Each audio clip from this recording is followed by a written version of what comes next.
Welcome back, everyone. Welcome back to another month, another edition of the OlimoLeague monthly finals, the 2024 December finals. I'm of course host Live VIP with me and joined by these amazing players, by the people in the chat, and by my plushies as well. Welcome one and all, and once again, happy holidays, Feliz Navidad, Merry Christmas one and all.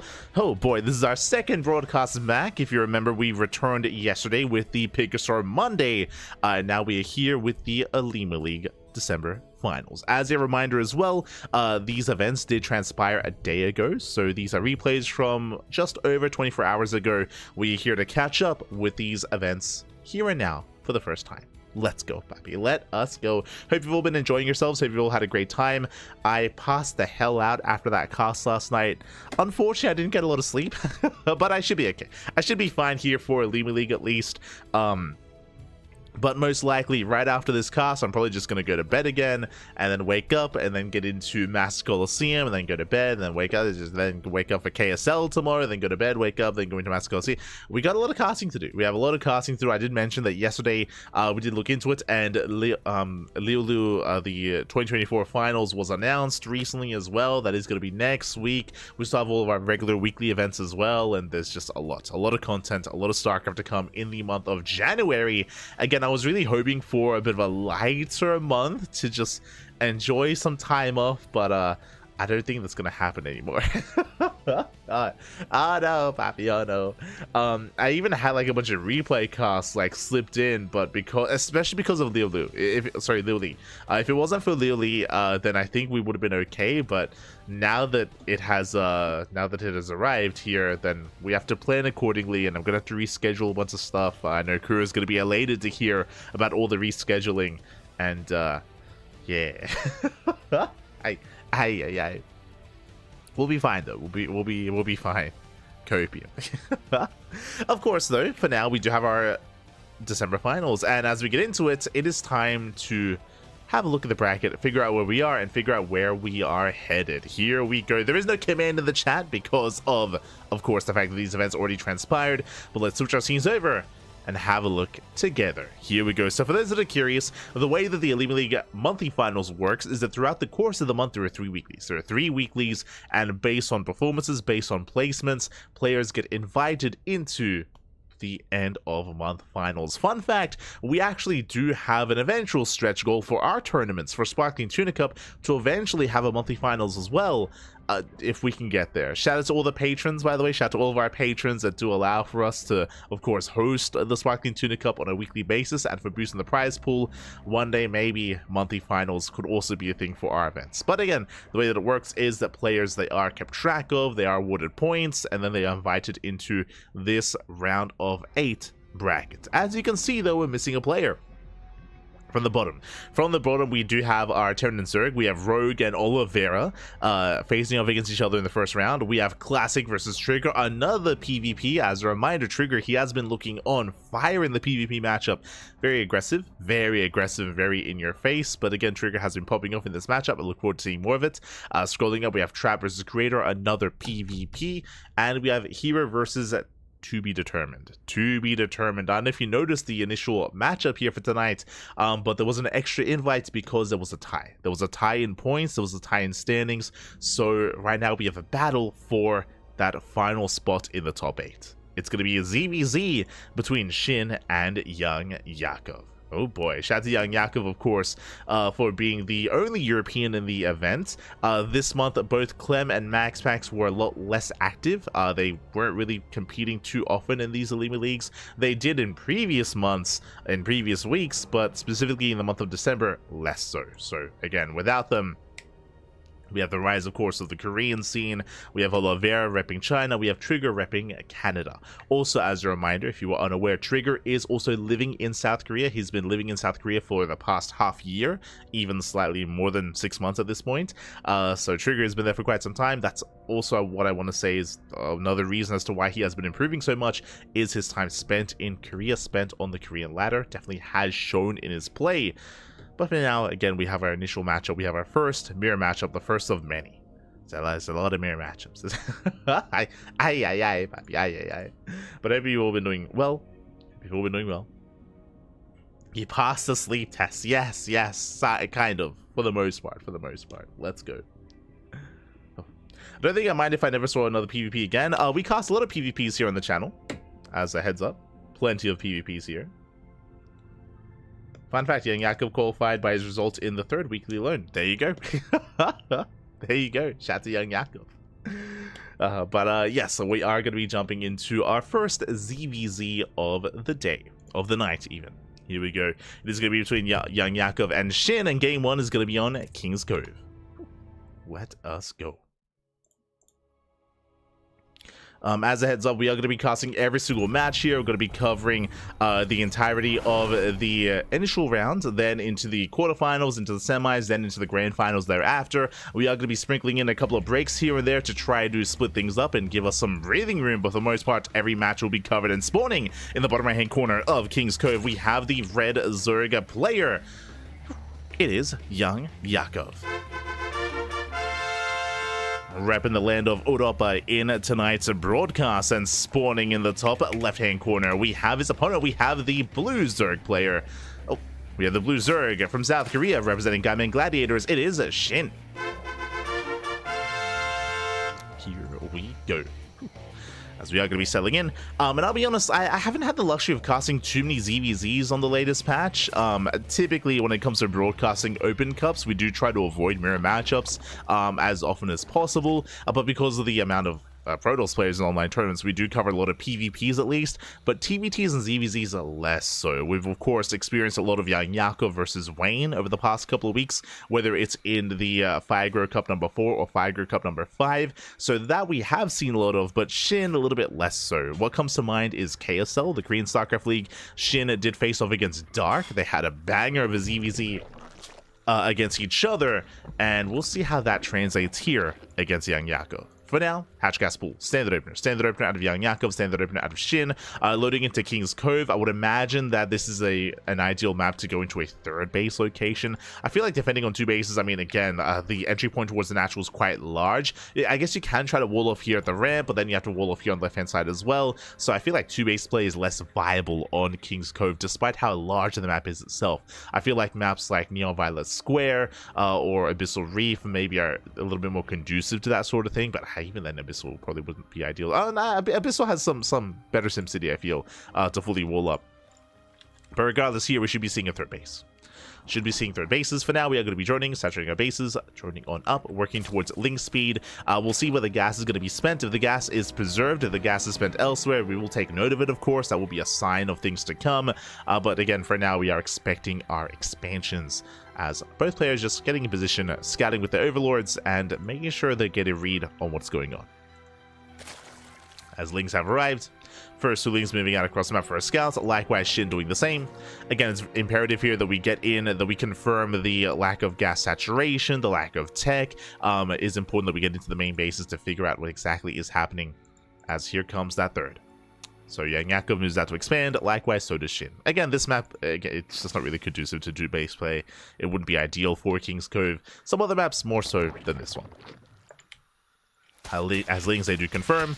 Upon seeing the 3rd base, this screams just standard play. It's like, oh, okay, like standard opener, nothing's really being too crazy, nothing being too hidden. You could try to hide, like, I don't know, like a fast Evo chamber, but even then, it's kind of risky to do so if you're investing into a 3rd base. Queens are in position, Link Scout is denied, likewise, Young Jakob forced back as well. But again, both players, upon seeing the 3rd bases, I mean, they're feeling quite comfortable. There are some players that do try to skip their Bailey Nest in this position. That is true. I believe SHIN already confirmed. Yeah, he already confirmed the Bailey Nest. Young Jakob, he has yet to, but now he will. Yeah, Link dips in, confirms the Bailey Nest. If a player tries to skip Bailings and go straight into Roaches, then you can link flood them, and you can try to punish their greed. But both players confirm that no one is cutting corners. No one is cutting any corners. Both players are saturating. From here on forward, we should be entering a little bit of link bane aggression. Otherwise, we could just drone and head into a more standard back and forth of Roach v Roach mid-game in ZVZ. Speaking of, Roach Warren gets placed here for Young Yakov. We should soon be seeing one from SHIN as well. Yep, there it is. Roach Warren's on the way. Do have our safety Banelings as well, and we're just droning up. Now, SHIN did make extra workers here, did make an extra round. I believe Young Yakov made extra lings, if I'm not mistaken. Not really, but has kind of delayed his own droning by a little bit, not by too much. Ooh, as he does get a Baneling baited out. That should not have happened. So already one Baneling goes down. Another Baneling has to be remorphed here for Young Yakov. A little bit of miscontrol here by the red Zerg player, which is less than ideal. And as a result, SHIN has a nice little advantage. Nothing too major, but gas is quite important here in this matchup. And even Banelings as well can really save you in a dire position. So you have to be very careful with your Baneling control, with your Baneling movement. So do settle in. Both players still just droning. We do have our Eva chambers on the way for upgrades, Lair as well. No signs of aggression. Really, no major signs of aggression, which means we should be entering the Roach v Roach phase of ZVZ. As we mentioned before, this map isn't really conducive to 2-base play. Likewise, because the map is so large and because the map is so defendable on 3 bases, Ling Bane aggression is less ideal as well.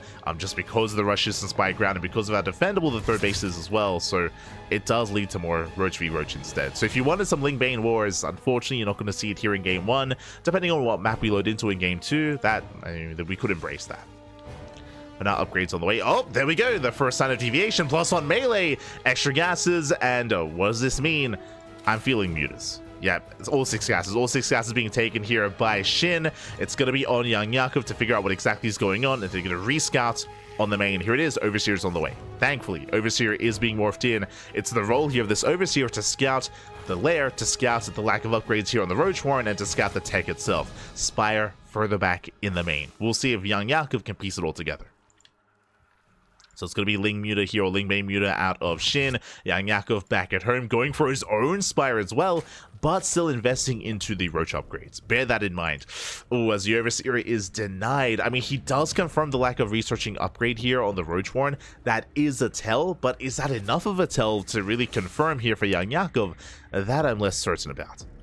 Now, what's occurring here is SHIN is going into a much more heavy investment into mutas. SHIN is basically going pure mutaling. Pure mutaling, so he will have the muta lead. When it comes to Young Yakov, because he's investing into these Roach upgrades, it's only going to be mutas just for map control. Oh, nice connection though. Nice initial connection. Littlings do go down. Armies being active elsewhere. Roaches, they turn back around. But again, it takes so long for the Roaches to move out across the map. The Spire is almost done. Spine Crawler is going to be thrown down here at the 3rd base. Young Yakov is moving out. He is not committed. He is droning behind this. And again, he's going to be making up to, what, 5, 6, maybe 7 mutas at most here for that map control. Little does he know that SHIN is going to have mass muta. Young Yakov still committing. There we go. 14 mutas on the way from SHIN. That's a lot of mutas. And these Roaches, they have to get some work done. They finally get across the map. By the time they do, the Spine Crawlers are done. Mutas, they're almost popped. Can they get into the mineral line? Oh, Baneling does run away. The target firing, though. Oh, my God. Yeah, Lings, they do collapse on the army. Mutas have arrived. Spine Crawlers go down, but they were just designed to buy time. And now the Roaches are falling. Yeah, the Roaches, they are falling. Oh, my God. They do just melt here before the plus on melee Lings and the Mutas. And the mineral line is safe. Not a single drone went down. The mineral line is completely safe and sound. And now SHIN has a massive muta lead. Yes, Young Yakov has some of his mutas, some of his own mutas, but they pale in comparison here, as he has 7 mutas to 18, 10 mutas to 18. That's a big muta lead for SHIN. He's a massive lead. He's got +1 air attack on the way as well, so he will maintain that muta advantage. And now he's looking to strike, looking to try to hit that 4th. Lings, they sneak in. They head into the main. No, they head for the main base. A couple of them peel off here towards the 3rd as well, towards the natural even. Queen's going to be shut down. Spore's not done. And drones are going to be falling. Yeah, last Young Yakov is being pulled apart. 6 drone kills already. No Queens here at the 3rd. 2 Spores, though. Nice. 2 Spores are in position. SHIN, he will respect it. He will back off. SHIN does take a worker lead. And again, behind this, he's just massing up more mutas. Looking at the muta counts, still has a 7 muta advantage. Still maintains it.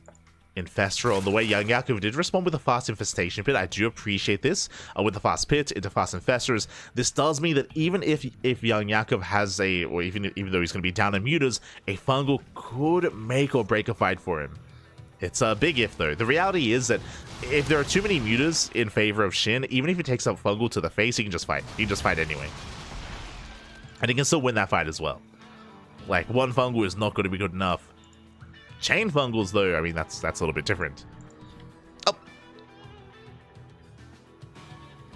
And Shin, I'm sure he wants to engage.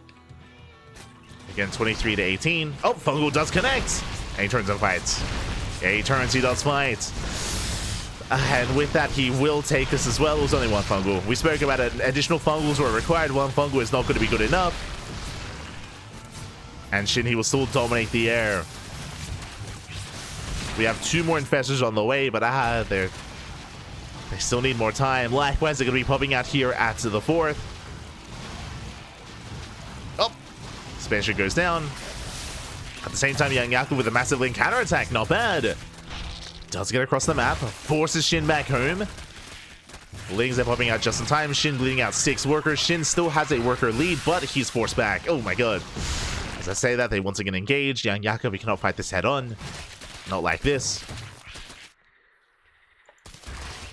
As it's going to be a drone kills. Not bad. Not bad whatsoever. Fungal once again connects. Once again, it's only one Fungal. Oh, the chain Fungal though. There we go. Second Fungal does land. And with that, Yakov, he can take this fight. He can try to at least. The muta counts are very close. Very close in the end. They're neck and neck. Upgrades 1 and 1 as well. And Yakov, he will take the fight. Again, very clutch second Fungal there from Yakov. Oh no, but the Infestors. Infestors, they get chased down by the Lings. But again, Yakov is still fighting his heart out. Again, those were some good connections, but unfortunately, he's still down a base. He's down a base. Shin, he's got a 4th and now a 5th base up and running. He's up in workers, has better saturation, and Shin can still outproduce Yakov. That was a good start for the Red Zerg, but he needs more. Well, he needs to do that again. And ideally, he would have preserved those Infestors. Like, if he had saved the Infestors and gone in for another fight with more Fungals, then that's a different story. But no, he can't fight like this. And not quite like this. He has to back off. Has to retreat. Plus one carapace finishing off for Shin, so he's going to be evening, if not exceeding, the upgrades here of Yakov. Shin getting his own Infestors.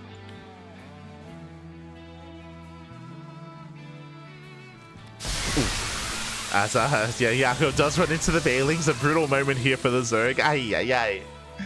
Not like this. Shin going for his own link counter attack. No Bailings here in position. Likewise, 5th base is exposed. Muta counts are once again neck and neck. They're quite close. Of course, Shin does have the upgrade lead. But Lings, they hit the 5th. They hit the 5th base. They get a kill, not a cancel. Likewise, Lings, they flood in towards a natural. It isn't just about the Mutas, now it's about the Lings as well. Oof, and they're wreaking havoc. The 17 drone kills. Ay. Going for the Infestor. Oh my god, clutch transfuse. Very clutch transfuse. Does save the Infestor, but alas, what about everything else? What about the drones as 31 workers go down? Kill the 5th base, going for the 3rd. Mutas, they race back. That makes an opening. Oh no! Infestor will get the Fungal off. Not bad. Does land the Fungal. Yakov, he does punish this. And Shin respects it. He has to get the hell out of here. But again, the Lings, they're doing everything they need to. They're doing everything else. They kill the 3rd. Ooh, Muta's left idle. Yakov does chase him down. Oh no! The counter Fungal! Fungal does land. Spores, they do burrow. And oh, this is a fight that I don't think Yakov can take anywhere near as confidently. Yeah, GG gets called as he runs out of steam. And Shin will take game number 1. Whew. GG. GG, well played. Again, Shin able to successfully get away with his Muta play. As a reminder, he went up to 3 base Muta. He skipped Roach Speed, skipped plus one range, and he went into Mass Muta. We saw that Yakov tried to punish, but it took a long time for the army to move out across the map. As we mentioned, rush distance by ground on King's Cove is very long, and likewise, the 3rd base is very defendable as well, and as a result, the investment into all those roaches wasn't really worth it. If you remember, he didn't kill a single drone. He killed 2 spines and Lings. And that's it. That's all he got for all those roaches. With that, SHIN took a lead. What I will say though, big shout out to young Yakov for finding a way out of that and for going into infestors, and he was able to take some decent fights and he was able to claw his way back in. He never really took the lead away from SHIN, but he was able to at least make him work for it, and there were definitely some nice opportunities there for young Yakov. Again, the only chance would have been with those fungals, and he had some good moments, but not enough. Not enough in the end, and with that, SHIN does take a lead, and now we are jumping into game number 2. Let's go. Let us go.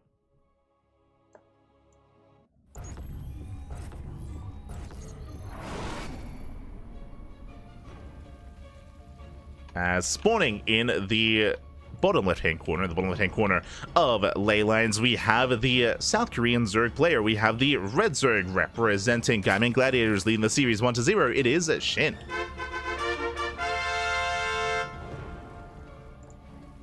And spawning in the top right-hand corner, we have the blue Zerg player. We have the blue Zerg down in the series, but we'll see if we can bounce back and force that ace match. It is young Yakov.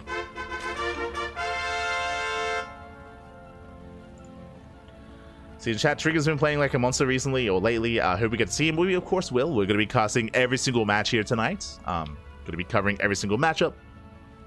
And Trigger is a part of this event. So we got you. We got you. And I do agree. I do think Trigger, especially in PvP, I feel like PvP has been his stomping ground recently. There's a reason for that, though, and we'll get into some Trigger when we get into his matchup later on down the line. We'll get there. We'll get there. Don't you worry.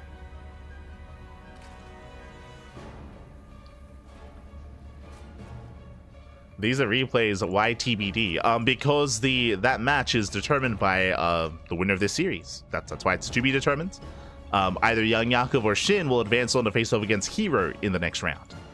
I do apologize if I didn't make that clear. And likewise, of course, we haven't looked at the brackets themselves, unaware of how this event has transpired. If you do post any spoilers in the chat, you will be, of course, banned. So take care of yourself. Just catching up.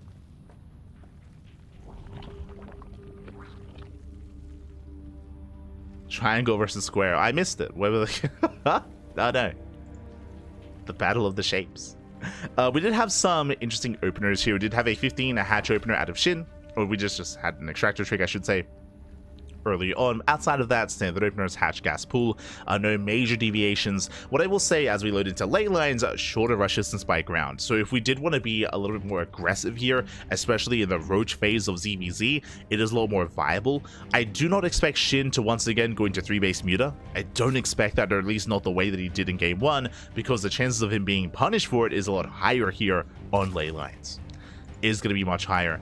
What I will say is that the bases themselves are more defendable here when it comes to, you know, the ramps coming into them, the choke points, the points of elevation that you can take advantage of. That is true, but the rush distance is still shorter, so move outs like that do hit harder than previously than on King's Cove. But now third bases are on the way, and we should soon be seeing those Bailey nests as well. Speaking of,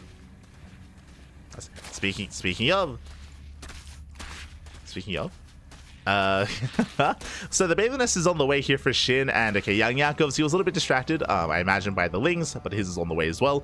It is slightly delayed by only by a couple of seconds. It's fine. It's fine. Just a couple of seconds later, as we can settle in. I'm curious, did SHIN see? So SHIN, he did take note of that. We do have extra lings on the way for SHIN. We'll see what he's able to accomplish with this, as he has 10 lings in production. Ay, ay, ay. And we'll see what he can get done. As technically there is going to be a window where SHIN has banelings and young Yakov does not, but I don't know if that window is large enough, as SHIN does move out. Does move out across the map. Gonna hit that third.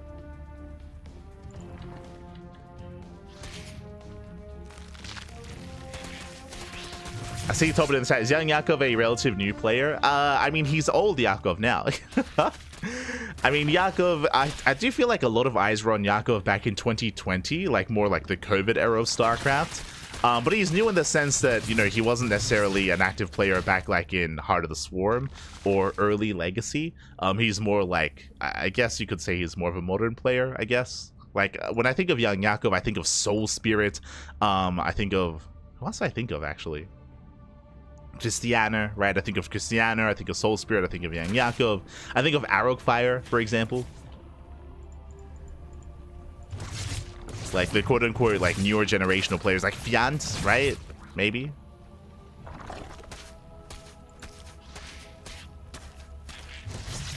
It's like, are they new? Like, they've been around for like 5 years, but like I guess in the history of StarCraft, I guess they're new. True. We're all getting old, Papi. Ah, Smooch. Oh no, not like this. We're all old now. That's crazy to think about. Like the COVID era StarCraft was like what, 4 years ago? Like it's crazy, more than 4 years, almost 5 years ago. That's crazy.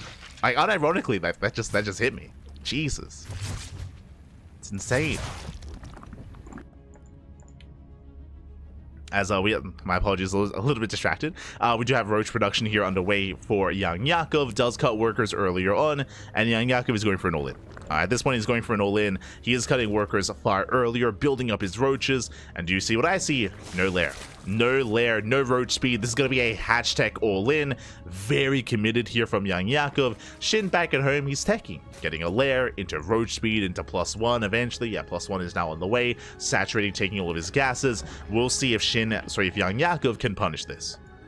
I'm a little bit perplexed as to +1 range for Yang Yakov. Like, it's going to take a long time for this to really kick in. Another supply block. Five overlords on the way. A brutal supply block for Yang Yakov. Now it's not when we're going all in. 6 overlords on the way, and he will break out of the supply block, but that will heavily slow him down. Not like this, as he is amassing up more roaches. Spire is on the way once again for Shin. This is greedy, is what I will say. This is greedy, but this all-in is a little bit lackluster for Yang Yakov. It is delayed, so maybe he can get away with it. Okay, ski cancels. Okay. He sees the all-in. He sees the army moving out across the map. He cancels the Spire, building up as many roaches as possible. Spine crawlers are on the way, and can Shin survive? Can he hold? As Yang Yakov does have the army lead. Shin building up, getting in position. Haley not quite getting the damage that he was hoping for. Yang Yakov, he's going to be breaking through, but again, Shin is just buying time for his spine crawlers. Just trying to buy time for reinforcements. As Yang Yakov, he is gaining some ground, pushing forward, getting on top of the queens. Yeah, first queen is going to fall. No transfuse. Roaches are falling as well. The spine crawlers are finishing. One goes down. And there's just one left. But you can see Yang Yakov, he's slowly running out of steam, trickling in with some lings. Once again, trying to get on top of the roaches, but Shinny's holding. Yeah, Shinny's holding on. Again, this hit a little bit too late. Imagine if this hit like 30 seconds ago. 30 seconds ago, when the spine crawlers know when they're finishing. Alas, when there were less roaches as well. And what I mean by 30 seconds ago, imagine if there wasn't a supply block. Like, that was like that was a brutal moment for Yang Yakov. It did slow him down. And now we can see Shin going for the counter all-in. Yeah, and GG gets called. Yeah, Yakov has nothing left. And Shin will take the series 2-0. GG. GG, well played. I do like the idea of going for the 2-base all-in here on ley lines. And for the most part, it was unscattered for quite some time. As Yang Yakov, he had cut workers a lot earlier. He didn't have a lair. And likewise, there was no scattered to the main. But it was a little bit brutal that he himself had kind of delayed his own move out, delayed his own all-in. That gave Shin so much more time to actually not just saturate his bases, but take advantage of that saturation. He was on full 3-base economy, he was on 6 gases, and with that he can actually make use of it and make enough roaches to defend. GG. GG, well played. Again, typically when it comes to all-ins, like, the execution needs to be on point. If you do delay by any amount of time here, it's just better and better for the defending player. With that, GG. GG, well played. And with that, we have our round of 8. We have our round of 8 set up here. We were curious who was going to be facing off against herO in that second round, and it is, in fact, going to be Shin. Let's go. Is going to be Shin versus herO. That's going to be coming up next here on the channel. That is going to be our next series. Hold on, I need to... Did I actually type it in? There we go. Beautiful.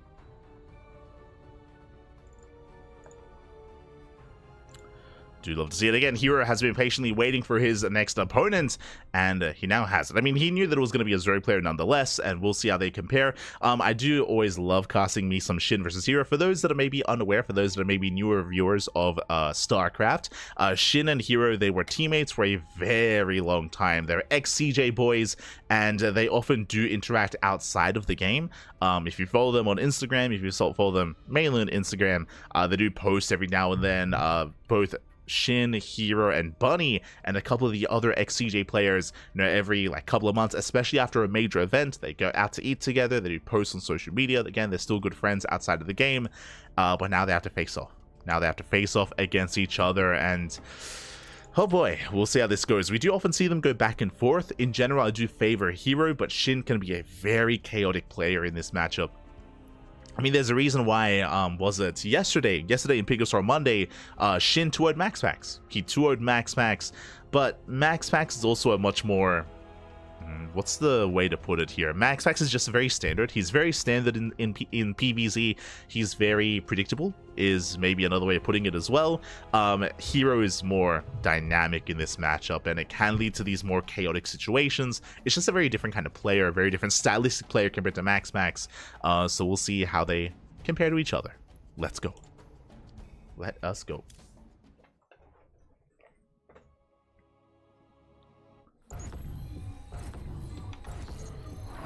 Does SHIN sleep at all? Love him playing so active. 100% SHIN, I would say currently he is the most active Korean Zerg player. What I mean by that, when it comes to how active these players are, for Zerg, for Korea, I think it's SHIN. For Terran, I want to say it's Byun. And for Protoss, probably herO, actually. Like herO, SHIN, and Byun, they play so many online tournaments and so many online events. Dark used to be more active than SHIN, but Dark has been winding down. Has been announced that Dark is going to the military, so Dark is slowly taking a step back, and SHIN has kind of been stepping up and kind of filling his shoes in a way when it comes to at least online activity in these tournaments. What I will say, the first half of the year, it was Dark. The first half of the year, Dark was playing in everything. Now, less so.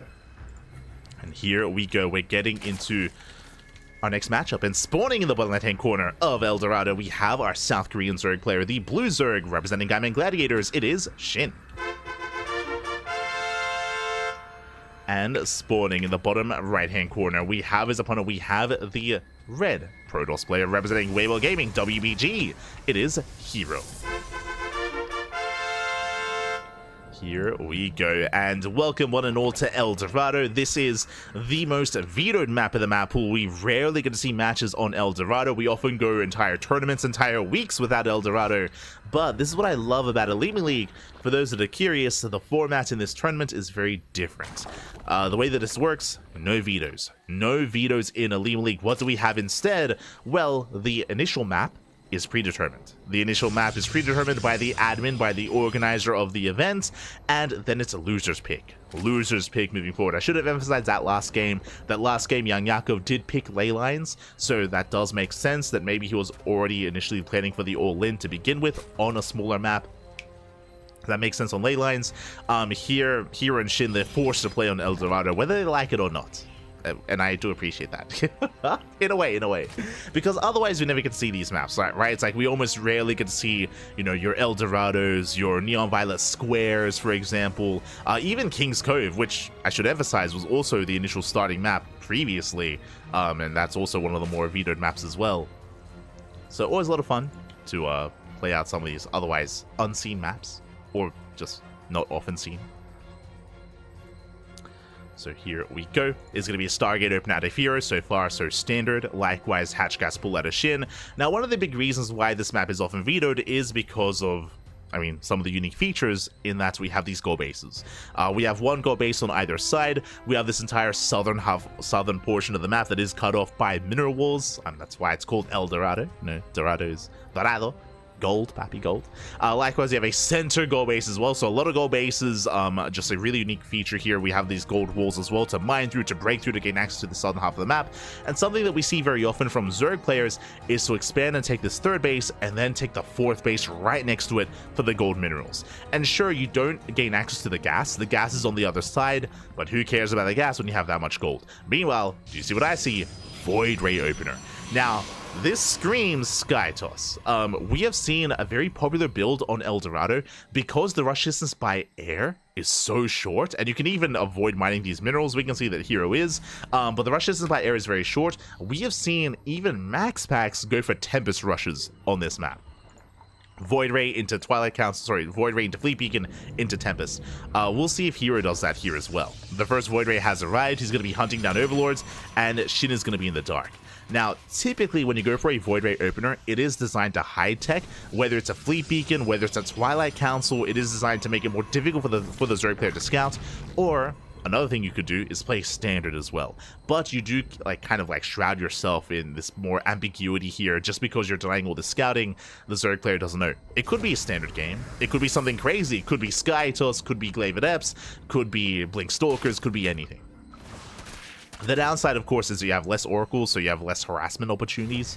So we can see herO instead just moving forward with his entire army, now skirting around with one oracle, but there are 3 queens in position. This third base should be fine, should be secure. Second oracle's on the way. And we can see here he's just trying to find some scouting information, does get eyes on saturation at least, but doesn't kill anything. Meanwhile, third base is on the way, and I don't see any fast tech here whatsoever, so it looks like just a Void Ray opener just to try to keep Shin in the dark into standard play. I would expect a Twilight Council and a Forge momentarily. Meanwhile, early Roach Warren here, or I say early Roach Warren, safety Roach Warren out of Shin just under the 5-minute mark, just in case it was Glaive Adepts, then he would be ready for it. And there it is, Twilight Council Forge, standard follow-up. So standard stuff here out of herO. And again, I do like this. I was mentioning earlier how we've even seen max packs go for Tempest rushes, and I do think that going for the Void Ray is just a really good way to get into the head of the Zerg player. Meanwhile, here comes the initial wave of aggression. We have 6 Adepts, we have 2 Oracles. Nothing too major here, but if Shin was droning up too much, he could be caught out. So far, so good. He has plenty of Lings. Lings keep up. Oracles, they threaten a dive, clearing up some creep. Lings, they come in for this round, but the Oracles, they here to punish. And Lings, they back up. Queen's getting exposed. Oh my god. Almost going for the dive. That's an all-in. Okay, Shin, he's had enough defending. He has gotten up to 3-base saturation. No fourth whatsoever. He's cut workers at 50. And that is Overlord speed on the way. This should be for a German taxi. Either a German taxi or just setting up a creep highway across the map. We mentioned before, but when we both expand here, actually I didn't mention this, but both players, they both expanded in the same direction, towards the south, towards each other. That means short rush distance by ground as well. Lings, they flood into the main. herO! Probes going down to the main, probes going down to the natural as well. Shin, he's pulling herO apart. Oracles, they race back home, and Shin is getting ready here for his move out. Here come the Double Lords. Here comes the taxi. Let's go. The queens are about to load in. Roaches are amassing as well. And Shin will soon pull the trigger. Behind this, I believe, yeah, no roach speed. No roach speed whatsoever. Just vanilla roaches, ravagers, lings, and queens. And herO, he doesn't see this. That's what's important. He does not see the move out. He was busy defending. Thankfully, he's throwing down some shield batteries, throwing down some cannons. Looks like he is aware that he's in danger, but he's still expanding, taking a 4th base. And only 1 shield battery here at the 3rd. And here comes the all-in. Shin diving on the Adepts. Getting on top of the Void Ray. Triggers the stasis.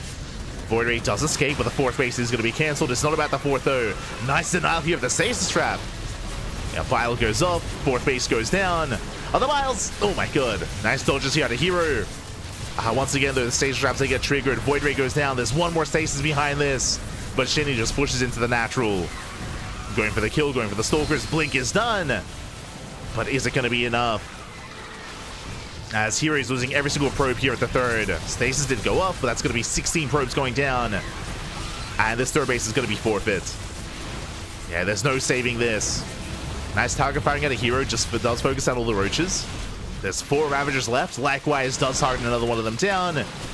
Wave of reinforcements on the way. And it looks like herO, he's going to be able to reset the Ravager counts. Only 1 left. Yeah, the final Ravager's going to go down, but he loses the 4th and the 3rd. And with that, Shin, now he's droning. Shin back at home, he's droning up. He starts up roach speed as well.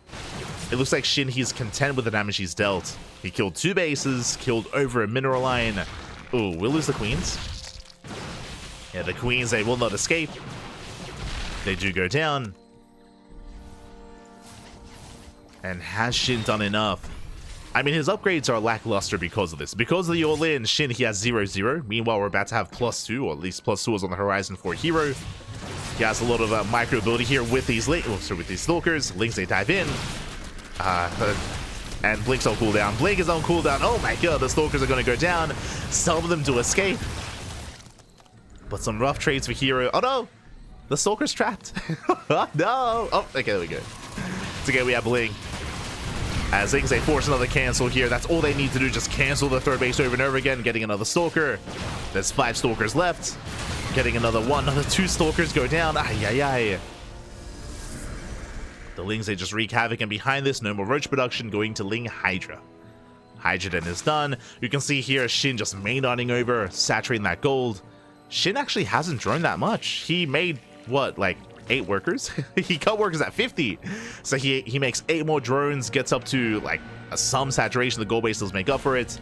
And he's going for a second wave, a second push. Still on 0-0, by the way. Still no upgrades. SHIN is going for the kill. He just doesn't want to allow herO to stabilize.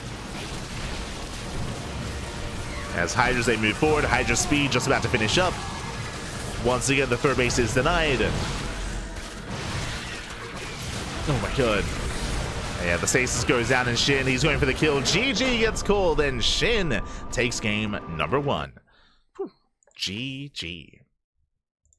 SHIN does take a lead in the series. Again, coming into this, it was so important, so imperative that SHIN, he was able to hide his all-in, and a big part of that was the Link Flood. You know, herO doing herO things, but the wall into the natural and through the third base was wide open. Lings, they flooded in, and it wasn't necessarily about the damage they dealt. They killed like 8 probes. They killed some workers, which was nice, but remember, it forced herO all the way back home. All of his oracles, all of his stalkers. And what did that mean? That meant that he could not see the lack of saturation at the third, and he couldn't see the lack of fourth base either. Like herO, he was busy defending, which means he couldn't scout, or he wasn't able to scout, and he didn't see the all-in coming till it was too late. If you remember, he was trying to set up side defense at his natural, but there was never really an assault at the natural, it was at the third base instead. That's where the side defense was necessary. He lost the fourth, lost the third, lost everything. GG. GG, well played. With that, SHIN takes a lead, and now we're jumping into game number 2. Now, as a reminder, this is herO's map of choice. Let's go. It is going to be herO's map of choice, and this is the smallest map in the map pool. Well, technically, El Dorado might have a shorter rush distance by ground if you mine through towards that southern half of the map. True, that might be the case, but for now, we'll settle in. And spawning in the top left-hand corner of Whispers of Gold, we have the South Korean Zerg player, the Blue Zerg, representing Gaiman Gladiators, leading the series 1-0. It is SHIN. And spawning in the bottom right-hand corner, we have its opponent. We have the Red Protoss player, the Red Protoss from South Korea, representing Weibo Gaming, WBG. It is herO. Here we go. Also, I do see Naruk in the chat has been complaining quite a bit. So we're going to be casting a lot of mirror matchups tonight here, and if that continues, just watch yourself. Calm yourself, Pappy. We're here to enjoy StarCraft, even the mirror matchups as well. Enjoy it all, Pappy. Everything. Unfortunately, no TVTs tonight, unfortunately. Maybe next time. Maybe next time. As for now, we're settling in. Do have our gate expands. Likewise, SHIN going for that hatch, I would imagine gas pool. Now, the big thing here about Whispers of Gold isn't just the short rush distance by ground, it is how exposed the third base is. The third base and the fourth base as well. Unlike on some of these other maps, like Ley Lines or Ultra Love or King's Cove, or really almost every other map in the map pool, you typically have a ramp. You typically have like ramps coming into either the natural or the third base. You have some more narrow entry points as well, and just much more defendable locations. That is not the case here on Whispers of Gold. That is why we see a lot of all-ins. We see a lot of all-ins on this map, a lot of aggressive play. This goes both ways, by the way, so we'll see who takes advantage of this first. For herO to pick Whispers of Gold, I imagine he's going to be going for early Blink. I mean, we could go for early Glaives, but I would imagine like a Twilight Council at the same time as the third base to go for earlier Blink to defend against an all-in, and then to counterattack into like an 8-gate 3-base all-in. We've seen that quite a bit historically by herO, but we'll see. We'll see just how aggressive he is. We'll see what he gets into. Likewise, SHIN as well, right? So he himself did go for his own all-in. Last game, that was off of 3 bases. It was 50 workers, like 2.5 base saturation. It was a later all-in by SHIN in game 1. We could see something earlier here in game 2. For now, Stargate opener. For now, standard Stargate opener. And again, really my eyes are going to be on the third base timing and the tech as well. Like, that's what I'm most curious about from the side of herO.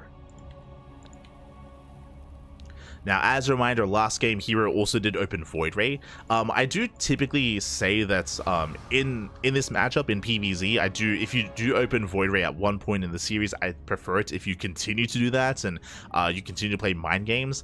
But on a map as small as Whispers of Gold, I'm not too fond of the idea. It can be quite risky delaying your oracles and delaying your scouting. Like, scouting it can be so important here on this map as well. We'll see.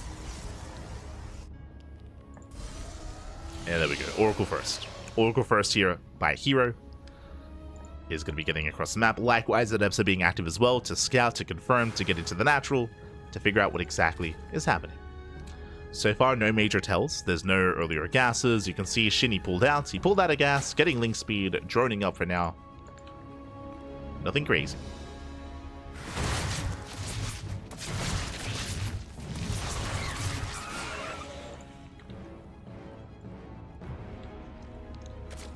We go.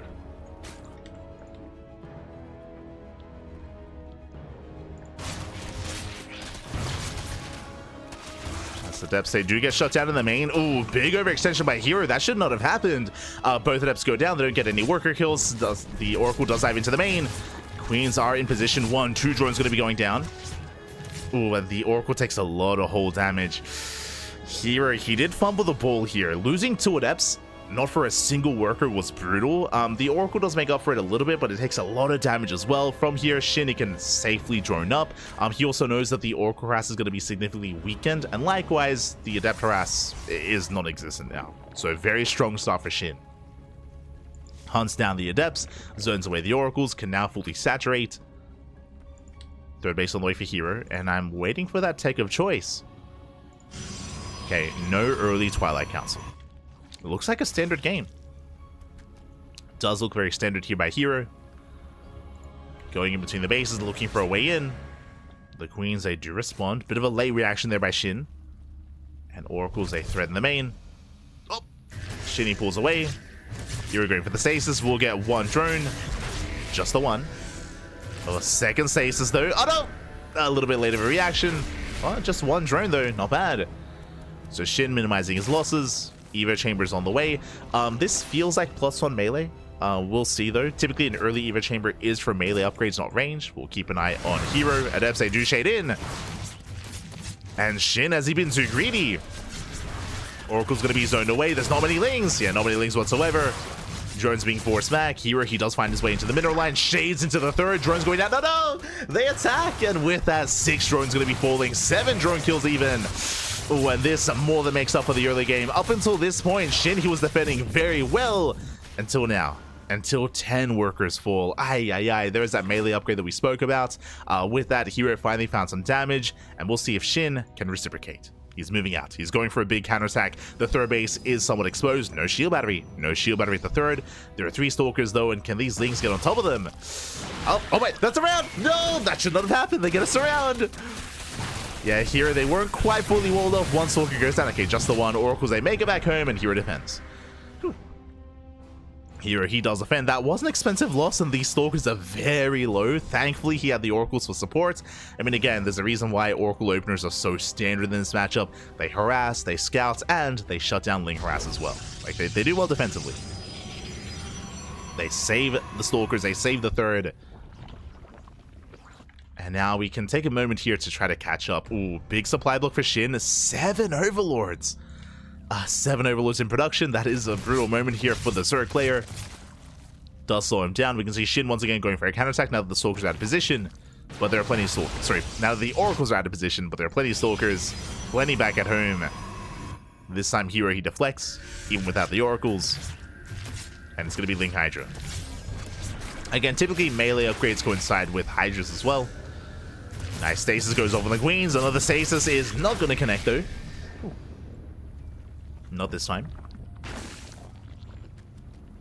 herO does take a worker lead. A big reason for this is the supply block. The supply block did slow down saturation, and economically, SHIN, he's hurting. It's not really looking too ideal in the fourth base. It's exposed. At the same time, SHIN going for a massive link counterattack, but the wall is a wall. So far, here he's able to hold on. Stalker's going to go down. Lings, they peel off towards the third base. His side defense. Nice stay. Oh my, the stasis. Stasis goes up. Shuts down the army. And back at home, herO defends. The Oracles, they raced back home. They do defend. Did rebuild that third Oracle. Now up to making a fourth, I should say. So plenty of Oracles to defend. And SHIN, he's trying to stabilize, but again, he has the worst economy. And that fourth base is so exposed. SHIN trying to go for the surround. Oh, force the blink. We have the backup gateway on the way. No gases. Looks like a 3-base all in. Yeah. Looking at the gateway count, 8. Yeah, it's going to be an 8-gate 3-base all in here out of herO. Lings, they do break through into the natural. They're going for the Cybercore. The Cybercore survives. And SHIN's in trouble. SHIN, he's in a lot of trouble here. He's trying to hold on. Trying to stabilize, trying to collapse you on top of the Stalkers. Nice blinks once again. Falling back. And again, we expected herO to go for an 8-gate 3-base all-in. I assumed he was going to get here in a bit of a different way, but regardless, has gotten here nonetheless. And again, this is just a very good map for it, as he's just massing nothing but Stalkers. Looking to break through. 9th gateway on the way. Charge just finished. He can reinforce with charge lots. The Lings go down. The Hydras are exposed. These are expensive losses. And SHIN, he's bleeding out too much. Bleeding out too many Hydras. And here come those Zealot reinforcements. Oh no. They do break through. They do drag a little bit of their shots away. And SHIN, he has been broken. He has been broken. The fourth base is no holding on to it. He's trying to hold on. He's got, what, 8 Hydras? To see SHIN going for a Baneling counter. Let's go! The Baneling Waddle Bite. We'll lose the expansion. Baneling's a waddle in. They make their way to the mineral line. Here he does react in time. He does pull away. Oh no! He reacted somewhat, but he will lose 9 probes. Not bad. 10 probes even. But across the map, it just may not matter. Yeah, he just dives on top of the army. The final Hydras are falling. GG gets called, and herO ties up the series 1-1. Whew. We are going to the ace match. Let's go. Let us go again. Here he was able to gain a little momentum. If you recall, he was able to kill 10 workers across the map with his Adept Harass. Following that, he was able to defend against a Link counterattack back at home, so he was able to take an economic lead, and that led into a 3-base all-in. No gases, no further tech, no Colossus, no Storm, no Archons, no Disruptors, none of that. Just purely a gateway army on 8 gates. Did get a 9th gateway towards the end. That was so we can reinforce with mainly Zealots, just so we could just keep that going, of course. And did overwhelm SHIN. SHIN, he just stumbled his way into the mid game and was not able to stabilize himself. GG.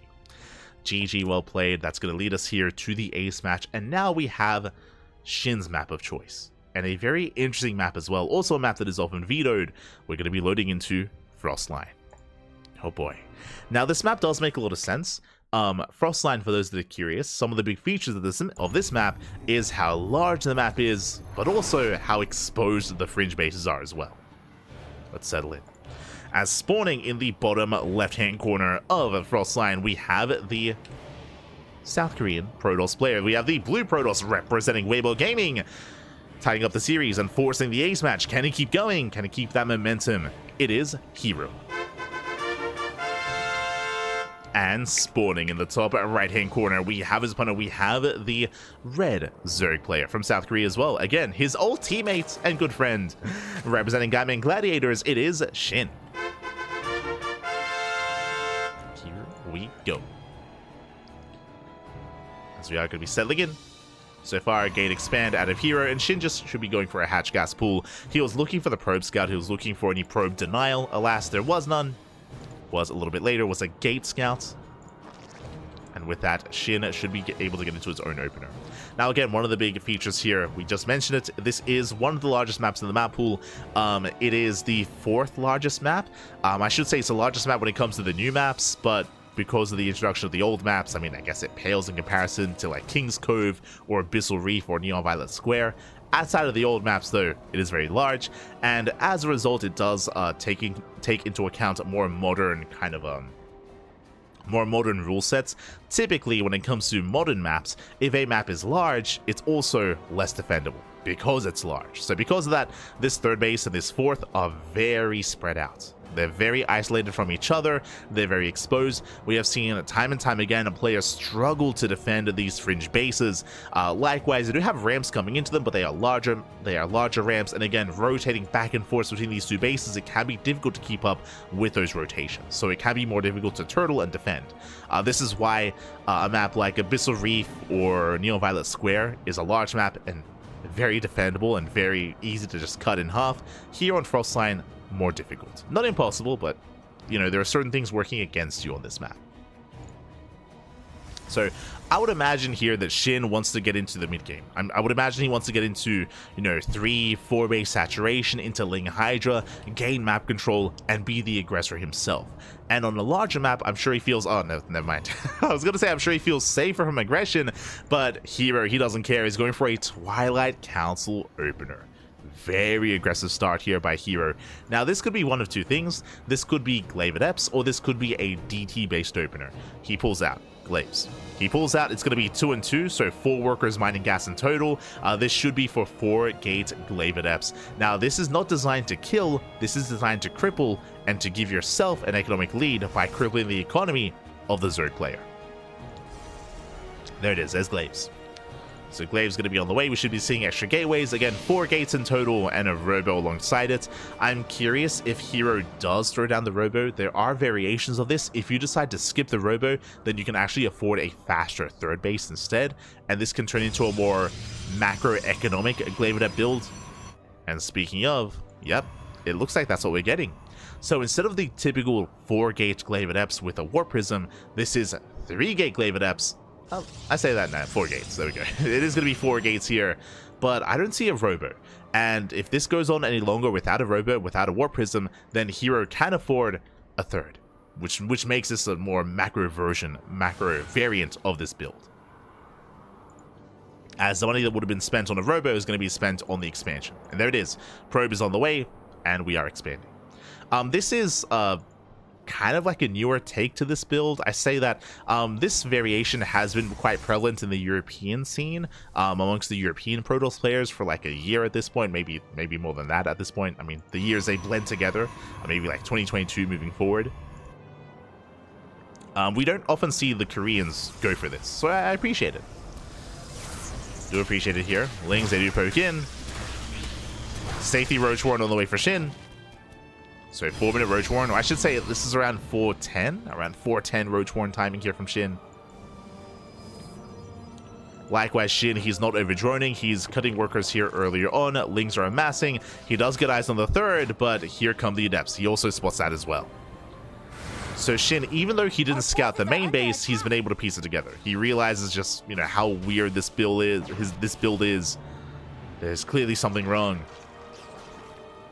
And he does keep up. He gets us around. Yeah, very big catch. Adepts are going to go down one after the other. Remember, no reinforcements because there's no Warp Prism. There's no reinforcements. There's no way to micro. Every adept falls.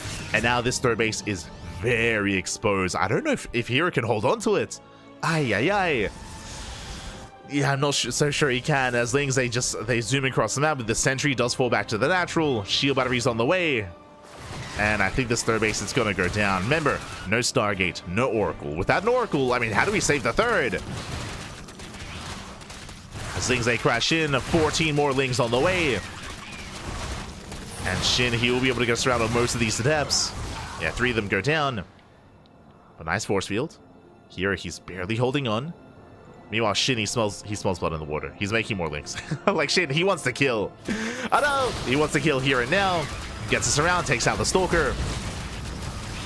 And he's collapsing on the Adepts as well. And again, there's no shield battery. No shield battery, no Oracle. I mean, herO, the moment he got surrounded, I mean, he was sealing his fate here at his third. As all SHIN has to do is just make more Lings and break the... Oh no, the Immortal! No, get out of here! Okay, we're good. Not enough Lings. Shields get triggered. And it looks like herO, he's going for his own 2-base move out. Yeah, he's getting up to, what, 6 gates? 6 gates on 2 bases. He has some saturation, to be fair. And SHIN, he is all in. He has not made a drone in minutes. It's been quite some time. And the longer this goes on, the better it is for herO. Remember, I assumed that this third base would be dead by now. I assumed it would have been gone, so very impressive that herO's been able to hold on. Shield battery's on the way. Ravager's getting caught out. 1 Ravager goes down already. 2 Ravagers, very nice target firing. Going for the 3rd Ravager as well. But the Lings, they wreak havoc. 4 Ravagers go down. Only 2 Ravagers left. Oh, the Wiles. Ooh, the Wiles connect. And this base should still be broken. And it should still go down. It took a lot here for SHIN to make this happen. And is it too late? As herO, he saves the Immortal. He's got a 2nd Immortal on the way. Ooh, Bolt's blink, but he has a Warp Prism, true. Very nice control. Should not lose the Stalkers. Just gaining as much value, picking up as many links as possible. Behind this, SHIN is still not droning. And herO gets a fly block. Oh no! He was distracted. That should not have happened. 2 Stalkers go down. herO, he was, of course, was just warping in. Dark Shrine is on the way. SHIN doesn't know. But SHIN does have a lair. Yeah, he does have a lair. So we'll have access to detection. herO is holding onto his natural. SHIN still not really droning. There we go. Now drones are on the way. Which means SHIN is losing confidence here. Does take down the pylon. Depowers the Robo. Does depower the Robo. I'm sure he wants the Immortals, but nice control out of herO. Does pick them up. Does save them.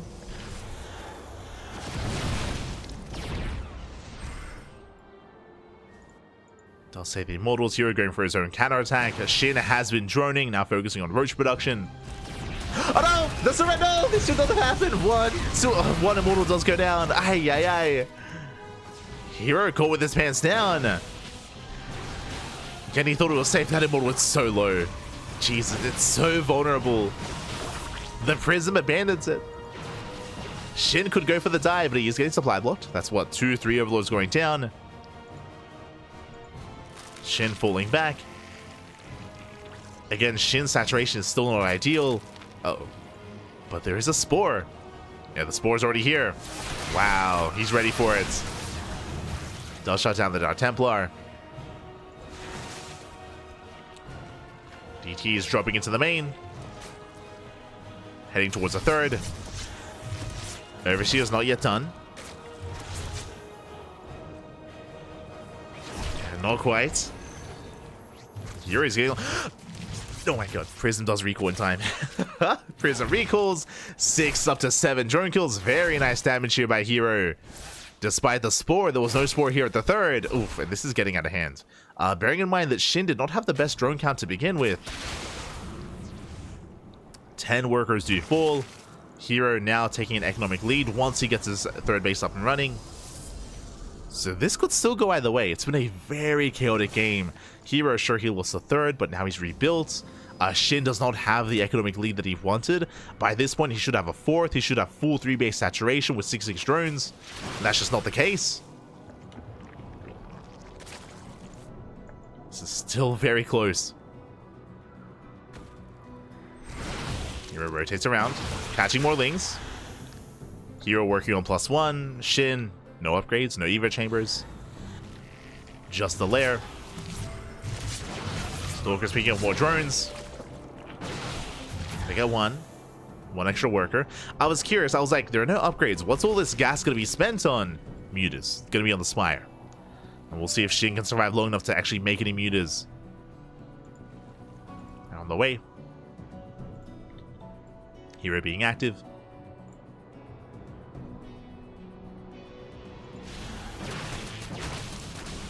Oh. It's being active. Right, we're speaking of more links. So far, good control of herO, but the Stalkers are getting very low.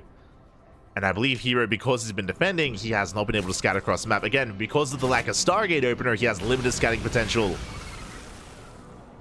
Can go for hallucination, but has yet to do so.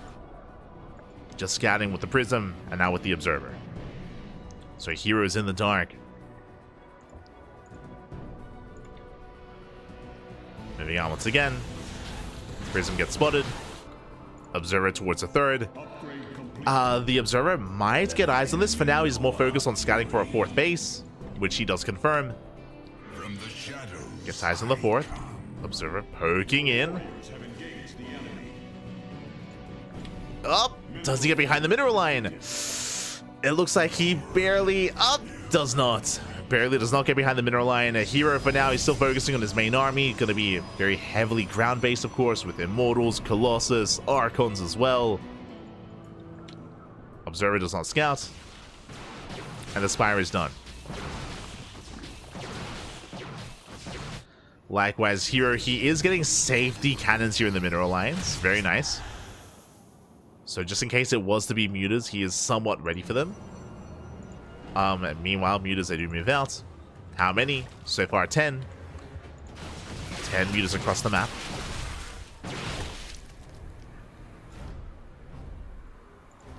Likewise, hero's going to be active. We might end up forcing a base trade as well. I mean, this main army for herO is terrifying. He's got a lot of Archons, Immortals, and Colossus. He's pushing in. SHIN has to back off. We just see Lings, they hit the natural. They head into the natural. Mutas into the main. And here he has to commit. He can always recall, true. He can recall back home. But for now, he's pushing in. And the Banelings are not ready. Banelings aren't ready. Some of the bios do connect. But here he can just mow through this. Yeah, here he can break through the Roach Ravager. Banelings, it looks like they will barely finish in time, but they're slow Banes. Making their way towards a Colossus. They get shut down. And SHIN is being forced further and further back. Again, SHIN, he cannot fight the main army. Meanwhile, across the map, Lings are being cleaned up. Oh, there was a recall. Uh-oh. Which means this army's exposed. The Colossus. Colossus goes down. Can SHIN get on top of the Immortals? Somewhat. But nice juggling here out of herO. He does micro well. Saves the Immortals. They're immortal. They don't die. Oh, they're getting close. Oh my god, one Immortal goes down. Two Immortals, three of them go down. Okay, not bad. Mutas, they race back home. They hunt down the War Prism. As the dust settles, herO, he's down to 40 workers. Did lose a lot of probes in the process. And can SHIN survive? I mean, now there are no more Archons. There are no Archons, there's no Colossus. No more Immortals, just Blink Stalkers. Yeah, purely Blink Stalker out of herO. Is that enough? Once again, SHIN going for a counterattack with his mutas. herO's all in at this point. He's on 2 base saturation. It's on 43 probes. herO can barely reinforce.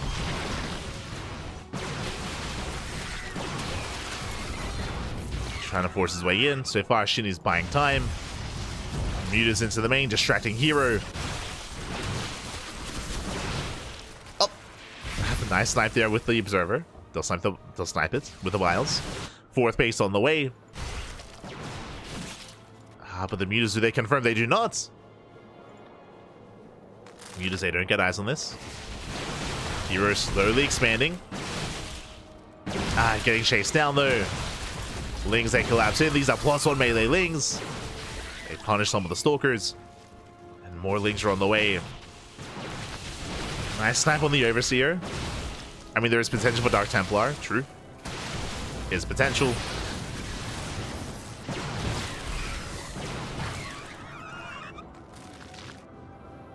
That's 5 mutas, they hit the natural. No stack defense, no cannons, I should emphasize. More probes going down.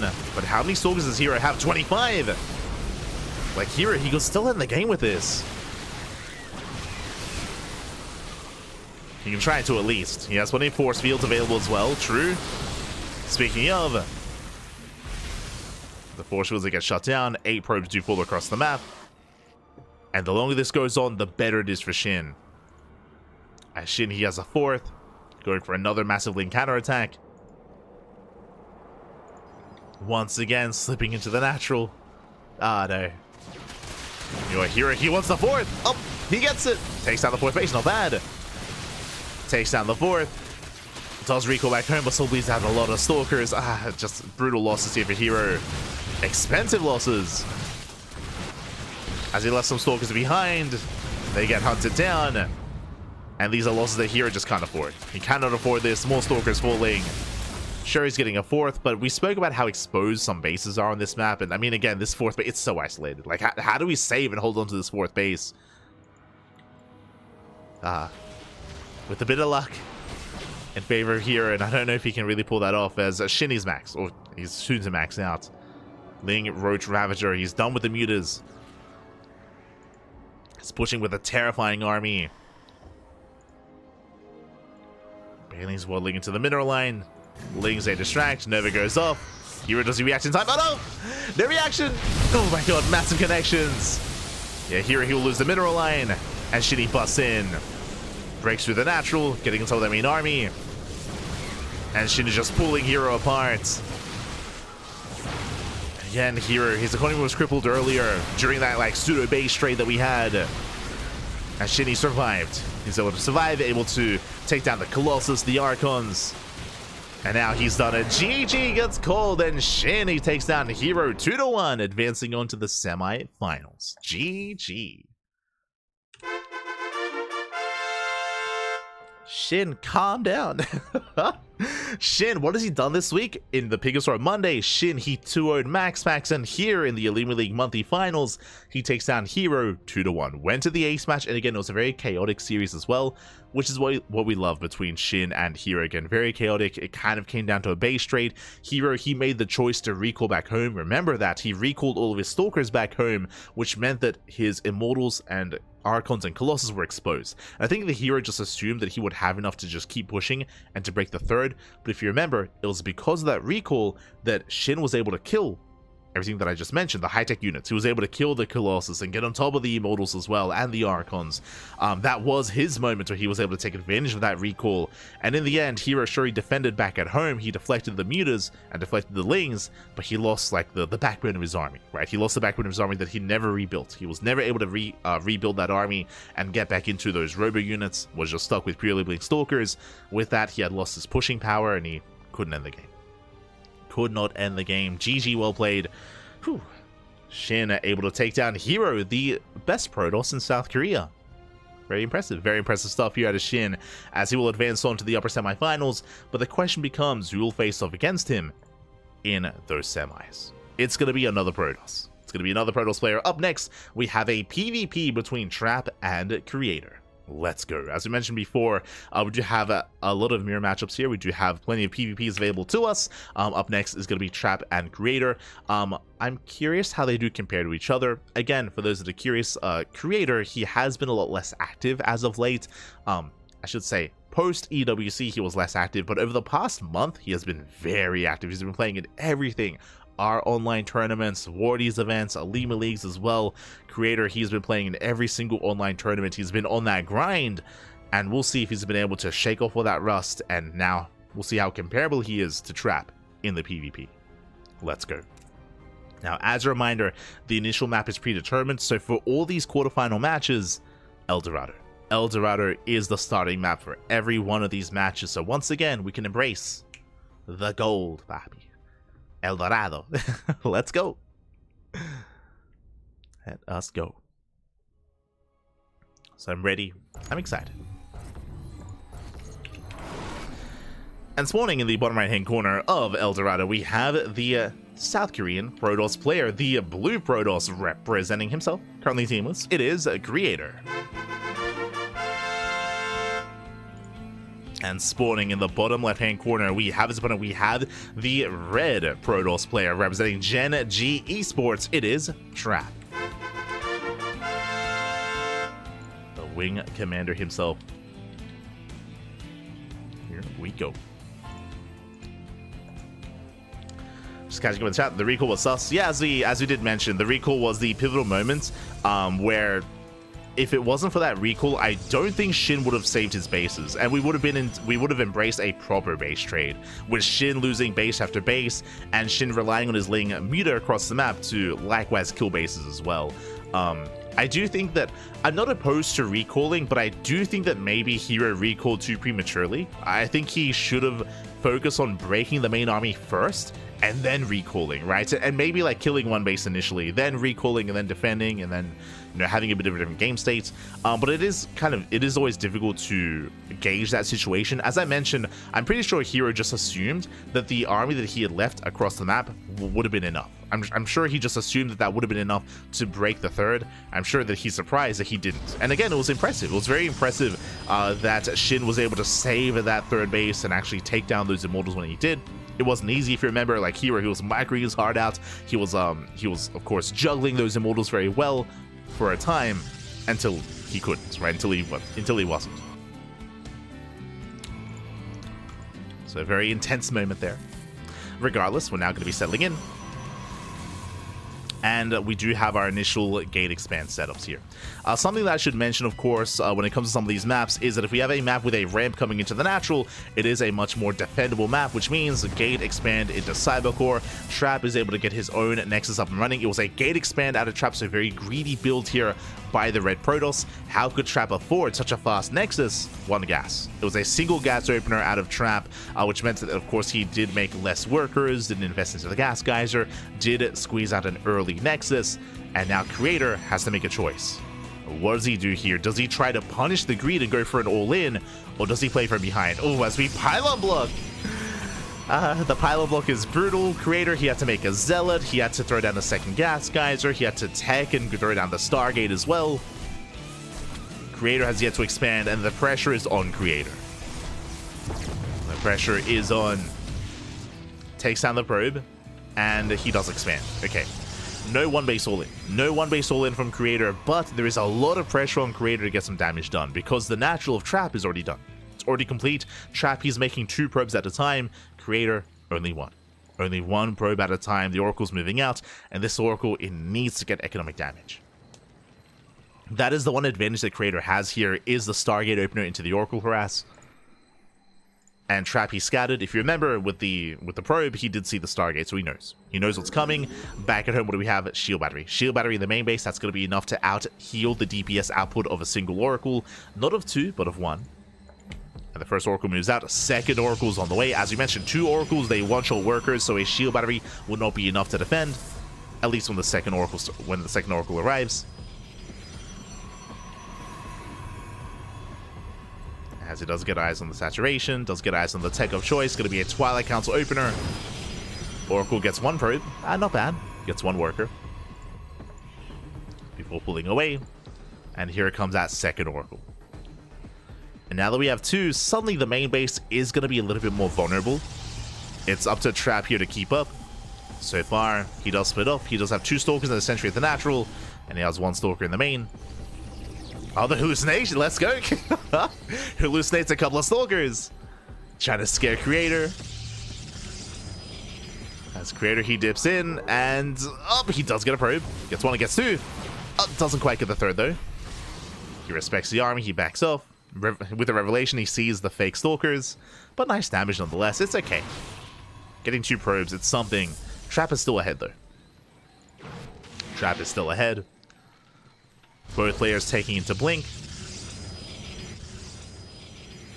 So both players working on Blink Stalkers. And Trap, he's mining through those gold minerals. He's expanding towards the south instead. A Creator, he has not worked on that.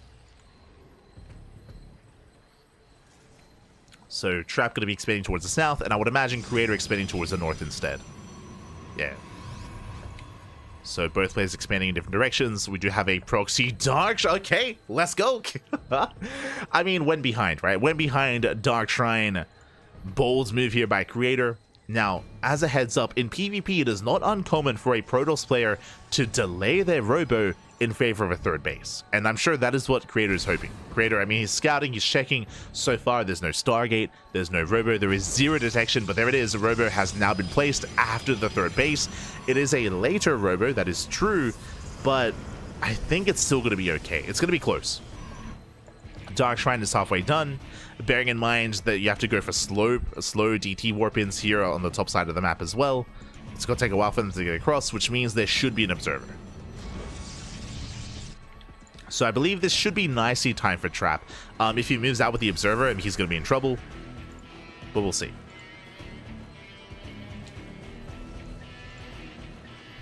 We shall see. As so far, he's scouting, he's checking. Doesn't get eyes on the proxy, but he will get eyes on the third. So Trap now knows there's no crazy 2-base all in. And there's the first observer.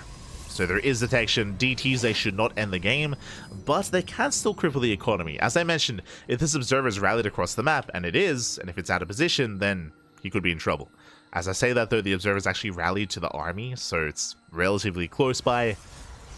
It can always turn back around, or even recall if need be. Oracles, they threaten the main.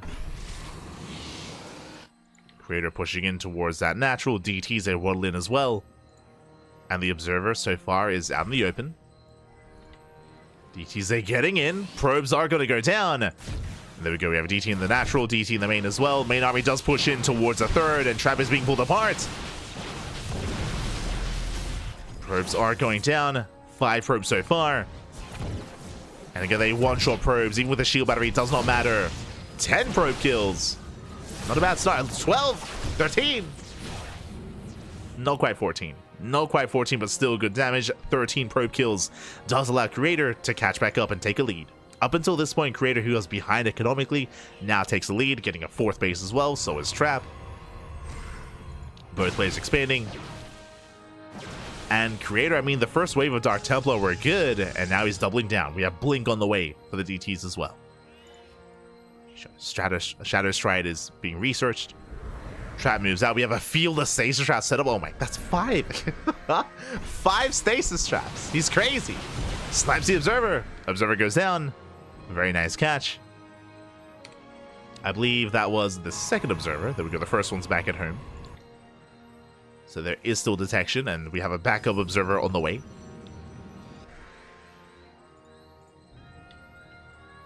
Creator poking in. More Dark Templar.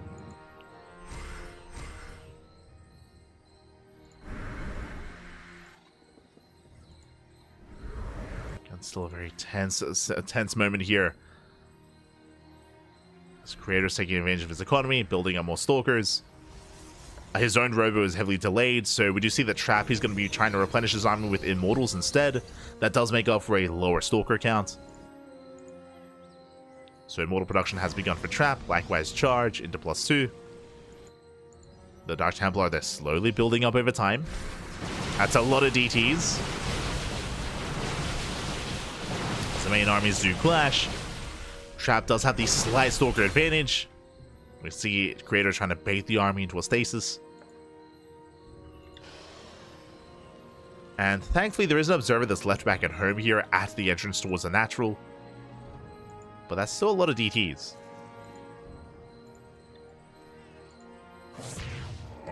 Trap, he does scout the Dark Shrine. He is aware. Bay is on the way for Creator. So Creator, his Robo was very delayed, and his tech has been delayed, but he's going to be rushing into Disruptors. So Stalker straight into Disruptor here for Creator. Meanwhile, I believe Trap going for a much more standard approach. Getting to Immortals. Nice sniping on the first Oracle. First Oracle goes down. Creator, he can't engage his head on. Not into 2 Immortals. He does have to back up. Oh, he's running out of stasis traps. He once had 5, now he's down to 2. Meanwhile, DTs, they dive into the mineral line. Probes are getting, oh my god, they're getting eviscerated. They force a recall. Armor recalls back home, the observer as well. Likewise, DTs, they recall back. The recall on recall. Let's go. 9 probes, not bad. Creator still maintaining a very healthy economic advantage. And Disruptor production has begun. Disruptors are on the way. And they're very hit and miss. In more ways than one. They're Disruptors, they can be amazing or they can kill you. They can be your downfall, what I should say. As stasis traps, they are running out. They're not available, not anymore. Just in time for the push. And Trap, he's committed. He has a massive wave of Zealots. And where are the Disruptors? They need to connect. First never goes up. Ooh, does not connect. Nice dive there from Trap. Snipes versus Disruptor. And Creator is being caught with his pants down. Creator, he might have had the economic lead for the second half of this game. And he was taking disruptors, but it might just be too late. Nova goes off, massive connection. But the Zealots are wreaking havoc to get into the army. Archon's now morphing in for Creator. Those used to be Dark Templar. But Trap, he's going for the kill. He's going for the natural. He's came for the production. Okay, one more disruptor does arrive. Nova goes up. It's easy connection. Gets one sentry.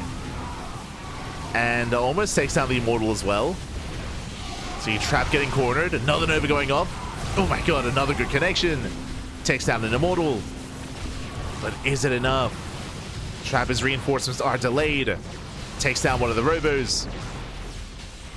We see Creator desperately trying to make some Immortals. But Trappy's so close to breaking that natural. But the Novas, they're building up. And Nova goes off, there's one Nova left. Likewise going for the Immortal, takes out some Zealots. And you can see that Trappy's running out of steam. He's running out of army. As he's bleeding out more Stalkers, more Zealots, pushing to shield batteries. And Creator holds. Creator, he does hold. Trap does have the gold. I mean, that's how he's able to afford all these Zealots. Going for another gold base as well. Greedy moves here out of Trap. Making up for a lower probe count. With those gold bases. Still just trying to break a Creator here and now. And he's close. But now there's two Disruptors. Yeah, now there's two Disruptors. Now there's additional Novas. And brutal connections here on the Immortal. Immortal goes down. Likewise, Trap getting into the mineral line. Picking off some probes. Trying to engage with the main army. But so far unable to. Trying to get on top of the Immortals. Sorry, on top of the Immortals as well. And we'll take down the expansion. Not bad. Nexus goes down. Nexus falls, but alas, Novas are going off, and it looks like Creator, he breaks out. He breaks free. May have lost an expansion, but it doesn't matter because he will break the army. Snipes the War Prism. There are DTs involved as well. And he can just keep pushing. He can just keep pushing. Again, the power of the Disruptors. They did gain value over time. Took a while. It was very close. Like Creator, who was almost broken here and now at the natural. It was very close fight here at the natural base. But Trap barely did not have enough. I mean, so important that this robo stayed powered as well. Like, it was able to survive. Able to stay powered with all the additional pylons.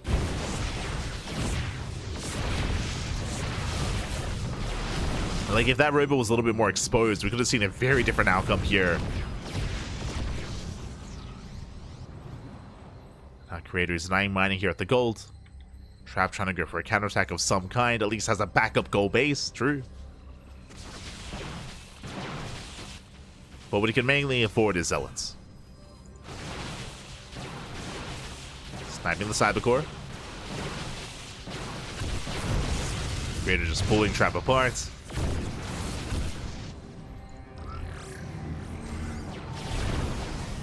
You see Trap trying to come in from behind, but there's just such a large army discrepancy here. Just the surround doesn't even matter. Creator's army is just terrifying. Nova's going off, Zealots are coming from behind. We have DTs to defend from Creator, and GG gets called. Creator, he will take game number 1. GG. GG, well played. It was initially a rough start for Creator, but hey, the DTs. When behind Dark Shrine, the DTs, they popped off. They killed so many workers over the course of that game. Initially 10, and then when it came to the blink timing with those DTs, they killed another 8, I want to say. So like around 18 workers going down in total. Did force a big commitment out of Trap. He did take the gold bases, and he was borderline all in, pushing in towards the natural. And it was quite a successful move outs. Like again, Trap, he almost broke Creator then and there, but barely not. Barely not. The Disruptors, they did pay off over time, and GG. GG, well played. Creator, he holds, takes a lead. Does take a lead in the series, and we'll see if he can extend that lead, or if we'll see if he can take the series, or if Trap can bounce back and force the ace match. As we're getting into game number 2. Let's go.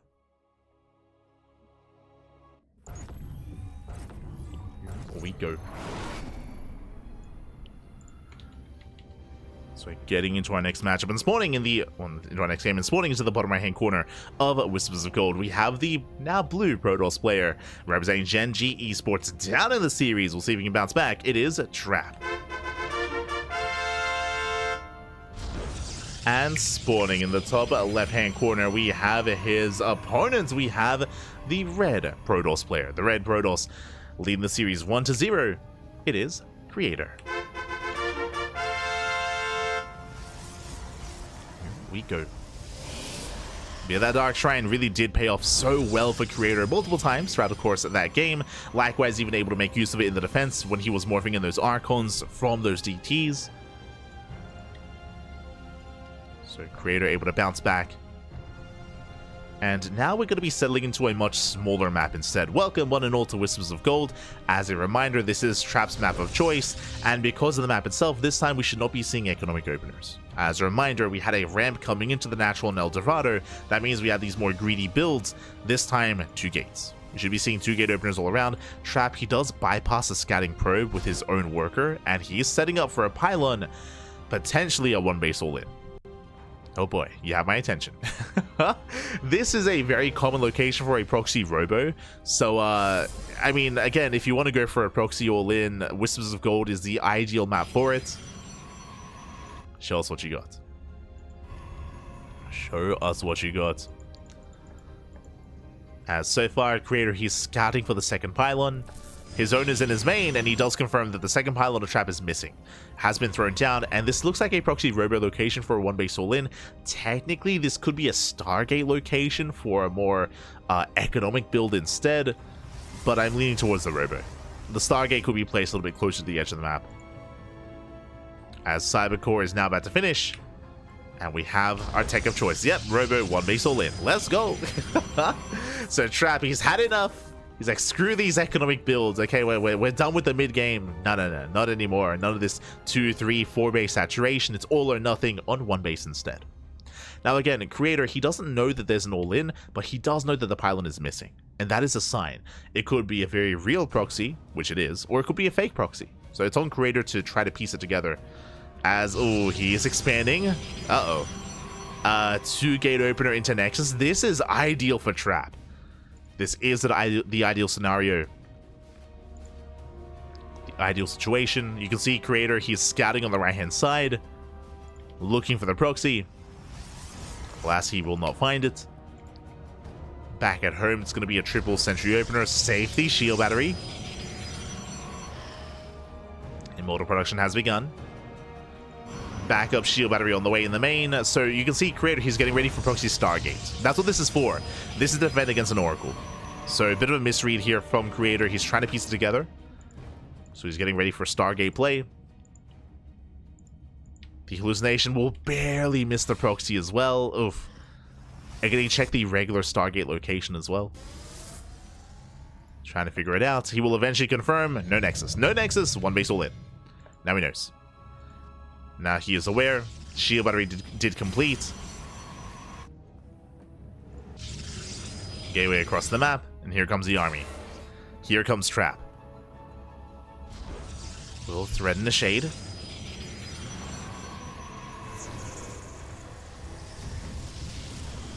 Does threaten the shade. Building up more gateways.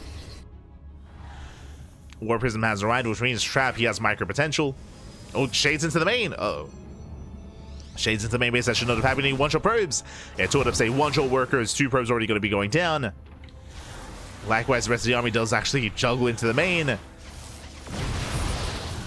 can see Creator just trying to keep up. So far, zoning the army away. The force field. You can see Creator is just trapped, locked into his own main. Probes are going down. Force to recall. Yeah, recalls to the low ground. Has his own immortal. He will save it. But we have another we have another force field.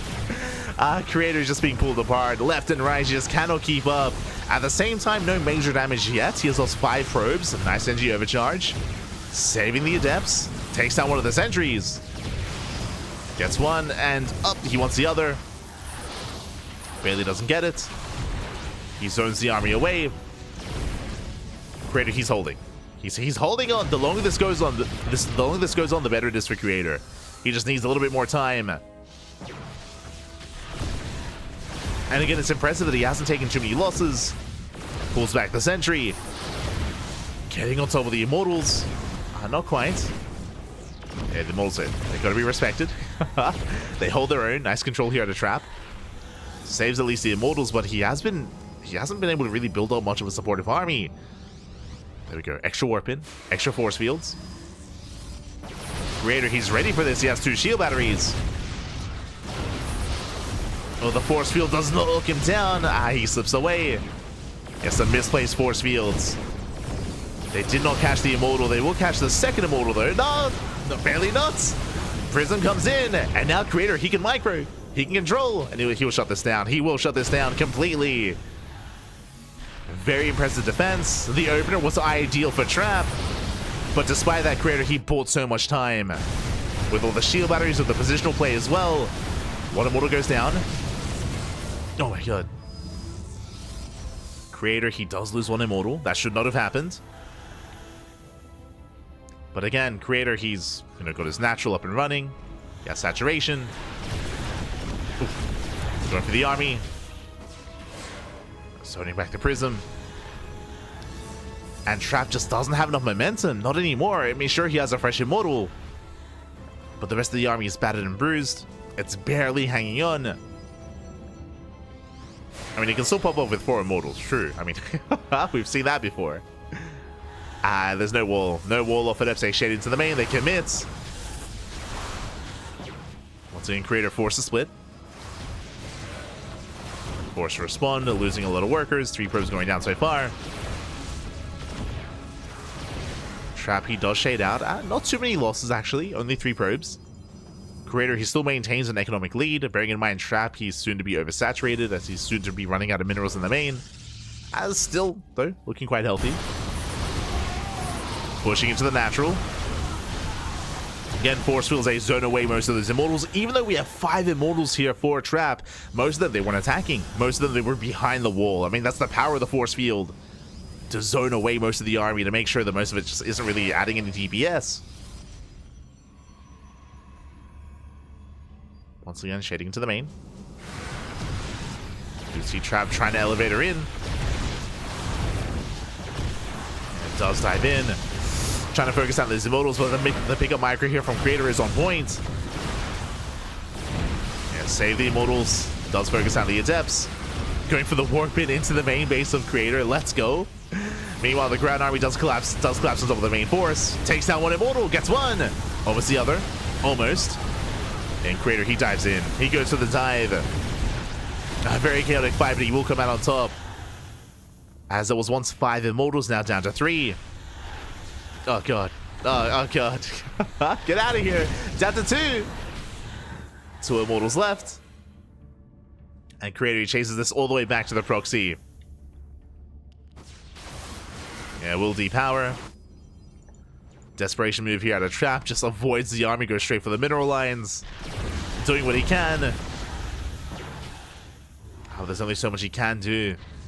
I mean, the Adepts are doing well for themselves, but GG gets called. Yeah, he runs out his steam, and Creator, he will take the series 2-0. He will survive the all-in and advance on to the semifinals. GG.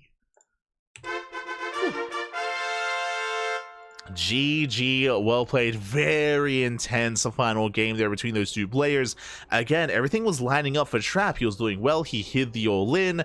Creator, he had gone for a more economic build. He had, of course, misread and initially went for the shield batteries in the main as well. But those shield batteries in the main base, they actually came into play, right? We mentioned it at the time, but they were designed to defend against a proxy Oracle.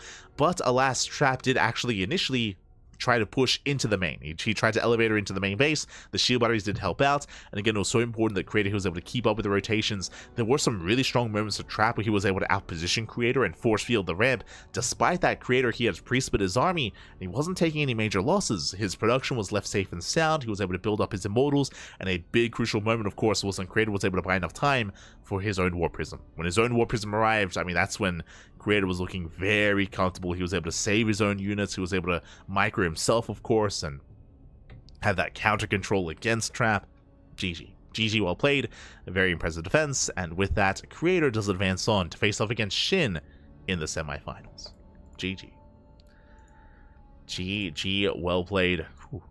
As Creator does advance on. But, of course, we have the lower half of the bracket to focus on. to focus on as we do quickly switch our scenes over. Again, we are halfway through the quarterfinals. SHIN was able to take down herO earlier. I should also emphasize that SHIN was able to take down Young Yakov as well. Again, some big wins so far here by SHIN. Now he's up against Creator in those semis as Creator takes down Trap, but we still have 2 other matches to get into first. We have to wrap up the quarterfinals. It's going to be Classic versus Trigger and Rogue versus Oliveira. Oh boy, still more matches to come. I do look forward to featuring at least one Terran. Let's go. When it comes to OlimoLeague, specifically these weeks as well, you know, Funada, the admin seeding the event, not gonna lie, but a lot of the Terrans have been taking each other out. Mara, of course, doesn't play in OlimoLeague, but I want to say for the past couple of weeks, Kira and Beyond, they just keep facing off early on in the tournament, and they just keep knocking each other out. So they just have not been able to perform or been able to get deep runs in this event. Oliveira has though, and Oliveira is very much so in form. We have been catching up with Oliveira in the podcast, and we've been seeing his results in a lot of these show matches, and Oliveira has been a beast as of late. So I look forward to casting some Oliveira after the PvP. Some people were asking earlier, yo, where is Trigger? Trigger is here. He's up against Classic in another Protoss vs Protoss match. Let's go. And again, as a reminder, all the quarterfinals matches, they all begin with the gold on El Dorado. They all do begin on El Dorado, so here we go. We're jumping into our next best of 3.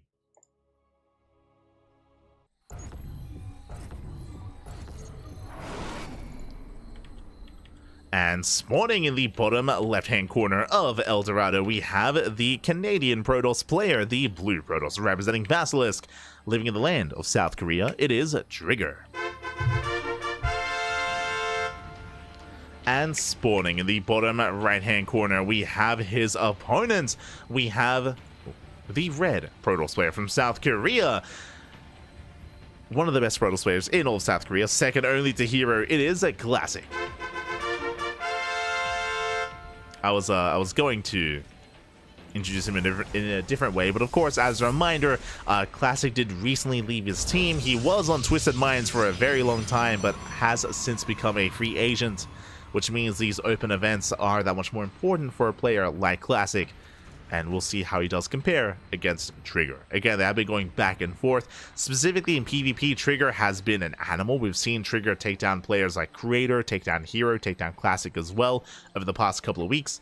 But typically, what I will say is that Trigger has been relying heavily on all-ins. Speaking of all-ins, we do have economic starts. Remember, we're on El Dorado. What does that mean? Ramp coming into the natural, which means gate expands.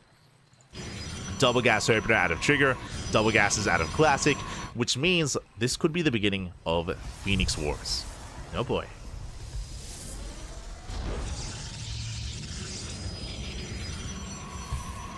Here we go. Now, the way this works, as you can imagine, is we have a gate into Cybercore. Because of the second gas, that means that we will have enough gas to throw down a tech structure when the Cybercore is done, and that is traditionally a Stargate. That is typically going to be a Stargate opener. If a player can, they will go for the Nexus first, but that is why we have probes. That is why both Classic and Trigger, they're in each other's main bases, and their goal here is to make sure that the Nexus is not thrown down. Because of that, because of the pylon blocks, you have to make a Zealot, and you have to make the Stargate. And because both players throw down Stargates, there's a Stargate for Classic, we should be seeing a Stargate from Trigger as well. This does mark the beginning of Phoenix Wars. Assuming that Trigger throws down his tech, what's going on? Hello. You have my attention. Okay, Trigger. Let him cook, Pappy. Let him cook. Goes to the Nexus. Okay, Trigger, he goes for a bit of a delayed expansion here, but an expansion nonetheless. It is faster than that of Classic, so we have broken the chain. Classic does open Stargate into an Oracle, not a Phoenix, as Trigger doesn't have a Stargate himself. So no Phoenix Wars.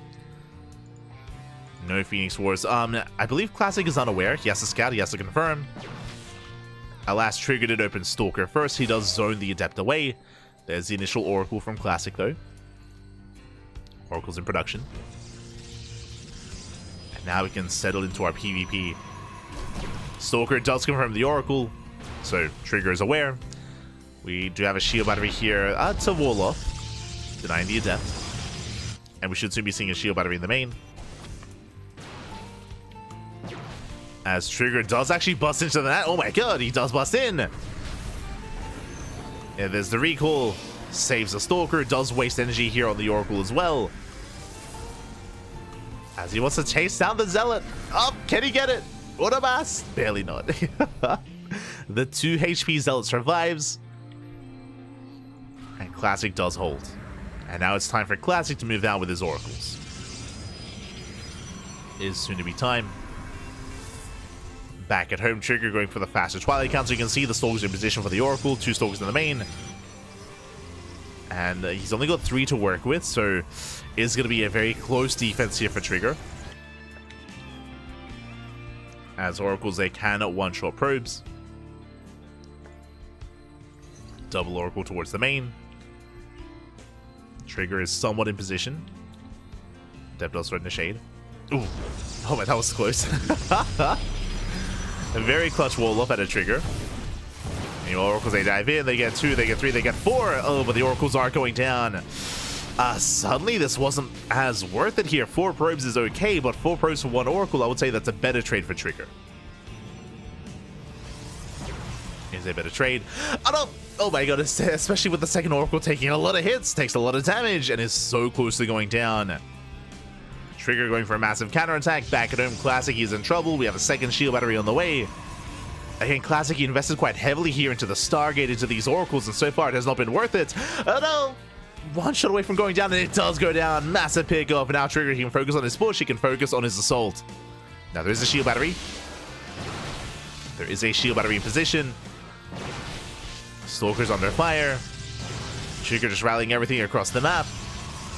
And he's going for the all-in. Yeah, he's going to be reinforcing behind this. Proxy gateway. Trigger, he's on 3 gates so far, soon to be on 4. Nice control.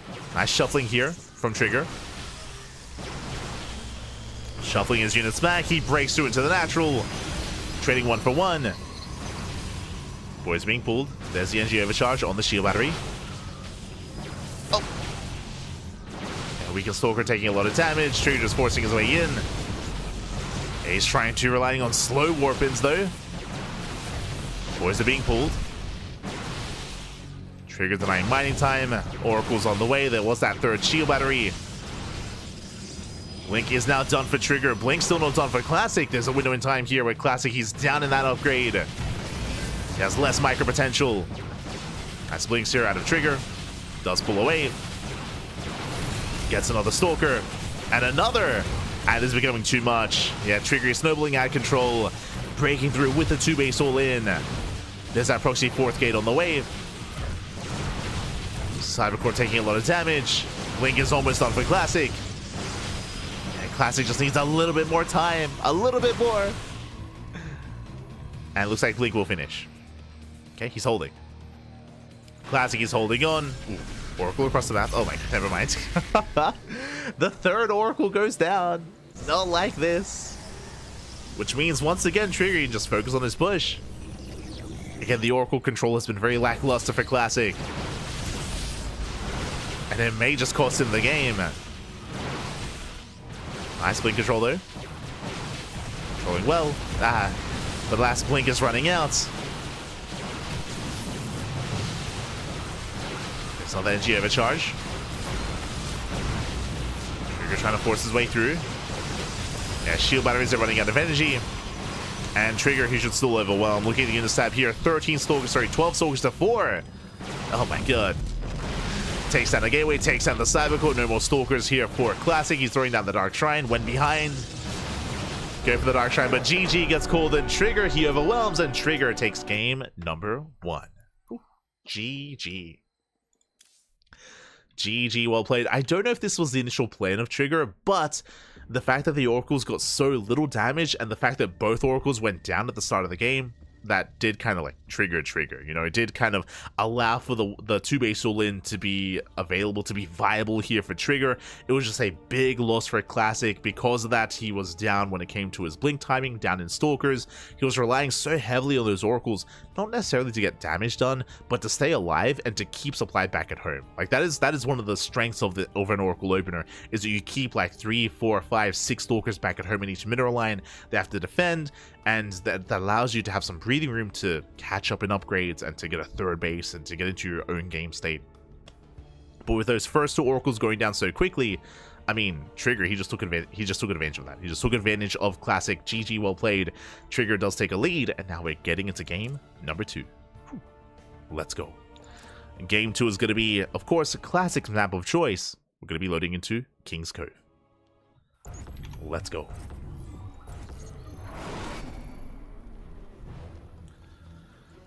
Here we go, and spawning in the bottom right hand corner of King's Cove, we have the South Korean Protoss player. We have the red Protoss representing himself, currently teamless, but we'll see if he can bounce back and force the ace match. The pressure is on. It is Classic. And spawning in the top left hand corner, we have the Canadian Protoss player. We have the blue Protoss representing Basilisk, and also the Korean Clem. It is Trigger. Ay, ay, ay. Let us go. I believe Clem made this tag when he was in Korea a couple of months ago. I wouldn't be surprised if the other like house members were a part of the clan as well. I'm referring to Estrella and Future. Maybe Zane as well. As we are going to be settling in. Hello, Probe. What's going on? As Classic does move out a lot earlier here for an earlier scout. Back at home, walling up on the high ground. Likewise, so is Trigger. 2-gate opener out of Trigger, and it looks to be another 2-gate opener from Classic. So Classic, just a little bit more paranoid, goes for a very early scout. Does confirm that so far everything is looking normal.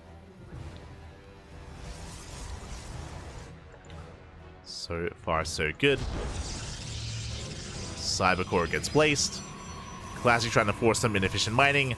And Trigger, he does skip the probe scout, and he's going for a proxy pylon. And the question becomes, is this a real or a fake proxy pylon? Oh boy.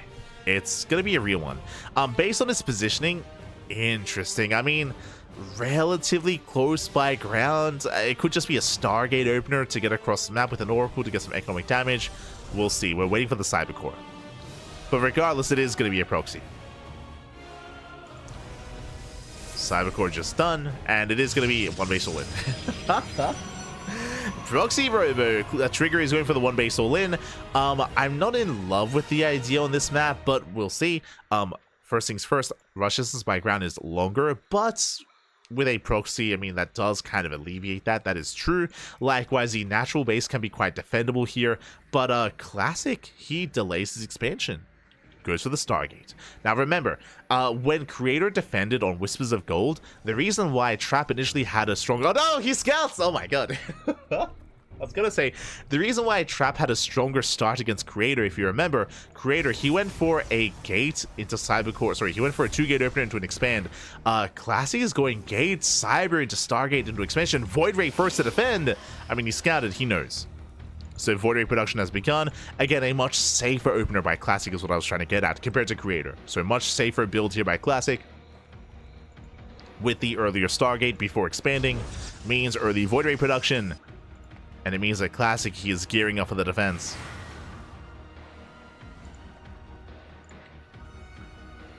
And we'll see if Trigger can pull this off. Back at home, 3rd gateway. 3rd gateway gets placed, which means he's committing to the all-in, of course. Attempts have arrived. As they threaten the shade, the Void Ray can zone away the Prism, and the Prism, I mean, there's no anti-air. Uh-oh. The War Prism is in trouble. There we go. We have 2 Stalkers coming in to reinforce. Classic chasing this out on the map. Bold move here at a Classic. But he's not punished. Does pull away. Thankfully, does not overextend. Classic gets to calm down.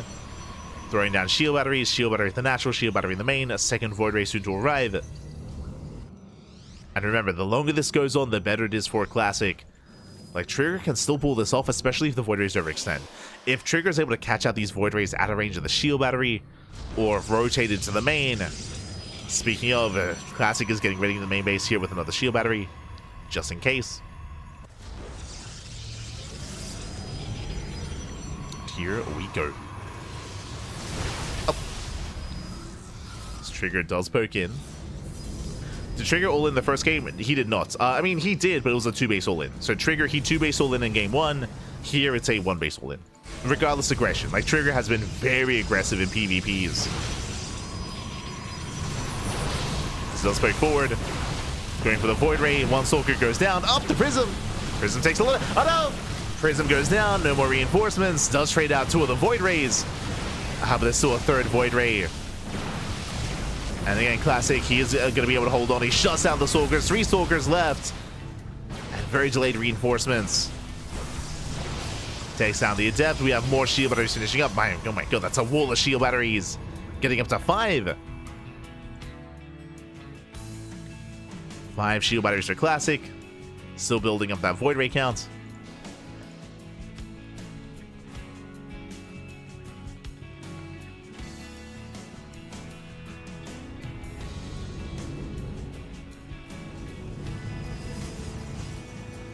I was watching a second one, or I think it was the other way around. Classic Lena. No, remember, I apologize if I didn't explain it correctly.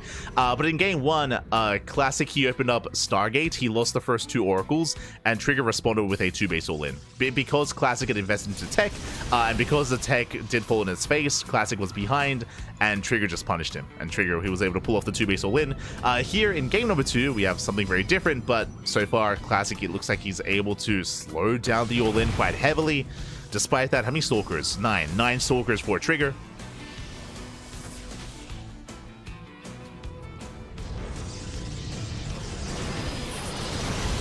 The boys are being pulled, but again, there's 5, soon to be 6 shield batteries. He's crazy. So many shield batteries. There's the Pulsar Beam. And Prismatic Alignment is activated. The Void Rays, they go ham. Nice juggling here with that Prism. But the army still gets forced back. The Stalkers are getting very low. Prismatic Alignment running out. 4th Void Ray on the way. Nice force field. Trigger did kill every single probe. Is crippling the economy. Now going for the Nexus. Now, if Trigger can kill the Nexus, he can expand back at home. He can try to expand, but God, he's not going to be able to. Not going to be able to break the base, I mean. As the 4th Void Ray has arrived, let's focus on the Stalkers. 1 Void Ray will fall. But that's most of the army crumbling here. Yeah, the Immortal was left on its own. Was abandoned. And Trigger, he does not take down the Natural. I did see someone mentioning earlier, like, at what point can Trigger try to expand? It would be if he had killed the Natural, right? Like, if he doesn't necessarily kill Classic, but if he's able to take control of the Natural base, then he can take his own. But at this point, he's too far behind. To expand, I mean. He's too far behind to expand. He has to get some more economic damage. As Classic, he does break out, takes down the Prism, and soon he can just lay siege up on the proxy.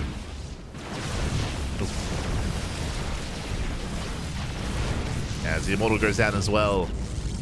Just 2 Stalkers left, soon to be 5. Nice target firing out of Trigger, does take down one of the Void Rays, but GG gets called, and Classic will tap the series 1-1. We are going to the ace match.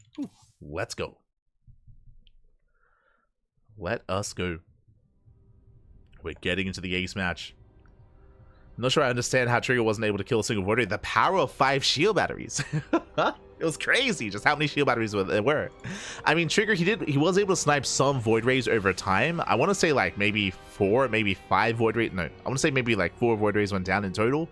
But again, Classic, he was just so well set up there with the concave, with the wall of shield batteries, of course. The power of the Prismatic Alignment is insane.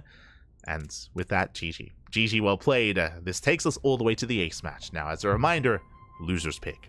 This is Trigger's map of choice, and it's going to be Whispers of Gold. Let's go. We'll see if Trigger can bounce back. Now, as a reminder, Trigger did blindly go for the 1-base all-in, not really knowing what Classic was up to. Remember, Trigger did not probe scout last game, which means he didn't know that Classic went for a very safe opener. That was also another problem that he had to try to overcome, is the fact that Classic did delay his Nexus in favor of Void Ray production, or the Stargate, which led into Void Rays. To be fair, it is also unfortunate that Classic did scout the proxy, so he knew to make a Void Ray first instead of an Oracle. But now we're getting into the ace match, and spawning in the top left-hand corner of Whispers of Gold, we have the Canadian Protoss player, the Blue Protoss, being forced into the ace match. We'll see if he can bounce back. It is Trigger. And spawning in the bottom right-hand corner, we have the South Korean Protoss player, the Red Protoss, tying up the series. He's got momentum on his side. Can he take it even further? It is Classic. And also a shout out to Bashka in the chat. Gracias. Thank you so much for the donation of $2. Thank you. Do appreciate it. Do appreciate the support that we do get on the channel. Again, all the support goes into the tournaments we host and the tournaments we run. Fun fact, we are going to be hosting a show match in a couple of days. We're going to be hosting a New Year's show match featuring Trigger as well. So if you're a Trigger fan, then do look forward to it. Again, it's going to be on New Year's Eve. And fun fact, it's going to be a best of 5 between Trigger and Estrella. We did lock both Trigger and Estrella in, and they will be featured in the show match New Year's Eve. Look forward to it. It's going to be, ideally, the event starts New Year's Eve, and it crosses over into New Year's Day. So it is like a New Year's event on the CranKy Ducklings. We're going to be featuring multiple show matches, not just Trigger and Estrella, but there's going to be a couple more as well. So look forward to that. Again, best of 5s. It's going to be wild. It's going to be crazy. Ideally, we're going to be hosting a show match for each region. So an NA show match, a European show match, and a Korean show match. We're still finalizing some of them, though. As for now, Trigger, calm down. Once again, no Probe Scout. Trigger, no Probe Scout. It's a one-base all-in. It's going to be a one-base all-in by Trigger once again. As you mentioned, Trigger has been very aggressive and very assertive as of late. Classic this time did open 2 gates. Ooh. Does open with a 2-gate opener. Here comes the initial robo. Now, Classic scouts, and Classic, he sees the pylon is missing. He does confirm the pylon is missing. Now, what are the chances that Trigger is going for an all-in 2 games in a row? Like, this is a bit of a mind game, because there is also a chance that this is a fake proxy and that there's only a pylon. There could be just a pylon hidden out there on the map, and we could be seeing a very different kind of game state here. So, Classic double adept into double sentry. But Classic, he's expanding. Yeah, this time, expansion before tech. So this time, a greedier build compared to previously, which is what Trigger wanted. And now Classic knows. Does he actually? He saw the Stalkers, he did not see the proxy. Yeah, he's not fully aware of what's going on. Safety shield batteries on the way. And Classic, he has yet to piece it all together, as he's only seen the 2 Stalkers, which is not again out of the norm. It was a double Stalker opener at a Trigger. So far, Classic does avoid the Stalkers, rotates towards the right-hand side. Getting a 3rd sentry, he can soon hallucinated scouts. And the first Immortal has arrived. And if Classic was aware that something was wrong, okay, there we go, Robo. Robo's on the way, very safe response here by Classic. This means eventually Classic will have his own Immortals, but he needs time. He needs time for his own Immortal production. That upside threatening to shade towards the main. Meanwhile, here comes the all-in. As now Classic knows no expansion. There's no expansion. Now he knows that there is an all-in coming. There we go. 2nd shield batteries on the way. And again, the longer this goes on, the better it's going to be for Classic. Trigger, he's waiting for his Warp Prism before he commits. Additional sentries on the way. With the Warp Prism, Trigger, he can just go straight into the main. And he does attempt to, but there's plenty of anti-air. Mortal does unload. Prism takes a lot of hits, takes a lot of damage. Boys are being pulled into the Adepts. Reinforcements, they do somewhat arrive. Stalkers, they're helping from the low ground as well. And nice control so far. Nice juggling here out of Trigger. Takes down 4 workers, but the Immortal is on the way for Classic. And Classic needs a little bit more time. The Immortal is halfway done. Trigger, he rotates to the low ground. Decent force field. He exposes the shield battery. Shield battery goes down. There's 1 shield battery left. Nice force field once again, just zoning away most of the army. Depowers the shield battery. Takes out the pylon. It's a very nice pickoffs. Ooh. Trigger, he will lose 1 adept. 1 adept goes down. 2nd Immortal has arrived. Again, these force fields just constantly just zoning away the army. You're now going for the Nexus, and we spoke about this. If the Nexus goes down, then Trigger can expand. Nexus taking a lot of damage. Nice force field here at a Classic. Ooh, he does not get the sentry. The base is getting low. And it looks like the base should go down. It's going to be close, though. Still going to be close. Classic is barely holding. Warps in more sentries. Takes down another Adept. Every unit counts. War Prism's on the way for Classic as well. Yeah, he's forcing back the army. Gets another sentry. Yeah, Trigger bleeding out a lot of units there in a short period of time. He's forced back. Dropping into the main. Gets an adept. Doesn't quite get anything else. Likewise, War Prism has now arrived for Classic. Trigger dropping into the mineral line, going for the Immortal. Oh my god, so close. Barely does not get it. The Immortal survives. And Classic now is able to saturate. He's able to saturate that natural. Or at least start to. Trigger, he's up to 4 Immortals. That's a lot of Immortals. I love this. He does kind of shuffle them around. Replenishes the Immortals. Dropping back into the main. Ooh. Almost does bring down the Immortal. It's one shot away from going down. Here's one shot away. Barely does not get it. As Trigger takes a lot of hits. Rotating back in. Oh! Has to be careful. A lot of hull damage dealt. Prism under fire. Should survive. Up to 5 Immortals. Jesus. And again, so important that even though Trigger, he was bleeding out some Adepts and Sentries, but he has preserved every single Immortal so far. Force Fields, they send them away. Very nice Force Fields here from Classic. Does zone away the Immortals. One Immortal is so close to going down as well. Oh. Force Fields were on point. But now there's not many left. They're going for the Warp in. Trigger trying to rotate in. Boys are being pulled. The Immortals are trying to do what they can. And it looks like Trigger, he might just be... Yeah, he does have enough. 6 Immortals! He's crazy! 6 Immortals, they break on through. There's only 2 Immortals remaining here for a Classic. And alas, there's just no way for him to hold on. Not against this heavy of an army. This large of an army even. It's insane. Takes out both Immortals. And GG gets caught. Trigger, he snowballs out of control. And Trigger takes the series 2-1. Advancing on to the semifinals. GG. Whew. Oh my god. GG, well played. Trigger with an insane Immortal count towards the end there, up to 5, up to 6 Immortals. Again, able to preserve them over time, able to outtrade as well. It's just some really clinical micro in the lead up to those final moments. If you remember, initially we had some really nice moments out of Trigger, able to snipe the pylon, able to snipe the pylon, the shield battery, a couple of adepts, a couple of sentries, force fielding the ramp time and time again, just making Classic that much more uncomfortable early on, having to reinvest into additional shield batteries and trying to keep up with, of course, the harass. And it was all in purpose of just building up that Immortal count, just slowly over time to eventually overwhelm its opponents. So very nice control there by Trigger. GG. GG, well played. Trigger takes down Classic once again. And again, if you haven't been watching Trigger over the past couple of weeks, this has been more of a regular occurrence, specifically in PvP. I want to emphasize that I'm of the opinion, at least currently, that Trigger's best matchup is PvP. When we've been seeing him take down Classic, take down herO again, and take down some other key Protoss players like Creator, like Trap. It's been really cool to see Trigger just thrive here in this environment, but a lot of it has been coming down to his control and coming down to these kind of game states, like winding it back. Remember, game 1, Trigger, he 2-base all in. Game 2 and 3, 1-base all-ins. Like, just some really aggressive builds, but it isn't just the aggressive builds, it's also the control. Like, Trigger's micro and his control has been something that he has been relying on quite heavily in these PvPs. And it's been looking really good. Like, he has some really, really solid control, really solid micro.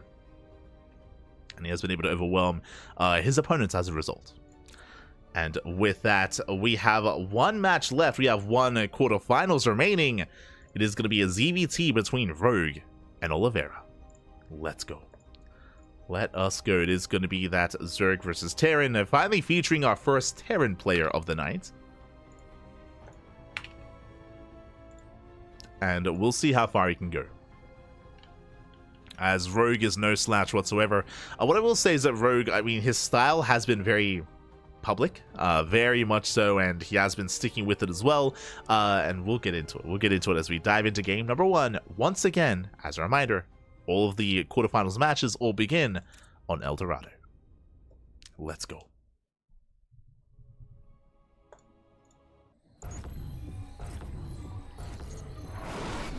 Here we go. Spawning in the bottom right-hand corner of El Dorado, we have the Chinese Terran player, the Red Terran, representing Weibo Gaming, WBG.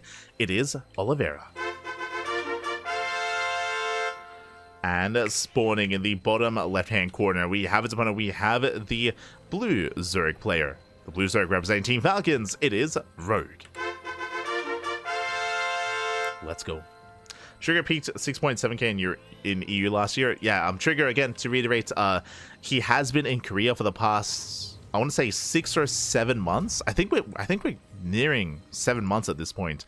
But Trigger, he has been in Korea for a lot of this year, and as a result, he has been improving a lot. Like, his rate of improvement has skyrocketed this year thanks to his time practicing in Korea.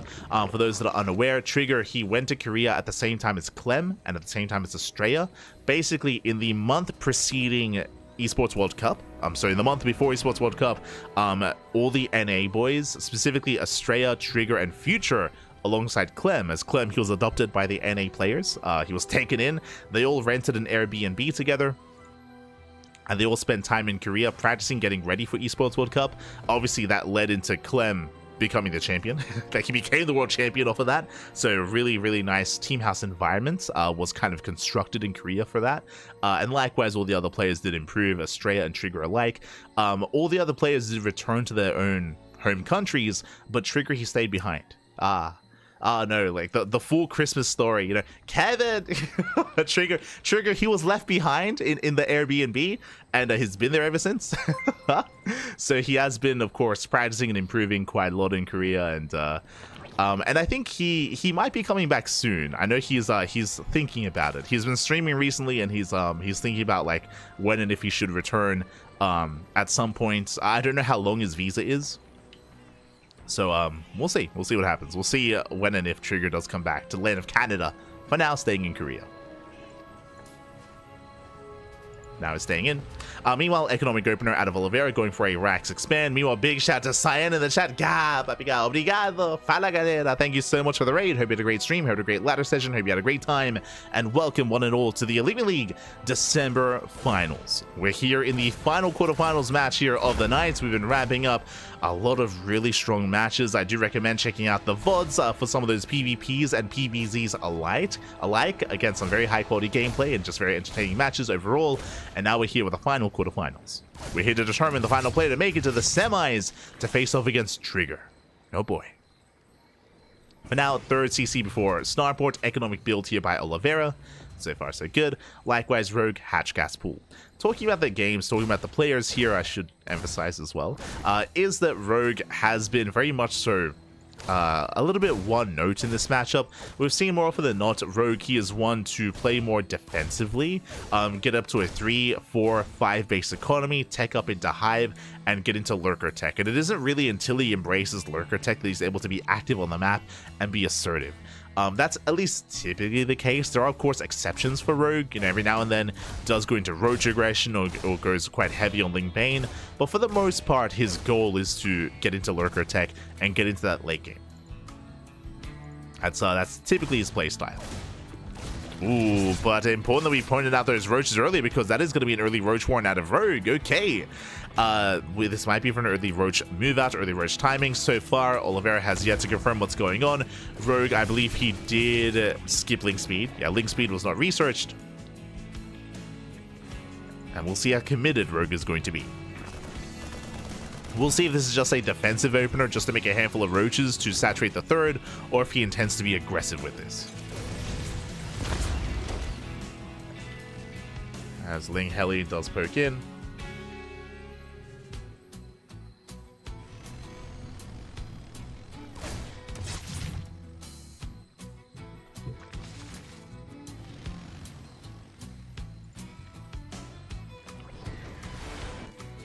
Oliveira, he does poke in. Doesn't quite commit. To have Oliveira now taking his third, going for the gold. Let's go. Is going for the gold expansion.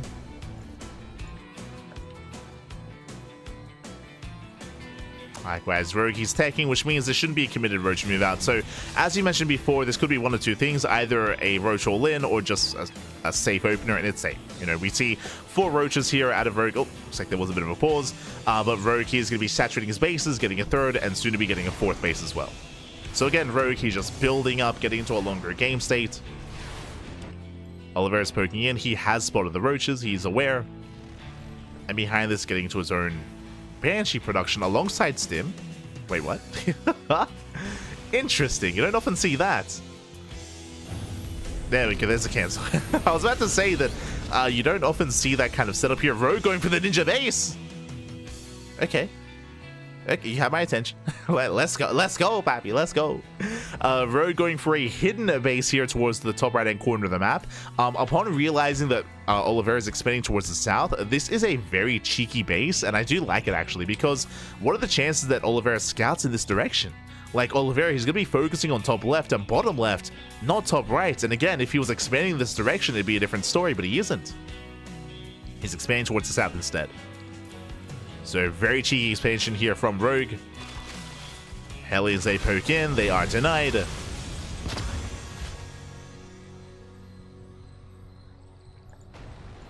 Are going to be denied. Oliveira pulling away. Ooh, getting into an... Yeah, he's getting into an 8-Rax. I mean, this makes sense, especially with the goal base. This is a strong map for an 8-Rax. Oh, boy. So, this looks like a 3-base all-in out of Oliveira. Ideally, you don't want to throw these Hellions away. You can morph them into Hellbats to support the Bio Army. But this is a very aggressive build. Essentially, it makes sense. So because there's no gases here at the 3rd location, you can't really afford like a 2nd factory and additional tank production. We shouldn't really be seeing any add-ons here. We shouldn't really be seeing a 4th CC. But we'll keep an eye on Oliveira to see if he does commit. And he should be. Yeah, Armory is now on the way for 2-2. Oliveira is building up, and he will soon pull the trigger. Back at home, Rogue is now taking. As we mentioned, Rogue, he's typically working towards Lurker tech, so Hive is on the way. Hydrogen, I believe, did just complete. Yep, Hydrogen is done. Infestation bit into the Lurker den, and the question becomes, I mean, typically the win condition here for Rogue is to get into a high Lurker count, but can he get there? Because Oliveira, he's making 10 Marines at a time. And we mentioned it, this is a 3-base all-in. So it's going to be an A-Rax 3-base all-in. I say that there is a 4th CC on the way, so never mind. Oliveira, he does have a contingency plan, but he still has a terrifying Bio Army, and he's pushing. He's going to be pushing. We'll see if he reinforces with these tanks. That's what I'm waiting for. I'm waiting for the 2nd wave. As for now, Oliveira, he's just poking. He's just poking forward. The longer this game goes on, the better it's going to be for Rogue, because he's that much closer here to the Lurkers, so he needs a little bit more time. As the Lurker Den is almost done. Oliveira now up to 4, soon to be 5 tanks. So he's still waiting a little bit longer here to pull the trigger. Rogue taking the gases. Viper production has begun. The Lurker Den has been spotted. Now Oliveira knows. And now he pulls a trigger. Yeah, he sees the would-be Lurkers. He's like, okay, I should try to kill you before Lurkers really build up. And this is it. This is Oliveira's moment. He is up in army supply. 2-2 is on the way. Again, this is a terrifying push. And this is designed to kill. There is a 4th base behind this, but again, like, this is meant to trade well and ideally break down a base. Scans ahead of time. There are 2 Lurkers. And so far, does try to commit in. Yeah, nice target firing. He does get one of the Lurkers. There's 3 more behind this. Oliveira is going for the kill. He has to push in a little bit further towards that natural. Vipers are gathering energy. Nice spread here on the tanks. Oh, Viper goes down. No blinding cloud. No blinding cloud whatsoever. And Oliveira is pushing through. Nice abduction. Gets one of the tanks. But Oliveira is pushing towards the natural. And Rogue, he can't rotate. He cannot rotate into the natural base. He's just being cut off from his own expansion. Trying to push forward. Massive scan here on the Lurkers. Lurkers going down. And GG gets called. Oliveira, he goes for the kill move, and he will take game number 1. GG. GG, well played. Again, it was an A-Rax out of Oliveira. Again, under normal circumstances, I don't think Oliveira would have gotten a 4th CC. I don't think it was necessary, but just went straight for the push, straight for the all-in. And again, this was striking just before Rogue had gotten into critical mass of Lurkers. He had Initially 2, then up to 5 lurkers, but they were a little bit too far behind. They weren't quite in position. He barely didn't have enough time to build up his lurker count to defend that area just outside of the natural. We saw that once Oliveira got there, once he took control of the ramp, took control of the game, GG. GG, well played. Again, very strong execution of that ARAX from Oliveira. And now we're getting into game number 2. Let's go. Let us go. As we are going to be settling in to our next game. And spawning in the top left-hand corner of King's Cove, we have our South Korean Zerg player, the Blue Zerg, representing Team Falcons down in the series. We'll see if he can bounce back. It is Rogue. And spawning in the bottom right-hand corner, we have his opponent. We have the Chinese Terran player, the Red Terran, representing Weibo Gaming, WBG, leading the series 1-0. It is Oliveira. Let's go. And again, Oliveira was pretty committed with that move out. As a reminder, he didn't have any gases at the 3rd because there were none existing. There were no gases at the 4th base. There was no second factory. There was no tech into ghost production or anything like that. It was just purely making 10 Marines at a time with, of course, that 5 tank support. And that was enough to break Rogue. Unfortunately, Rogue wasn't quite necessarily able to determine what was coming his way either. Wasn't quite ready for it. But now we're getting into game 2. Here we go. Getting into game 2. Here on King's Cove, we expect another economic opener. King's Cove is a larger map compared to El Dorado. Because of that, an 8-Rax is not going to be as effective. Something that we did mention in the last game, and we should emphasize once again, is that El Dorado, because of the short rush distance by ground, that is why 8-Raxes can be very powerful. They can be very strong. Meanwhile, what the hell's going on? Wait, what? Rogue. Okay. Oh, a little bit paranoid. I was very confused. Drone scouting is very unorthodox. So I was like, are we going for like the linear 3rd? Is he that crazy? He's scouting for proxies. So he's scouting for proxies. We'll take a 3rd base. This is a bit of an inefficient start out of Rogue, but clearly Oliveira has done some nasty things to him in the past. Like, clearly Oliveira has cheesed the hell out of Rogue. And on top of that, ooh, gasless opener. Okay, now there's more reasonings for this. Okay. So, it is a gasless build, so very greedy build here by Rogue. Now the drone scout makes more sense because he is more vulnerable because there's no gas, no roaches, no link speed, no banelings, no nothing. So scouting is that much more important. Meanwhile, Marine first out of Oliveira. He's hunting down the Overlord. Can he get it? The Overlord up, oh, barely will survive, just barely on 10 HP. Whew. Just barely lives. With that, we can just lift the Rax though. The Rax can lift and the Overlord should go down. So a nice pick off here from Oliveira, as he's going to be going for the add-on swap. Meanwhile, to winding back a little bit once again, there are certain maps where a gasless opener is more viable. El Dorado was one of them. El Dorado is a viable map to go into a gasless opener. This is one as well. The reason for this is because of how defendable it is on 3 bases. A very narrow choke point coming into the natural, and likewise a ramp coming into the 3rd as well. So it is relatively easy to just fully wall off here with like 2 queens or some stack defense or some buildings, and likewise defend your 3rd base with purely slow links and queens. The downside of this kind of build is that link speed is heavily delayed, and Terran players can try to punish you with Hellions. Because you have no link speed, they can pull you apart, especially on larger maps. But on a map like King's Cove, and you can see here, because of how defendable it is, again, you just throw down the Roach Warren, you have 1 queen in position, and your natural is completely safe. Likewise, the 3rd base also very easy to defend when you only have to focus on 1 location. So this is a map where you can get away with gasless openers. This is just a bit of a PSA for the chat. If you're out there, if you're like, oh, I want to play gasless, it's very map dependent. You know, maps like El Dorado, maps like King's Cove. I want to say Abyssal Reef is another one where you can go gasless, and Neon Violet Square as well. Neon Violet Square. Meanwhile, there are other maps where you can't. Like, there's no shot you can get away with going gasless on Frostline or on, I almost said Amygdala. I guess Amygdala as well. Amygdala and Whispers of Gold. Like that, those are very difficult maps to get away with this kind of gasless opener. Very difficult. Not here though. So Rogue is cutting corners, throwing down his spores. We can see Oliveira behind this getting to his bio, not mech or anything too crazy. Likewise, the Overlord did eventually get hunted down with the arrival of the medevac. Ooh, and we do have an earlier move out here with these earlier Marines.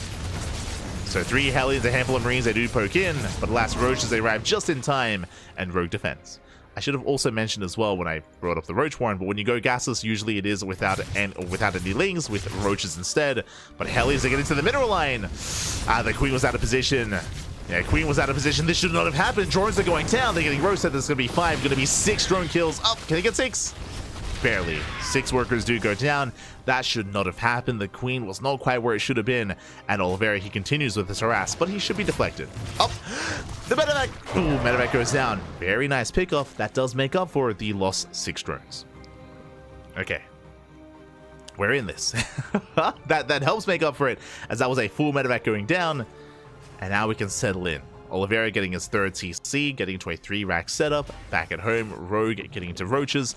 Now, we can go in 2 different directions here. Rogue, he could go Roach into Ling Bane Roach Ravager in the mid game, or he can go Roach into Roach Hydra Lurker. Now, I mentioned before that Rogue, his goal here in ZVT typically is Mass Lurker. That's usually his go-to. We saw him attempt to get there in game 1.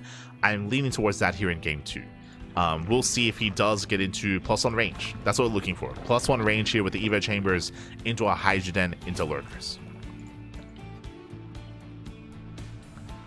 So we'll see if that's the case from Rogue. Meanwhile, Oliveira going to be floating over, taking his 3rd. And moving out across the map with his Bio Army. Has the 1 Banshee. Getting into stim, getting into +1. There it is, +1 range. So it is going to be +1 range. This is looking like into Lurker tech.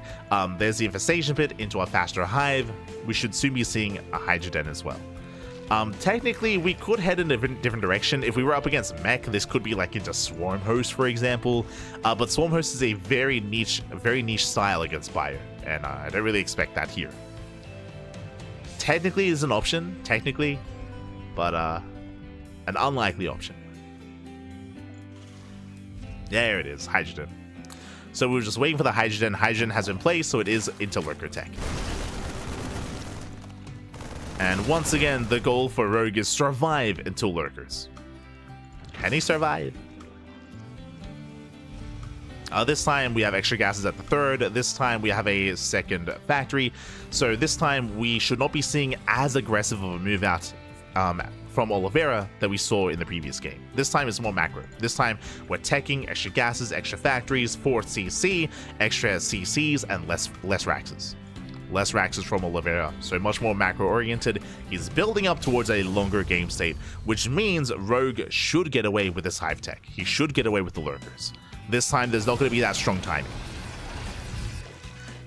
So strap yourselves in. We're getting into a longer game. Getting into a longer game state. I appreciate the safety link speed on the way. Eventually you want to stop Roach production and you want to support the army with Ling Bane. Eventually. Hive is halfway done. No Lurker Den yet. Ideally we do want it a little bit earlier so we can start the upgrades. Oh wait, no, my apologies, I missed it, but there it is. Lurker Den is halfway done.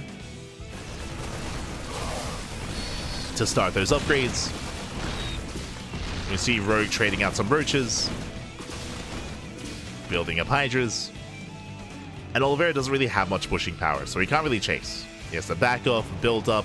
3 more racks is on the way. Now he's getting into its 8-rack setup after the 4th. Bold's move to go for the orbital, not for the planetary, especially considering how exposed this location is. So Bold's move here out of Oliveira, just cutting corners, being greedy. So very greedy play here by Oliveira, throwing down his own depots. As we mentioned, I should also emphasize here, one of the big features of King's Cove, very defendable in 3 bases, but the 4th base is wide open. The 4th base can be attacked from almost a 360 surround, which is why it's imperative here that Oliveira walls up. He has to wall up this location to help protect these tanks. So the depots, they do help with that.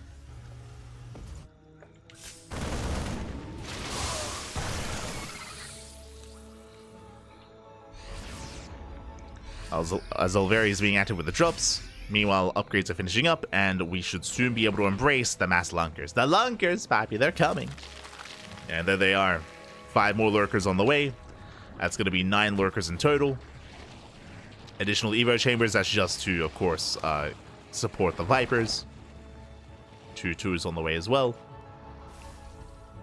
And typically Rogue's go-to, once he's able to max out with Mass Lurker, is Nidus play. To get away with Nidus Worms. As someone mentioned earlier about how inspired they were from Rogue because of his Mass Overseer style, that's kind of the style we're headed towards. You know, Mass Overseer, Mass Changeling, Mass Nidus Worms. To eventually pull apart the Terran player.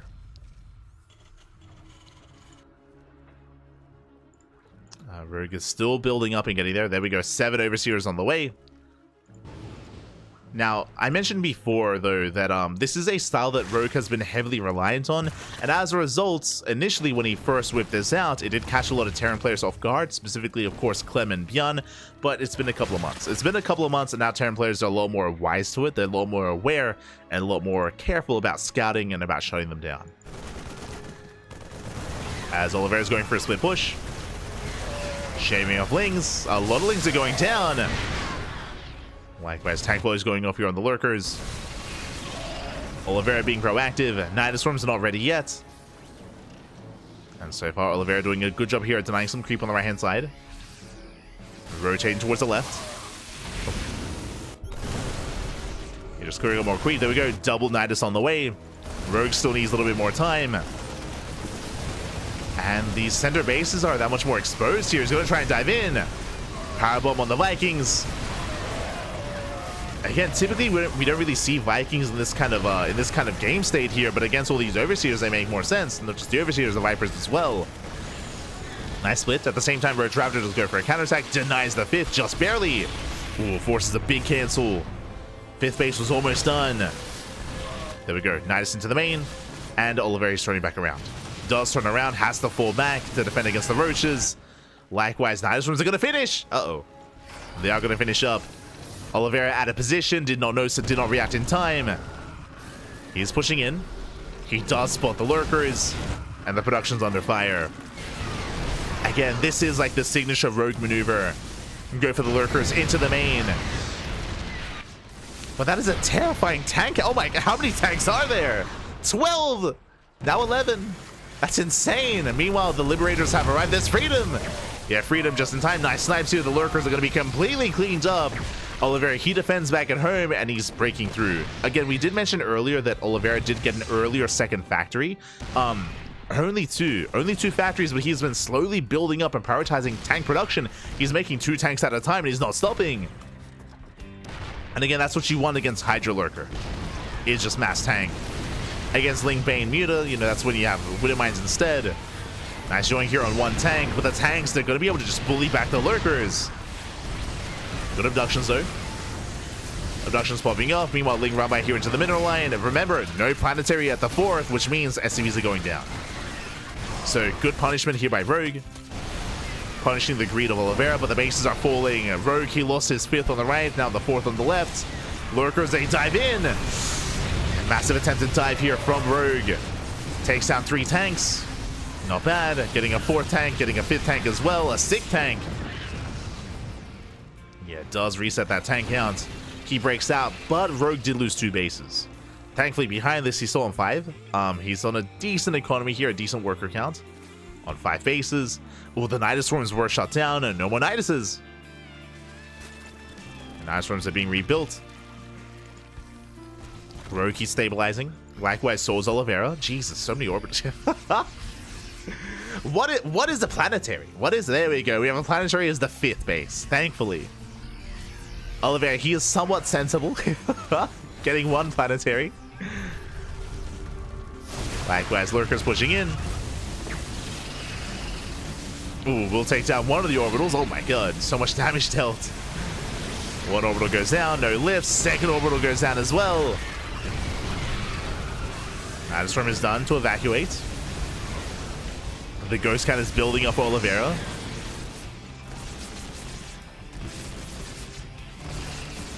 Is building up his ghosts. Changelings, they're waddling in. They're getting into the main. And Rogue, because he has a Nidus Swarm here on the front lines, he can go from the front line straight into the main base. But this time Oliveira, he notices. This time he does notice. He's going to shut down the Nidus. Nidus into the natural. Oh my god, Snipes swapping up. That was, I believe, 3 to 4 Lurkers going down. And Oliveira going for a big counterattack here. Does come across a fresh base. Nidus kind of finishes, but only 3, 4. Oh my god, Jesus. The unload is crazy. Lurkers, they do get into the natural. Just barely. Another best trades, but 14 SBs going down at the same time. Oliveira does take down an expansion, but there are Lurkers that defend. And Oliveira, he just runs into a meat grinder.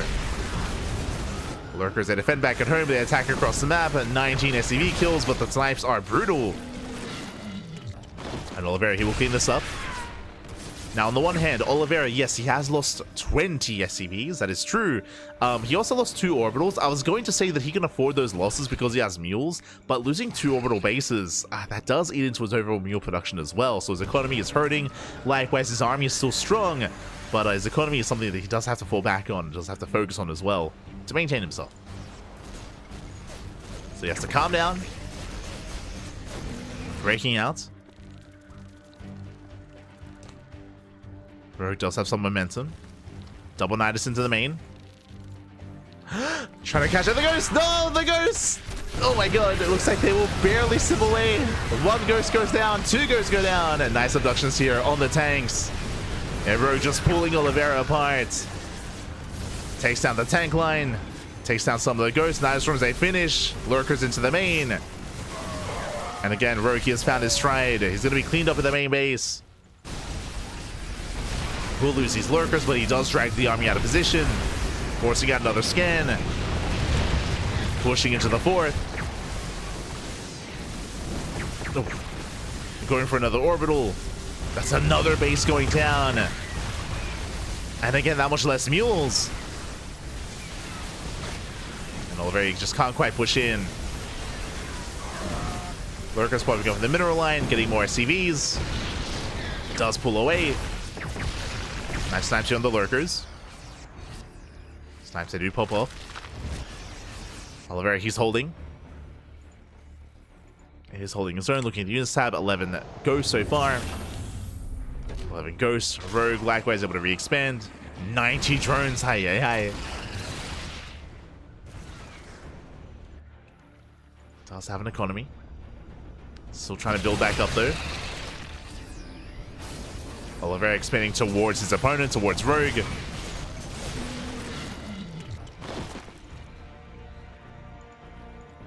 And both players are maxing out.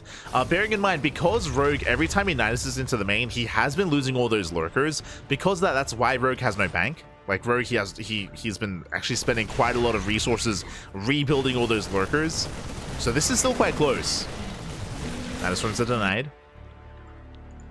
So despite Rogue having 89 drones, he hasn't really been able to build up a comfortable kind of bank that he can fall back on to try to be a little bit inefficient with his trades and build back up. Just hasn't been possible. Being run by does take down one of the tanks. Slips into the mineral line.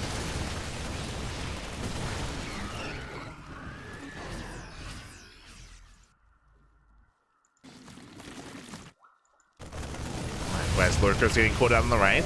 Nice spread. Oh, good Jesus. Nice spread here by Oliveira. Yeah, takes down every single Lurker. Will lose some Marauders, but not the Ghosts. The Ghosts survive. Oh my god, but meanwhile, massive counterattack. The base is gonna fall. 21 SCV kills. Jesus. And Oliveira, as he's forced to respond, and Nidus into the natural. And he's going all in. Yeah, he's had enough. He's had enough defending. He's had it up to here with Rogue.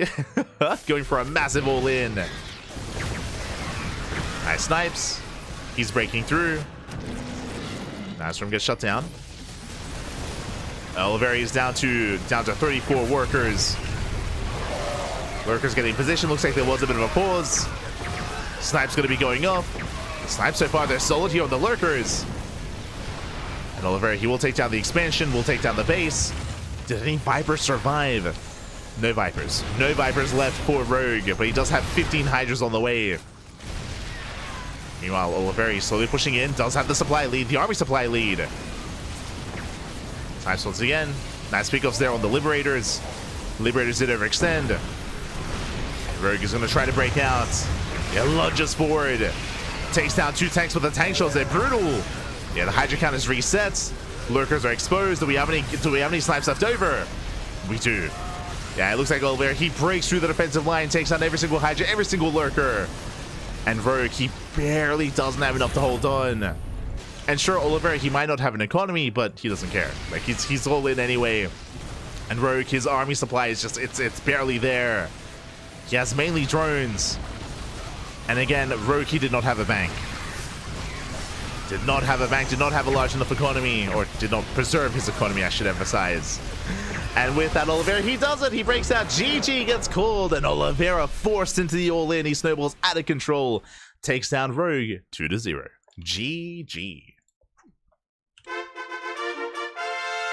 GG, well played, Oliveira. He does take it again, as we were trying to emphasize before. Rogue, even though he was getting a lot of Nidus Worms off, again, these were expensive trades from Rogue, where he was just throwing away so many lurkers. Because of that, he was just always kind of treading water when it came to spending his resources and building up his army. In the end, he did force the all-in, but Oliveira, he had just a terrifying tank count, ghost count, liberator count as well. Had a very efficient army, and did break through in the end. GG, well played. Whew. Again, a very intense game. Honestly, it was looking like we were going to see an ace match. It was looking like we were going to see a game 3. Like, Rogue, he was being quite successful with his harassment, especially towards the end, especially killing SCVs. But, you know, at a certain point, Oliveira, he had enough. He had enough, Pappy. Just went for the all-in. He sent it. And with that, Oliveira does take it, and Oliveira will advance on to the semis. Congratulations. Congratulations. Oliveira does take it, and now we can take a moment here to have a look at the bracket and figure out where we are and where we're headed. Here we go. As we switch our scenes over, the quarterfinals has concluded, and we have our top 4. We have our top 4 players of the month of December. We have SHIN taking down herO 2-1. Was a very intense back and forth between the two of them. We had Creator taking down Trap, so we have the upper semifinals. It's going to be a best of 5 between SHIN and Creator. Oh boy. It is going to be that best of 5. Likewise, we also have a Trigger. Trigger, he's been popping off in the PvPs. I did say earlier that I do believe that Trigger, his best matchup currently is the PvP matchup. Did take down Classic, and now he's up against Oliveira in that lower semifinals. 2 Protoss, 1 Zerg, 1 Terran. Nice race distribution here between our players, between our races here. Do love to see it. And we'll see who's able to make it on and advance on into the grand finals. Let's go. Was it all Lingbane openers from Rogue? No, not at all. Neither in game 1 or game 2. So again, Rogue, he did open Roach in both games. In both games, did open Roach. He often does not open Lingbane. Just catching up in the chat. I'm not sure I like the Lurker style against Terran. The Lurker style is very much so dependent on pulling the Terran player apart with Nidus Worms. As we saw, ideally you're able to distract the Terran player, cause a lot of havoc, cause a lot of chaos, get on top of the production, get into mineral lines, but for the most part, Oliveira, he was responding well. He was responding well. Even when some of the Nidus Worms did finish, he was able to minimize losses and shut them down. And again, punish kind of the Lurker commitment from Rogue. Is important to point out that we have seen Rogue pull apart players like Clem and like Beyond in the past, but as I was mentioning before in the lead up to this game, is that this is a style that Rogue has been sticking with for a couple of months at this point. It is just, it's almost all that he does in this matchup is, you know, rush into Lurkers, into Lurker Nidus, and because of that, over the past couple of months, players have been adapting. Terran players have been getting used to it more and more, used to defending, used to scouting, used to responding, and used to just minimizing losses like this. It is one of those things where if a certain style or a certain build gets popular or gets trendy, then, I mean, obviously, you know, players adapt to that, and the meta evolves, the meta does kind of go back and forth. Personally, I do think that's one of the reasons why none of the other Zerg players have adopted this style, even though Rogue, he popped off, was it Star Zagora?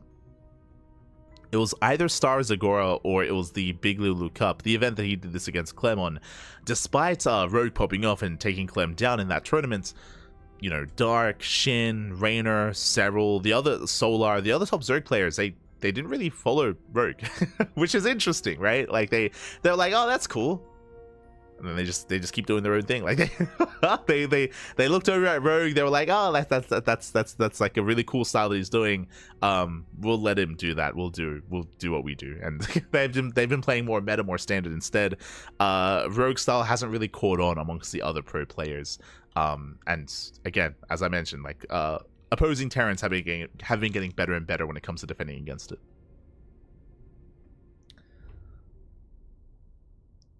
I mean, that's StarCraft for you. That's StarCraft. It's catching up. Here we go.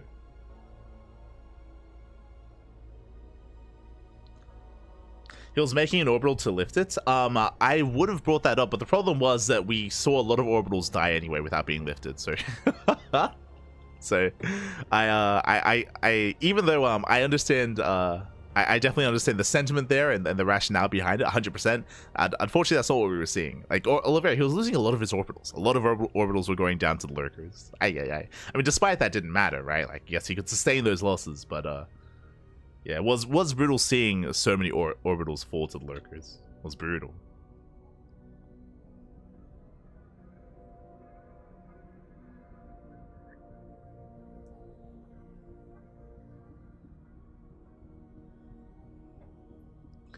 Here we go. Just catching up in the chat.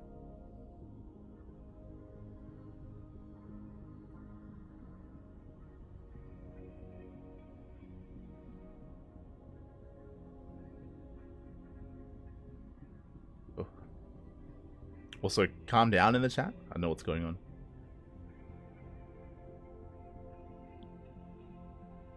Do you think it'd be a good idea to reduce the vision of the minor units? Not at all. I don't think there's anything calling for reduced vision. I mean, I feel like that would negatively impact like early game scouting as well, especially when it comes to other matchups. Less so ZVT, but more so the others.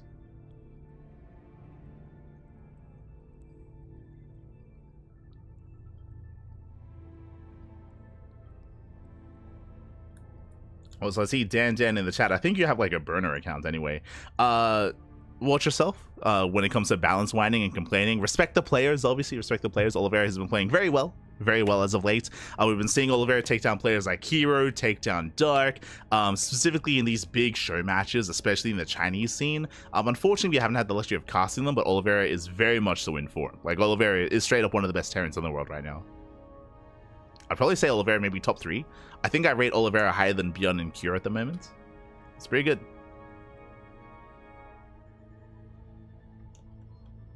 I guess time is getting better, or Rogue was a bit off.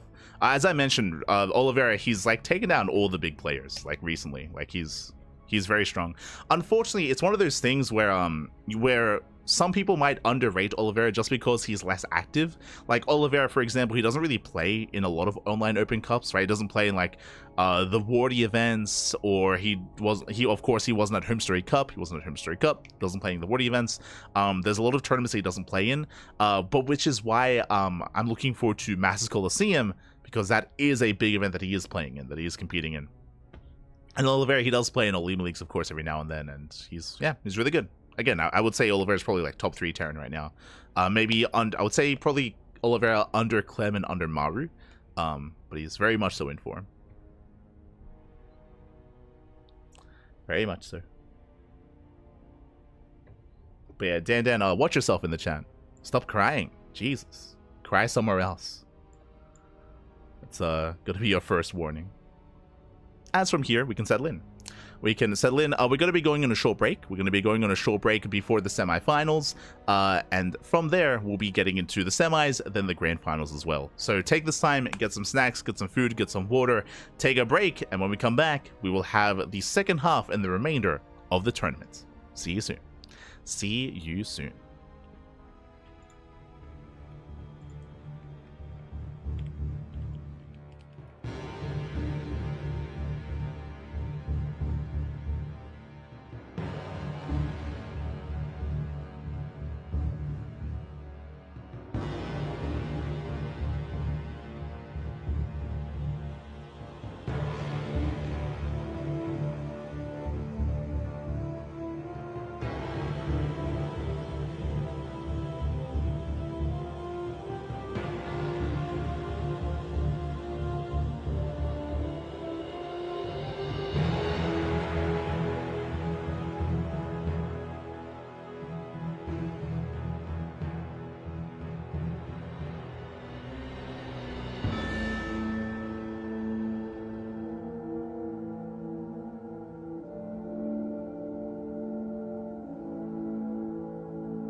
welcome back, everyone. Welcome back to the semifinals of the OlimoLeague 2024 December Grand Finals. Again, this is a monthly tournament. Every single month, we do host essentially a finals here of the month for OlimoLeague, and we have now reached our top four. We have our top four players. We have 2 Protoss, 1 Zerg, 1 Terran. We have SHIN versus Creator, and we have Trigger versus Oliveira. Let's go. Also, as a reminder, these are best of 5s. These are best of 5s, not best of 3s or best of 7s. It was best of 3s quarterfinals into best of 5 semis into best of 7 grand finals. Oh boy, let's go, Poppy, let's go. So we have 3 series left, 3 series remaining, but they are longer series, Poppy, so we can sink our teeth into some more StarCraft. Let's go. Let us go.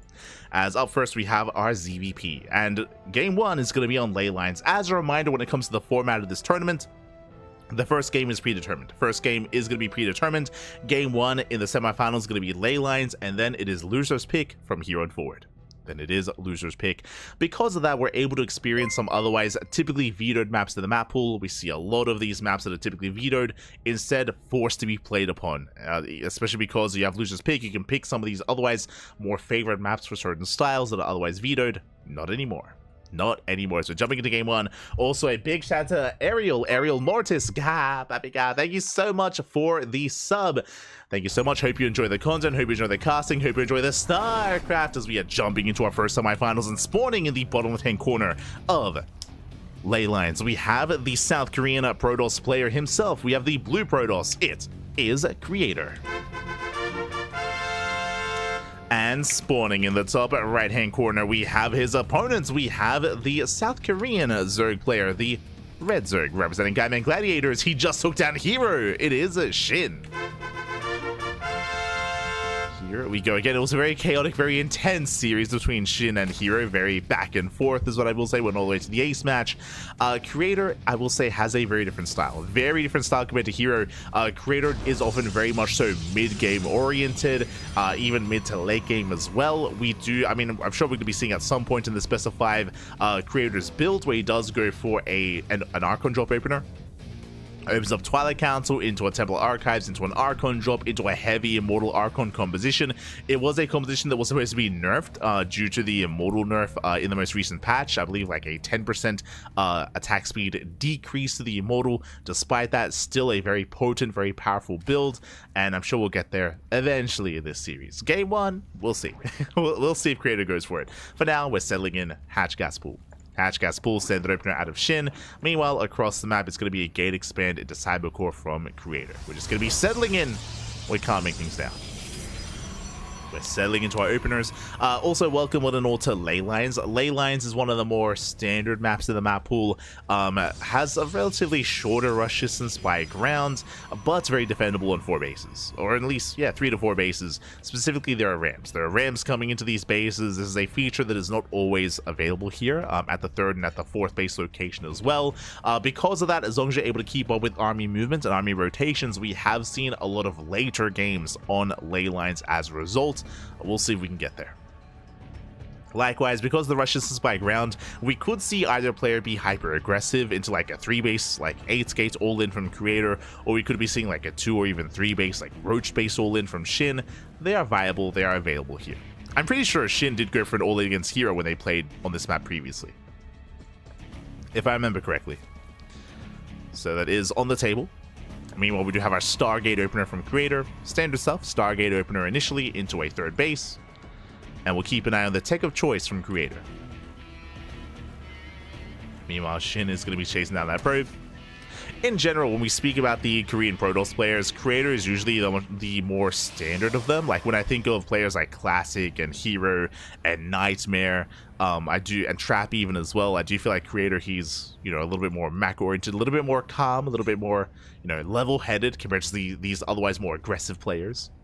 Not saying he can't be aggressive himself, but less so than the others that I did mention. For now, Stargate has been placed a little bit further back, which is an interesting choice. Typically, you would throw down the pylon and throw down the Stargate on the right-hand side to reduce the time it takes to get across the map. You can see Stalker opener out of Creator. Based on the placement here, he's intentionally trying to hide that Stargate, and if you look at the rally, we see why. he's going to be banking up oracles. So the goal here is to try to make it look like it is not a Stargate opener, to make it look like it's some other form of tech, and to make sure that the queens are out of position and that the spores are skipped. So he's banking up. He has 1, soon to be 2. So cheeky maneuver here by Creator. This is actually very iconic to Creator. Not many Protoss players do this. This is more of a unique variation, but again, he's just trying to build up those oracles, and he's trying to gamble a little bit here. He's gambling, hoping that we skip spores. We can see that SHIN, he has 1 spore in the main. Despite that, so has 2 queens here at the on the right hand side of the natural as well. Early Roach Warren. This is a very early Roach Warren. This is designed to defend against a Twilight Council opener or a DT opener. 4-minute Roach Warren. As you can see, this early Roach Warren isn't really going to do much at all against the Stargate opener. So already Creator, he's forcing some inefficiencies out of SHIN. Yeah, spore here in between the bases. This is designed to defend against DTs. Adepts are revealed. And Creator should just be expanding. Yeah, he should just expand from here. Oracles move out. You can see more links on the way. SHIN, he believes it is going to be a Glaive Adept opener. Jesus, 18 links on the way. So SHIN, he's being sold like a false narrative. Oracles ahead towards the natural. Spores not in position. Drones are going to go down. He's going to get 1, going to get 2, going to get up to 3. Oh, we're getting up to 5 drone kills. Oracles, they do survive, and SHIN, he needs to deny the 3rd base, at least deny the 3rd. But there's an Oracle to defend, yeah, and very good positioning as well.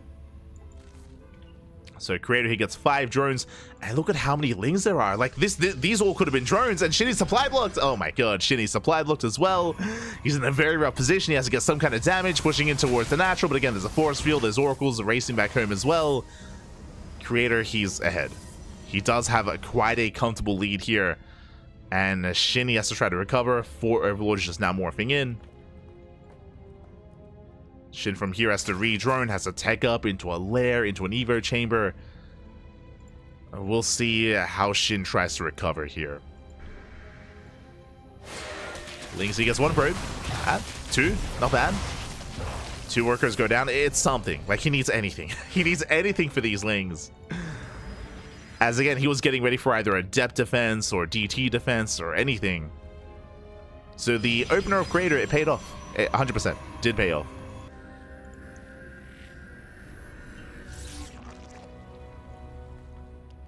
Back at home, SHIN just trying to resaturate. Evo chambers on the way. I'm curious if this is going to be melee or range. Lairs on the way as well. Again, SHIN is trying to recover. Lings, they get caught out by the stasis. Ay. And Creator, he could try to force field these Lings in. I'm curious how hard he tries to shut this down. Yeah, you can see him trying to body block. And Lings, they do make a dive for the left, and they will escape. Whew. They do get away. Now, what would make the most sense to me, plus 1 range, by the way, what would make the most sense to me is a 3-base all-in. SHIN, he knows he's behind. He knows he's behind, so, ooh, okay, he is not going for the all-in. He's getting a 4th base, and he's taking into a Spire. Now, this is a way to bounce back in this game. If he's able to get away with a hidden Spire to get mutas across the map, he can wreak havoc, he can bounce back, but he's also gambling quite hard here. He's relying quite heavily on that Spire, on those mutas. Meanwhile, Creator is building up for a move out. +1, Blink, they're finishing up in a couple of seconds. Creator, he's going to push out. And there's honestly not much at home to defend. SHIN, he's been heavily droning. He just droned up to 77. Oh my god, he just made 10 workers, 10 plus drones. He has no army. And SHIN's in trouble. He's up against the wall. SHIN just trying to buy time for Roach production. Roaches are on the way. He's got 3 Ravagers, soon to be 4. And mainly Ling. Creator is pushing in, gets a queen, gets 1, gets 2, blinks away. So far, good control here by Creator. Zones away the Ravagers, denies the Lings. So far, very nice control. Again, the soup is a lie.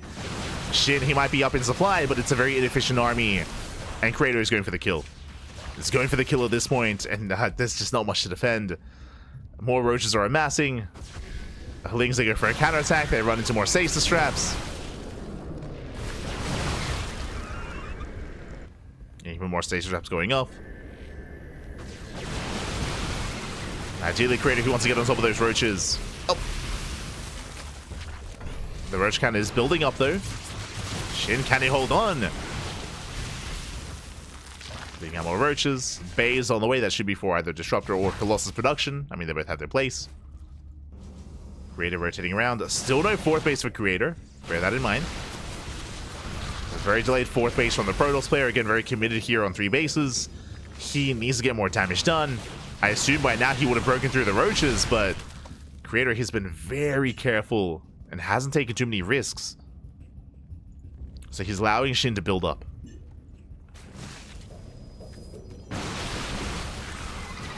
As even again here, Creator, he's very quick to blink away.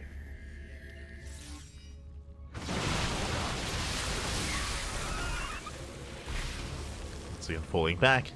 Colossus production has begun. Blinks back. Wiles a take down the Prism. No more reinforcements. Again, I do feel like Creator could have been so much more assertive here, but he has been taking his time. And he's still only on 3 bases. Shin, he's about to max out. Mutas, they have arrived. They're going for a counterattack. Creator, it looks like he has missed his window.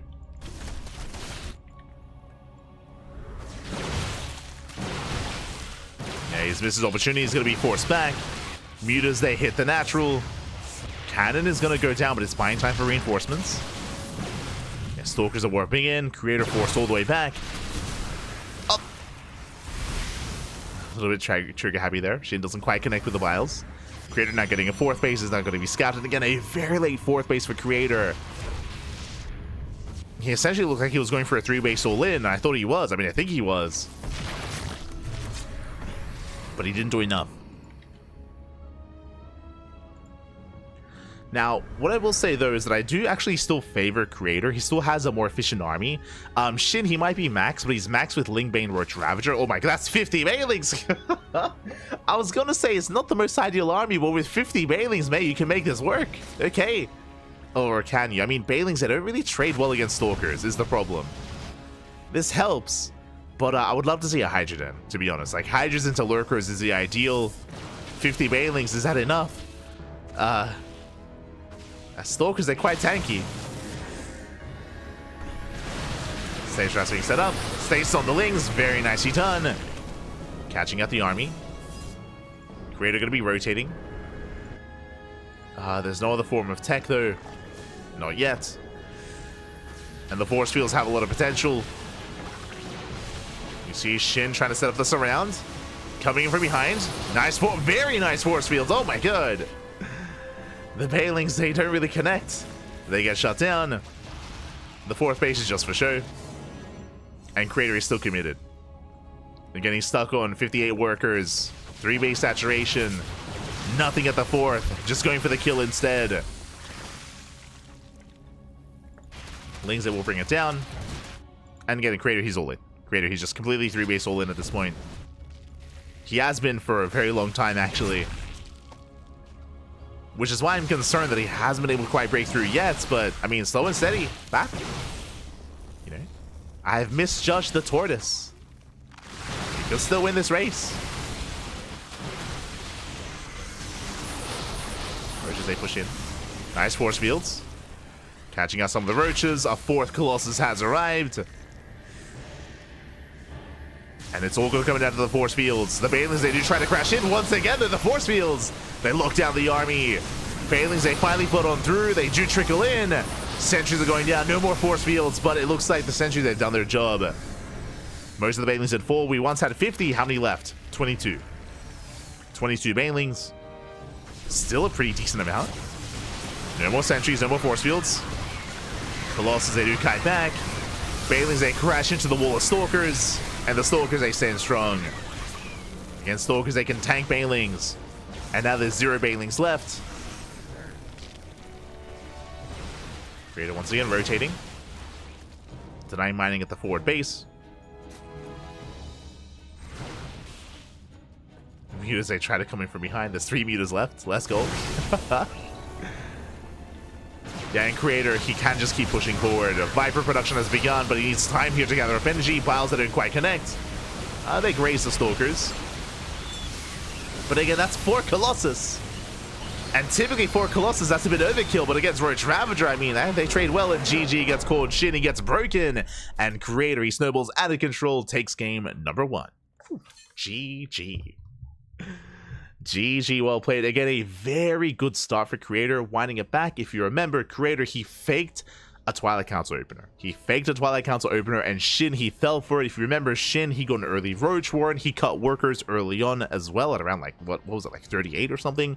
Like, cut workers very early, made a massive wave of lanes for nothing. Right, it was for nothing. It was a hidden Oracle-based opener instead. It hit a little bit later. It did catch SHIN off guard, and SHIN, he fell behind. He fell behind. So I do really like the 3-base all-in follow-up. I think that's a really good way to capitalize on your advantage.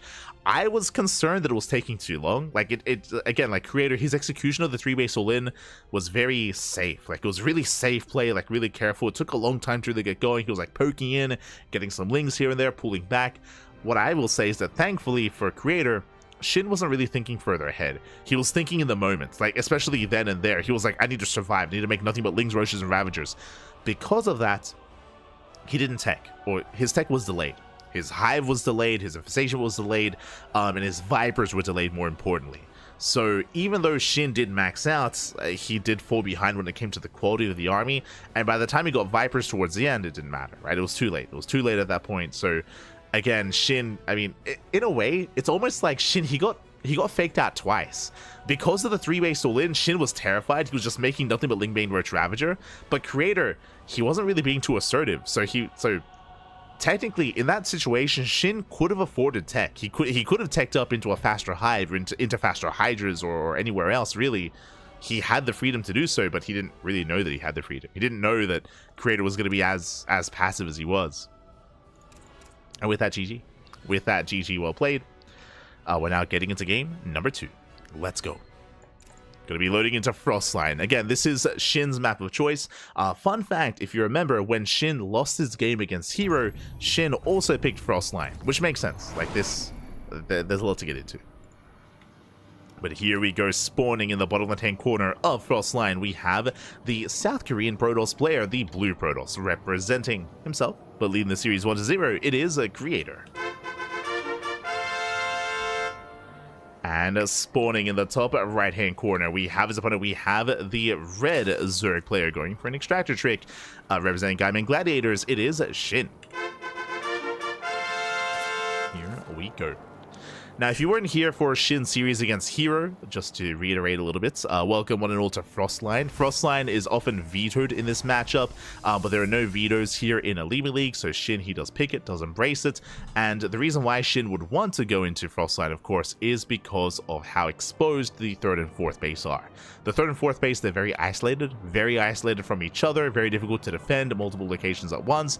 Even defending your natural and your 3rd base can be quite difficult in this map, so aggression from the side of either player, to be fair, can be favored here on Frostline. Depending on who has map control, I mean, they can very quickly just snowball into a win. So the bases are just less defendable. They're less defendable here on Frostline. To make up for that, the rush distance by ground is longer, true, but that hasn't stopped SHIN from going all in. So we expect aggression this time out of SHIN, but we'll see. Again, Creator was relatively aggressive last game as well. Relatively. Like, he still had a more careful approach to it, but, you know, all in nonetheless from Creator, true. It was all in for like 8 minutes. It was crazy. And did eventually max out with it.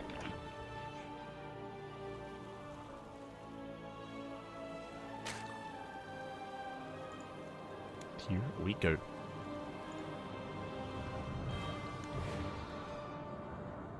And from here, we'll see if Creator goes for another Stargate. Once again, the pylon gets thrown down further back, so this looks like a Twilight Council opener. But, I mean, the last game also looked like a Twilight Council opener as well, and it wasn't. So, clearly, Creator, based on the pylon location, it could be another Stargate. It could try to fake out SHIN again, but we'll see what it is. Stargate once again. Okay. You have my attention. Again, typically when you go for a Stargate opener, the pylon is thrown down closer to the edge of the main to reduce the time it takes for the Oracle to get across the map, but this is now the 2nd game in a row where Creator, he has hidden the Stargate instead. Now, this could be for a Void Ray opener, true, could be for a Void Ray first, into hidden tech, or it could just be once again banking up those oracles and trying to fake out SHIN. We'll see. We shall see. As creator, he is just being active on the map, making sure there's no hidden units, no hidden lings. Once again, another Stalker opener to hunt down and to keep the Overlord Scout at bay. And creator looks like another Oracle. Yeah, he's once again, just like the previous game, he is going to be rallying the Oracle here towards his own main, banking them up, and just like the last game, his goal here is to try to force an overreaction out of SHIN, which is what happened. Remember, last game, SHIN, he went for a 4-minute Roach Warren, he made a massive wave of lings, and SHIN fell behind early on. Did fall behind, as all those lings could have been drones, and the lings, they achieved nothing. But again, it was because he believed it was a Twilight Council. And, I mean, what are the odds that creator does the same thing 2 games in a row? This time he will reveal the Oracle, though. Okay. This time he does reveal the Oracle. He is going to hunt down the Overlord. Ooh, early Roach Warren at it. There we go. I was about to say that we should not be seeing a Roach Warren this early on again, and there we go. He does cancel. Evo Chamber. This should be plus on melee. Should be plus on melee into Ling Hydra. So this time SHIN is more aware of what's happening.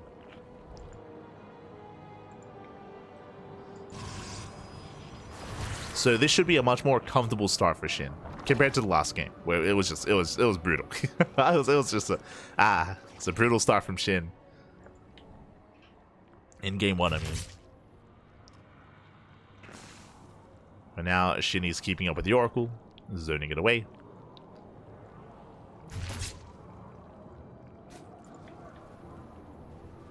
SHIN so far keeping up with the rotations. There's a Spore in both mineral lines. And we have our Twilight Council now Forge being thrown down. Again, they should just be +1 and Blink. Should just be +1 and Blink here from creator, getting his 3rd base up and running, getting into triple Oracle. And now we have a much more standard timing with the Roach Warren. This was around the 440, 430 mark. Evo Chamber is done. Curious. SHIN, he did delay his upgrade here intentionally to throw down the Roach Warren. Again, I should say start taking to get into his lair. So we'll see what he does end up embracing. Adept saving without, denying creep. Extra gas is being taken, +1 range on the way, not melee. Okay, you have my attention. Are we going to commit into a very Roach heavy style? It's looking to be the case. Likewise, creator, he's not going +1 and Blink, he's going +1 and Charge into a Temple Archives, into Charged Little Archon, which means Roaches would be ideal in this situation. So SHIN, reading this well, he has not really scattered too much at all yet, but he did see the Robo. Did spot the Robo. Oh my, this I was not expecting. Okay, I was expecting him to be going to a more Roach heavy style. That is Infestation Pit. Now, if SHIN has correctly identified that this is Charged Archon, then Swarm Hosts are viable in this situation. Swarm Hosts, they are an option. Is he crazy enough to go Swarm Hosts here on Crossline? We'll see. Lings, they poke in, and he should see the reinforcing. Yeah, he sees Zealots. He does spot the Zealots. Didn't see the Archon, but he saw enough. Okay, Hydra Den. No Swarm Hosts. Okay, we're calming down. Going for the Hydra Den. Phoenix? Phoenix on the way. Overseer does confirm. Gets eyes on all the tech.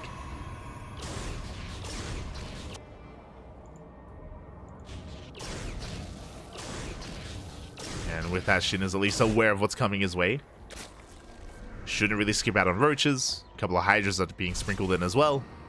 So for now, SHIN just going into Roach Hydra.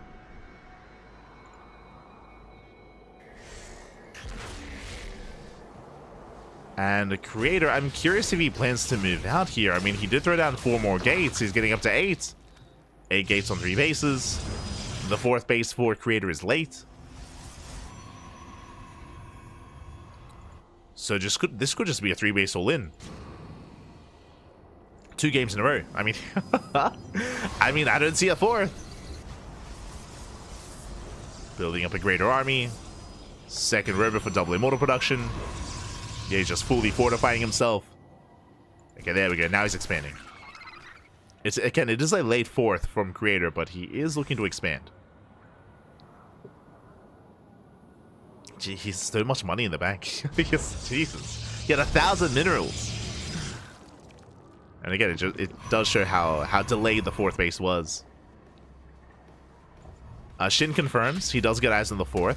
This should be a sign for Shin to now saturate his own. Like, Shin, he has intentionally been skipping saturation because he hasn't seen a 4th from his opponent. So Shin has been hyper-fixated on building up an army. No droning. It's so weird, like, both players have been adverse to expanding and actually saturating their 4th bases. Like, both players have just been hyper-fixated on building up their own armies. 4th base is under threats, and Creator, I don't think he can save it. It's going to go down. I mean, we did mention at the very start of this game how exposed some of these bases are from each other, how difficult it is to defend your 4th, your 5th expansion, which is, I'm pretty sure, why Shin picked this map. And Creator is stuck on 3 bases. Nice stasis. Stasis goes up. Shin pushing in. Going for the gateways. And Creator, he has no splash damage. Fleet beacons on the way. That I was not expecting. Okay. Heading in towards that mothership. Immortals are trading relatively well. Good concave here from Creator. Locking down the army. Catching out some of the Hydras. And we can see the Creator, he is going to be able to force some of this back at least. Yeah, he's getting us some of the Hydras. Roaches, they trickle in. Shin, he's going to have to back up, bleeding out too much of his army. And Creator holds. Creator, he does hold. It's one of those things where it was kind of like seeing Shin all in a player that's also being all in. Like, because Creator wasn't really investing into defending his 4th base and expanding, Creator had a terrifying army. And defensively, I mean, I would favor either one. Whether it was Shin defending or Creator. And Creator, he defends, he holds. He holds very nicely. Like, I don't think Shin should be aggressive here. Like, his win condition should just be deny the 4th. Deny the 4th base and saturate his own. But that hasn't really been happening. He's going in. He pushes forward, he gets punished for it. Yeah, Roaches, they get caught out. Massive flank coming in from Creator, and he just shuts down the army. Roaches, they melt. 1 Immortal goes down, 1 Immortal for almost everything. And Shin, he just shouldn't be fighting here. He did get out of here. The Immortal count is too high. It's how many? 7 Immortals. And Creator, he wants to fight. He wants to engage, breaks out. I'm not so sure that Creator can push out into the map like this, though. He can get surrounded. Has to respect the army. Backs off. 1 Immortal goes down. So Creator retreats. And behind this Creator, he's getting into carrier production. The Sky Toss is on the way. And again, Shin, you have to calm down. Like, you're all-inning someone that's all in. Like, what's going on? So now he's joining. There we go. Now he's joining up. Now he's taking gases. Hive finally on the way. Now we have the Hive on the way. Now we have the Lurker Den on the way. Now finally Shin is thinking further ahead, but Creator had some nice fights, and now he can finally take a 4th base, or at least he can try to. As I mentioned before, the win condition for Shin should be to delay the 4th as much as possible. You see him responding with his army, getting in position. Does spot the main force of his opponents. Just the 1 carrier for now.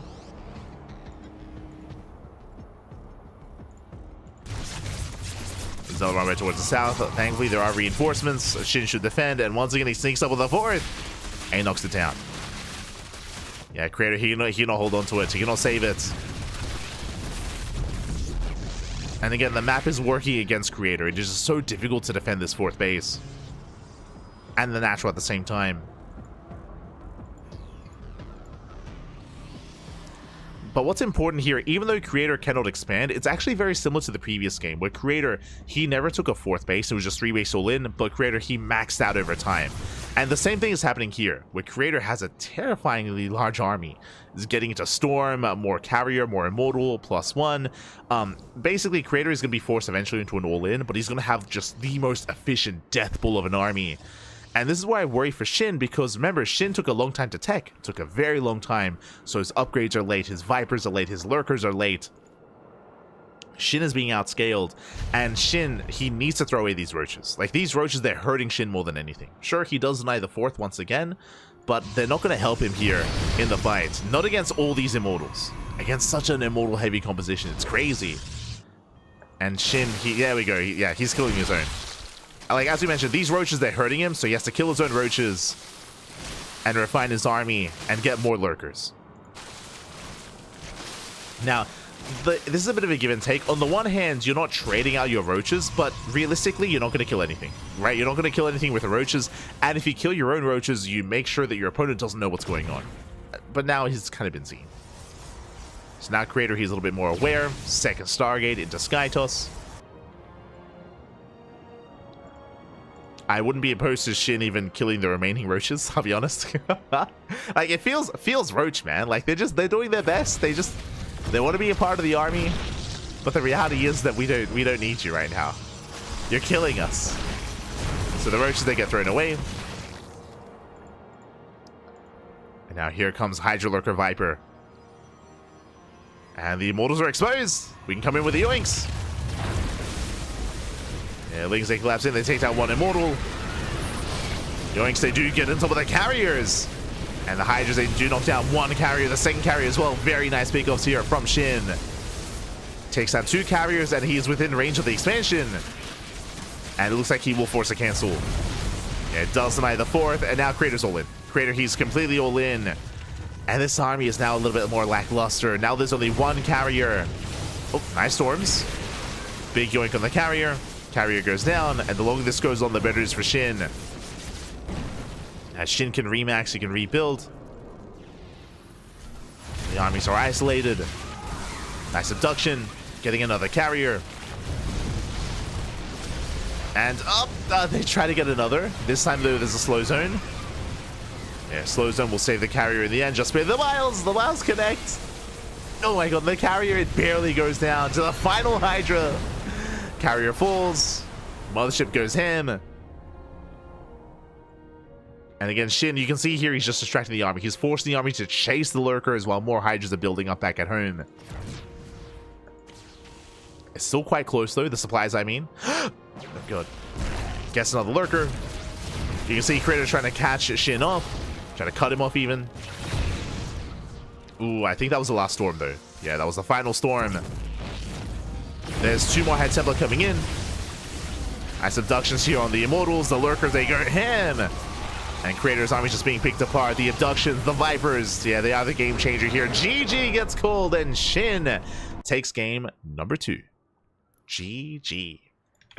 And again, you can see a very similar kind of a very similar outcome to this game, where in game 1, Creator was forced into a 3-base all-in. Same here in game 2, but the difference is that this time Shin was teching. This time Shin had lurkers. This time Shin had Vipers. Remember, in game 1, he was stuck on Lingbane Roach Ravager. Like, again, a much more inefficient army compared to what he had here on Frostline. But GG. GG, well played.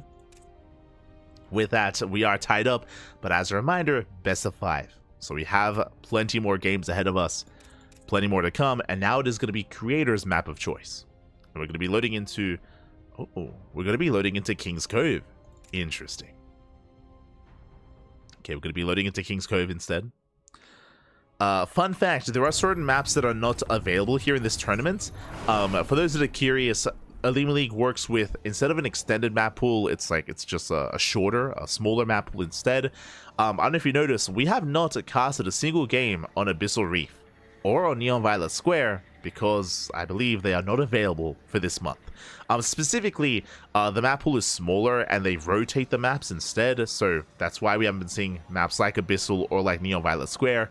Instead, we've been seeing more of this, more of King's Cove. And spawning in the bottom right-hand corner of King's Cove, we have the blue Protoss player from South Korea. It is, or being forced into a tied-up series, it is Creator. And spawning in the top left-hand corner, we have his opponents. We have the South Korean Zerg player, the red Zerg representing Gaiman Gladiators. It is Shin. Here we go. But I was specifically bringing that up because I would have felt like the more obvious map pick here would have been a map like Neon Violet Square or like Abyssal Reef. But again, there's a reason why we have not seen those maps at all here tonight, and that is because they are not allowed, not in the December monthly of OlimoLeague. But again, every week in the OlimoLeague, they rotate the maps. They phase out some and they reintroduce others. They still stay in the same map pool, but you know, they just mix and match the current maps available. Just as a heads up.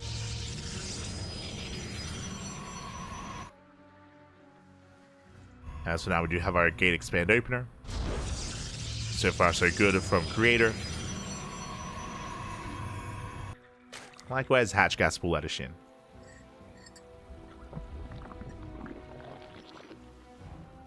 Now, when it comes to King's Cove, as opposed to Frostline, well, we spoke earlier how on Frostline it is very difficult to actually establish yourself on 4 bases. Frostline just does not help you.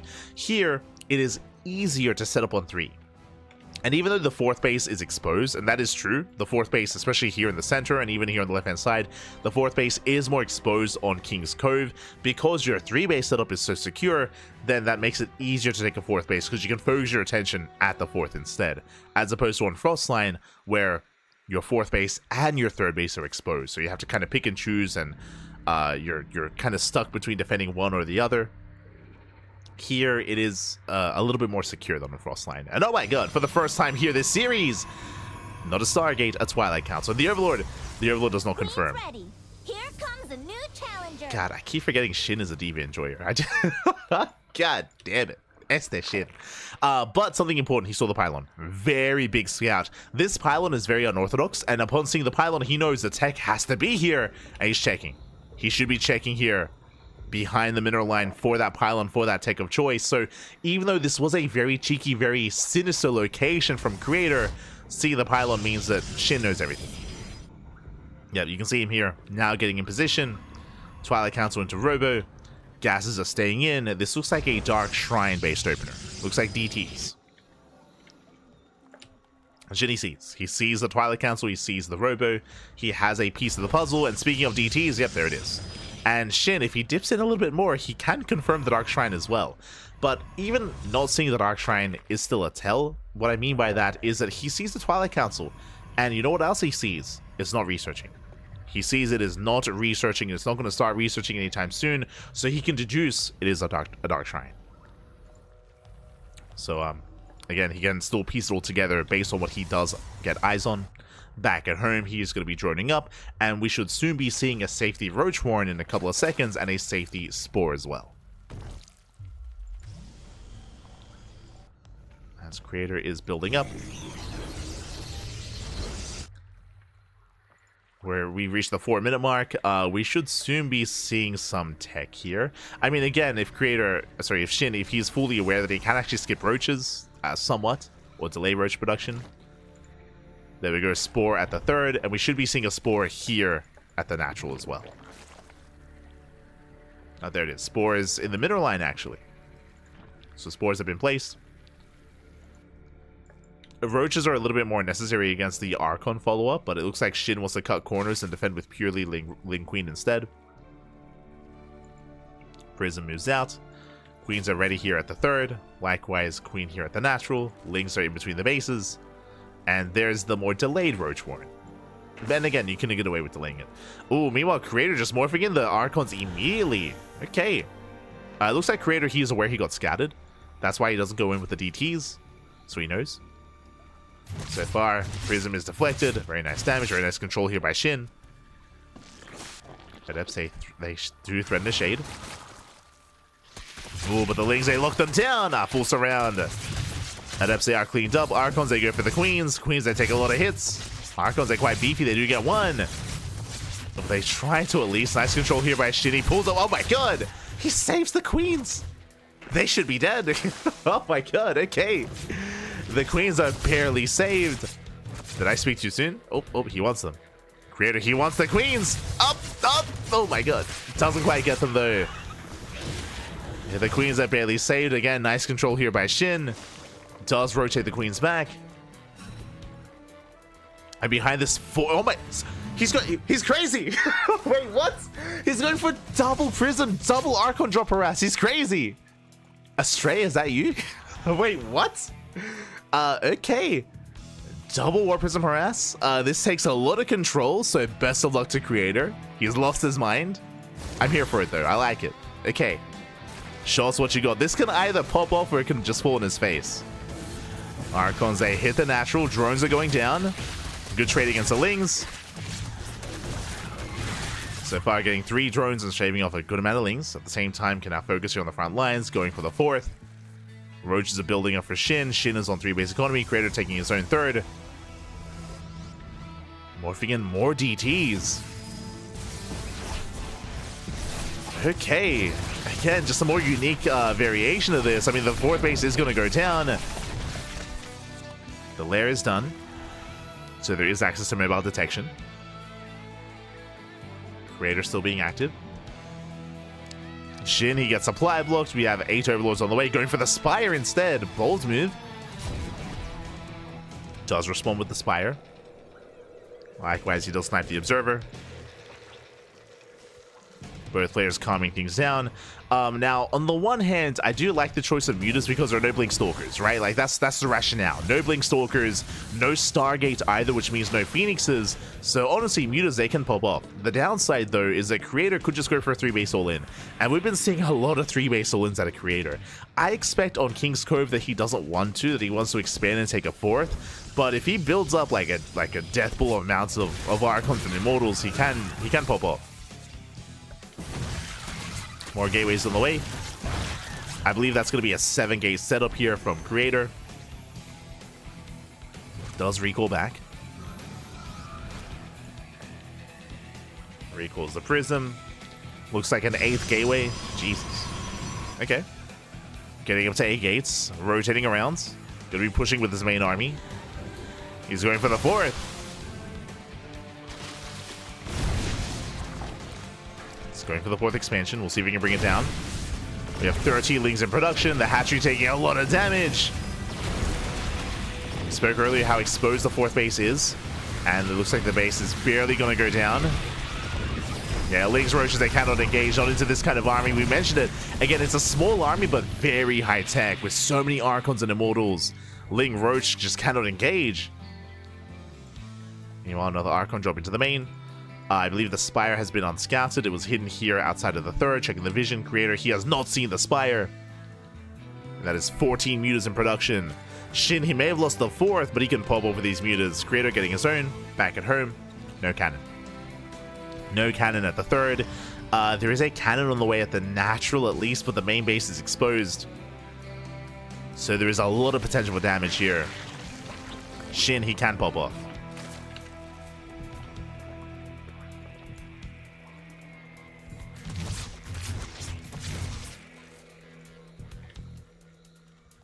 SHIN, he can pop off.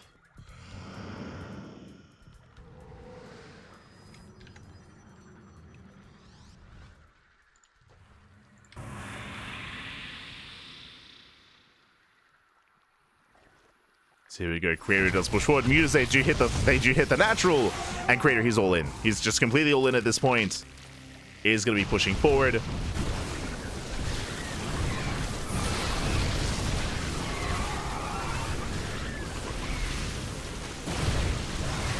Yeah, it does push forward. It's going to be 24, 25 probes going down.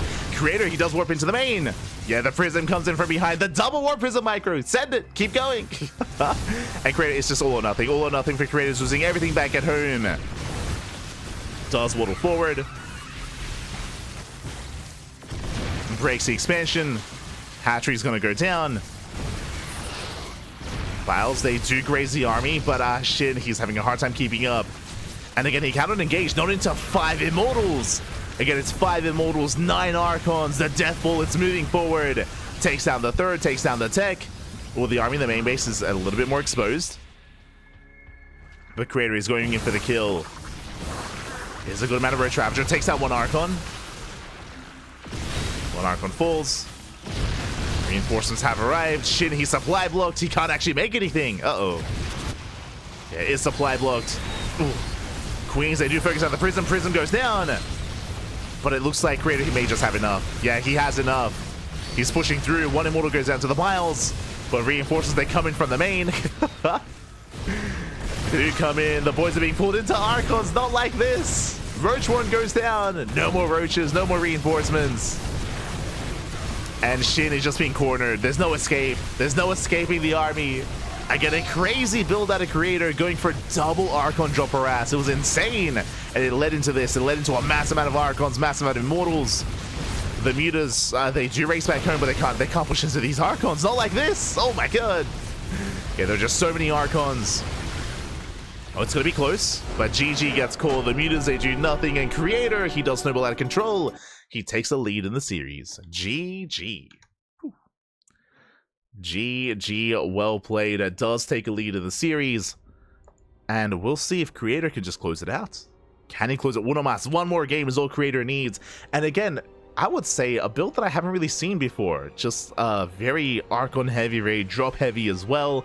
Was able to, of course, apply pressure, was able to keep the Zerg player busy while he was able to build up back at home with Mass Immortal, with more Archons as well, and it led into an all-in. And this is just what we've been seeing game after game. I mean, not the same build, but the same kind of like, the same goal, I should say. Just like 3 base aggression from Creator. Game 1, Game 2, Game 3. Do we see that again here in Game 4? I mean, we're going to be spawning into a much smaller map. This makes sense. Up next, Whispers of Gold. Let's go. Let us go.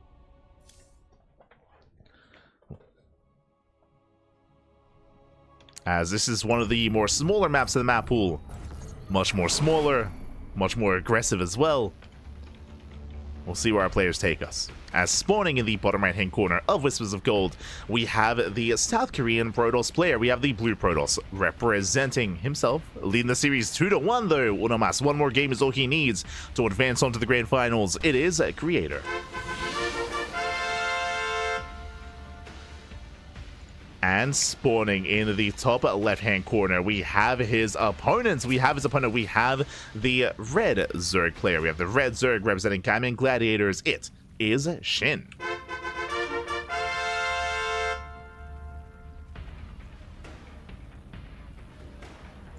Here we go.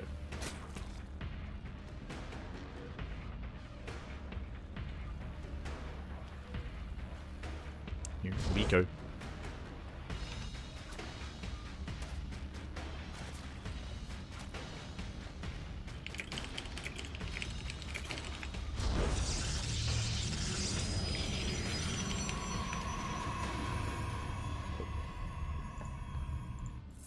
As from here, we do see SHIN attempting a hatch block across the map.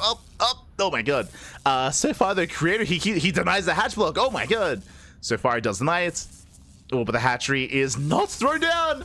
No, the drone. Oh my god, this is a rough start. Very rough start. The drone goes down, which means Creator, he can just freely expand back at home. This does disrupt the initial build here of SHIN. SHIN will expand, and this is going to be a hatch gas pull, but again, a very messy start here by SHIN, as he was hoping and attempting to hatch block across the map. Ooh, now this does mean that the initial gas and spawning pool, and even the hatchery, like everything else is going to be a little bit more delayed here as a result. And Creator, he does come up with a much more comfortable, much more cleaner start here in the early game. Whew, okay, so a better start here for Creator, as SHIN is attempting to recover. The pylon did complete across the map, so this pylon should go down, but SHIN is in a really awkward game state, and again, his hatchery is late. His hatchery is late as a result of this. So we'll see what SHIN can get done.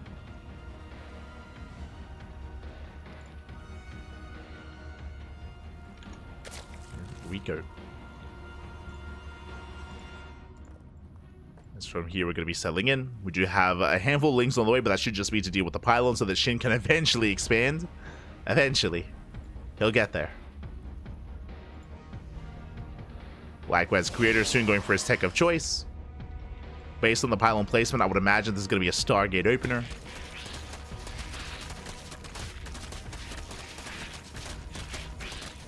Oh, never mind. Twilight Council is going to be thrown back a little bit further on the right-hand side, but Creator going for the Twilight Council. I mean, this makes sense considering the expansion pattern here of SHIN.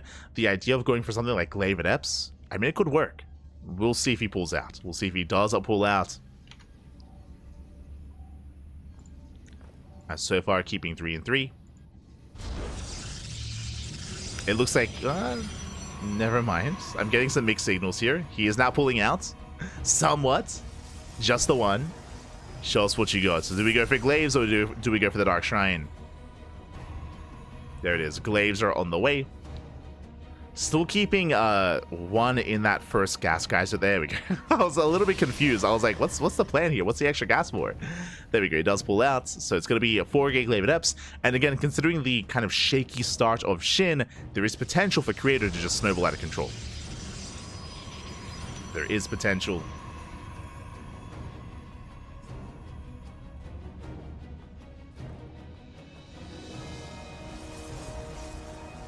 Here we go.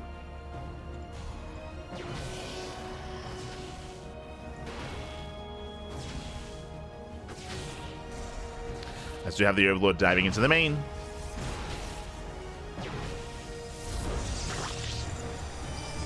Gateways are finishing up. And checking the vision here, Shin, he did get eyes on the Robo. So he is somewhat aware. Roach Warren gets placed. Oh, this is a later Roach Warren. This is around a 4:20 Roach Warren timing. Nice, but is a little bit later here. Has to rely initially more on Lings. And we'll see if he can. We'll see if Shin can survive and buy time for Roach production. Again, the Roach Warren is late. Or it is later. Here come the Adepts, 4 at a time, 8 in total. Shin, he has no Sim City because of the expansion, because of the linear third base. It means that there's no wall set up. So Adepts they can freely shape between the bases. Going for the Queen. Queen goes down, he gets one. And he's going to get the other as well. Massive pick off, both Queens do fall. Making his way to the mineral line. Lings they try to engage. Looks like they do get a decent surround on some of those Adepts. They get 1, they get 2, they get 3. And 4 Adepts going down. Not a bad engage here from Shin. But Adepts they shaded to, oh no, they shaded to the main. Yeah, it gets into the main base instead. 6 drones going down. Ay, ay, ay.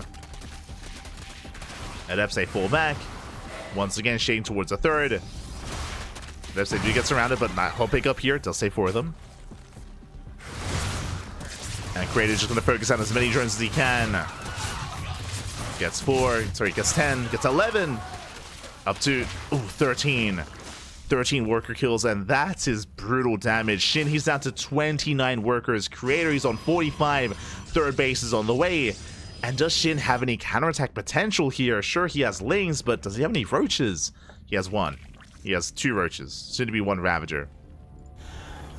So the answer is no. He has no pushing power. He has nothing to harass across the map.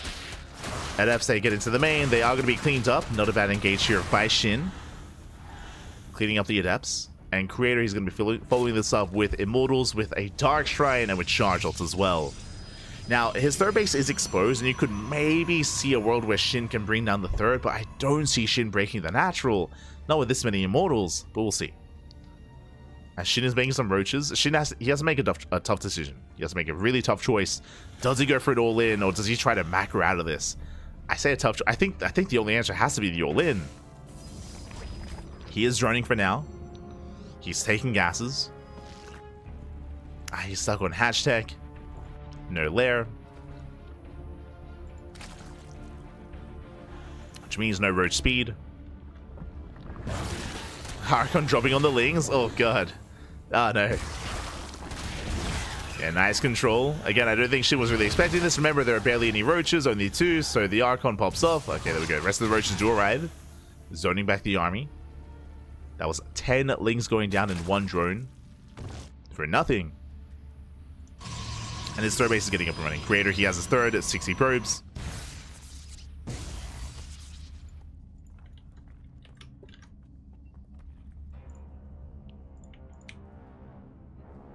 Shin is going to threaten a counterattack. I mean, again, this base is looking quite exposed. The army's not quite in position. Instead, Creator is moving out. Do we just go for a base? Do we just commit? Lings are forced back. Yeah, there's a warp in. That is going to be enough to defend. And here comes the main army. It is vulnerable to a surround. Archons into the main. Lings, they collapse on the Immortals. They force a recall. 1 sentry goes down. But the Adepts are popping off. They're popping off in the main. 7 more drone kills. We can't afford these losses. More Adepts on the way. 5 more warping in. The Prism will barely escape. And again, that's still 8 drone kills. Like, Shin's still behind in the economy. Still has yet to recover. The lair's just now finishing up. And we have 4, soon to be 5, sorry, 5, soon to be 6 Immortals. 6 Immortals, warping in more Sentries, building in more Archons. And Creator, he will soon move out. And again, today at least, tonight, we're kind of experiencing a Creator that I'm not used to seeing. But again, every game without fail, either there's just no fourth, or Creator has been forced into a 3-base all-in because the 4th base just dies over and over and over again. But it's just been 3-base aggression or 3-base all-ins time and time again at a Creator this entire series. Every game. I mean, it's been working.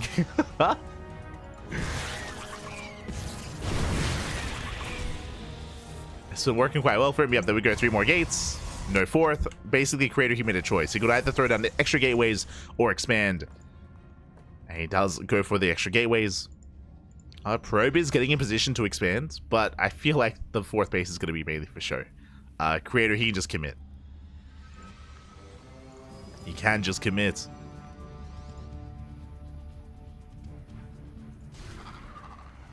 There it is. 4th base is going to be placed. And here comes the main army. Here we go. Knocking down the rooks. As Creator moves out, very nice around. SHIN catching out 2 of these Immortals. Does he get both? He gets at least 1. 1 Immortal does fall. Can he get the other? Just the 1. But still a very nice pick up here by SHIN.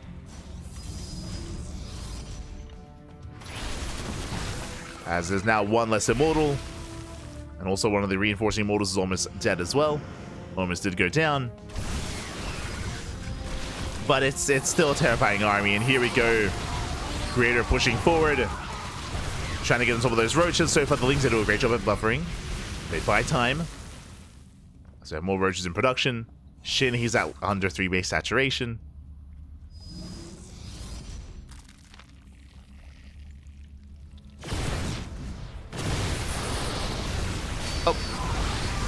Well, they take down one of the sentries.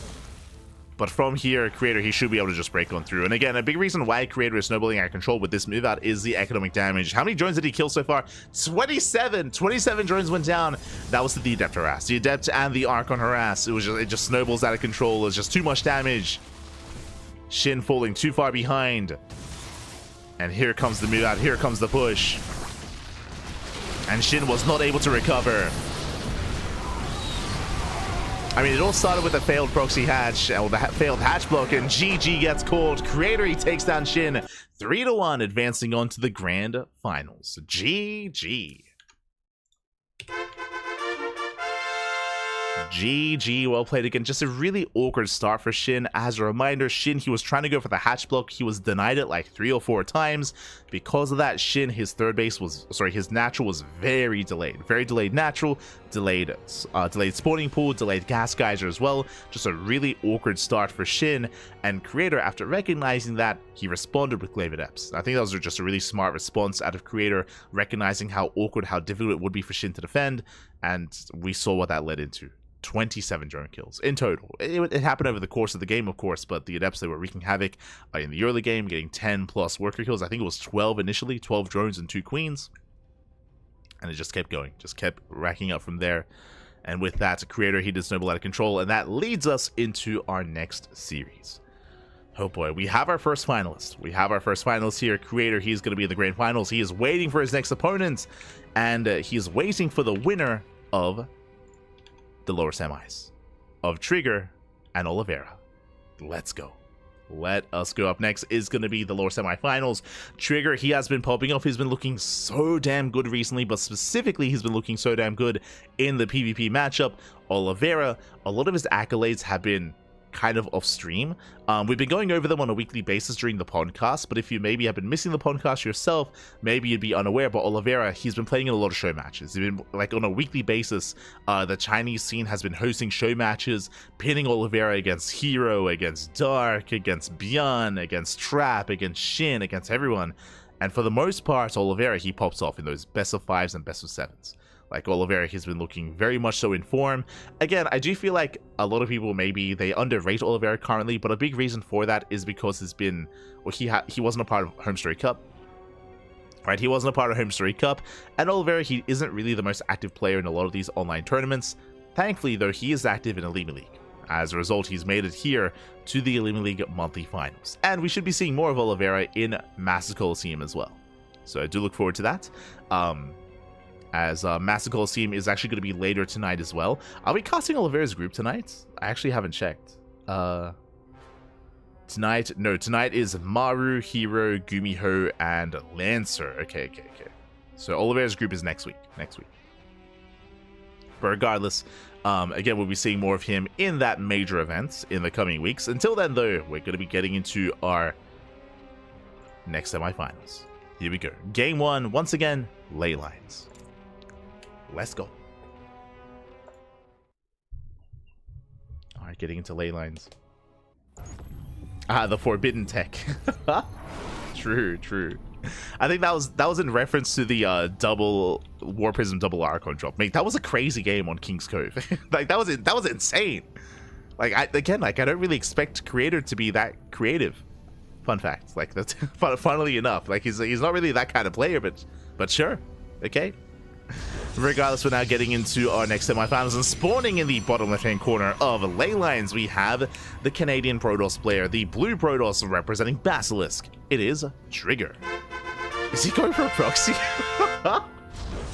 Let's go. And spawning in the top right-hand corner, we have his opponent. We have the Chinese Terran player, the red Terran representing Weibo Gaming, WBG. It is Oliveira. Let's go. So again, Trigger, he has been hyper aggressive in PvPs. We've been seeing all in after all in after all in at least the PvP matchup.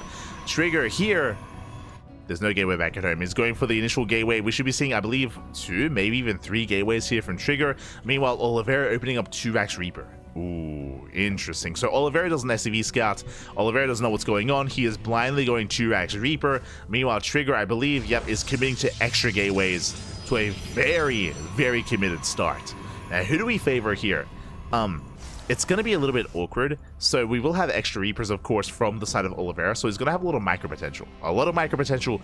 More importantly, he could just avoid the army. Like, honestly, Oliveira, he could just go across the map and just kill the probes. There's no production. There's no gateway back at home. So probes would just all go down. And we could end up like in a weird base trade scenario here, where initially Zealots are on the way. Likewise, against Zealots, they can just be kited to death. I'm curious where Oliveira sends his Reapers. Does he focus on dealing with the initial Zealot, or does he go across the map and potentially end the game? Oh boy. As Trigger, he does try to scout. He is denied entry into the main. First Reaper has arrived. Second Reaper is halfway done. And Oliveira, he will come across the proxy 2 gates. He does spot the Zealot.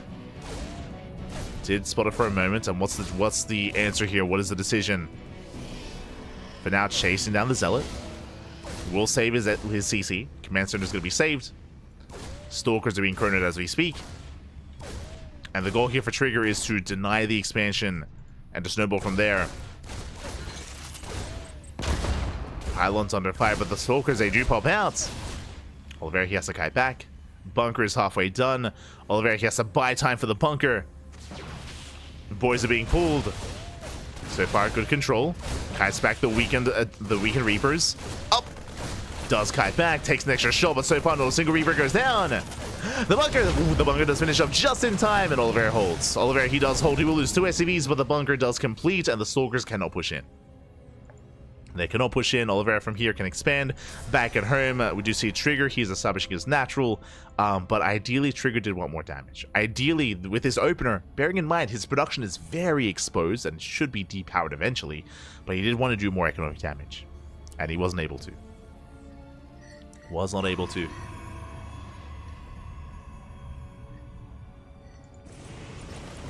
With that, Oliveira is going for the counterattack. Does run into the Stalkers. He's going to be trading 1 for 1. Yeah, 1 Reaper for 1 Stalker. Better trade for Oliveira. Extra Stalkers on the way. There's still no gateways back at home. Bear that in mind. I'm just really concerned that these gateways are going to be depowered and then Trigger's going to have nothing at home to defend. The concern is real. Okay, there we go. 3rd gateway back at home. It's going to have at least 1 gateway. Twilight counts into blink, I would imagine. So far, Trigger just maintaining this position. Warp gate is now finishing up. And back it over, the factory is done, we can get it into cyclo production. No, sorry, into tanks. Okay. You have my attention. Tank production has begun. He's getting into his 3-rack setup, no starport. This looks like a 2-base all-in. This does look like a 2-base all-in just because we're delaying the starport for so long. There is potential for Oliveira to build up towards 3 tanks, towards 2 or 3 tanks, then move out with Stim, move out without medevacs, without starport, and we could even just pull the boys. As this is what I was concerned about. Reapers, they get into the natural. They deny mining, they get 1 probe, they head towards the main. Thankfully, there is a shield battery. Does help.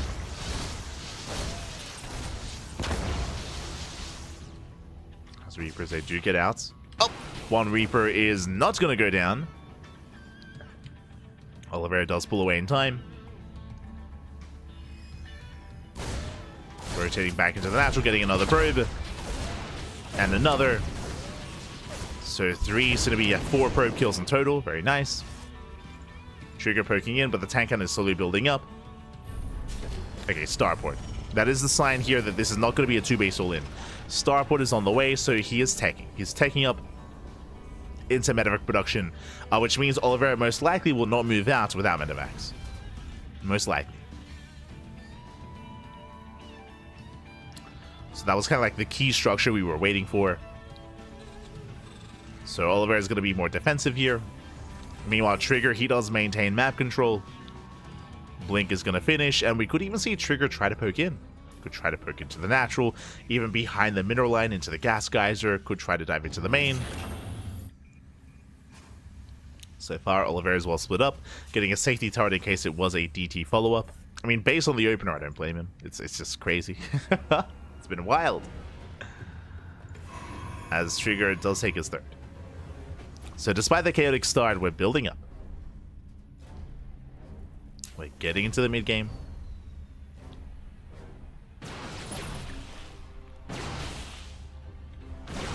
See in the chat, is Trigger still living in Korea? Yes, Trigger, he's been in Korea for like 6 months, for almost 7 months at this point. But yes, has been in Korea this entire time. And he's been improving a lot as a result. Been getting so damn good. I mean, hey, we just saw him take down Classic.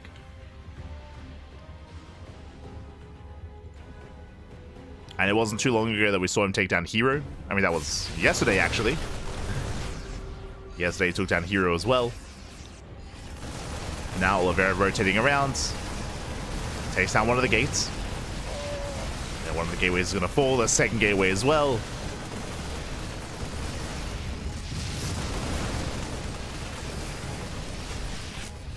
And here comes finally the move out. As we mentioned, Oliveira, he was waiting for his medevacs. Medevacs have arrived, which means Oliveira, he can push. He can finally push. As he rallies over there, it is the 2-base all-in. Let's go. The boys have been pulled. It's all or nothing for Oliveira. There's no 3rd CC behind this. When I saw the medevacs, I thought, oh, he's going to macro. No. The medevacs, they're just there to support.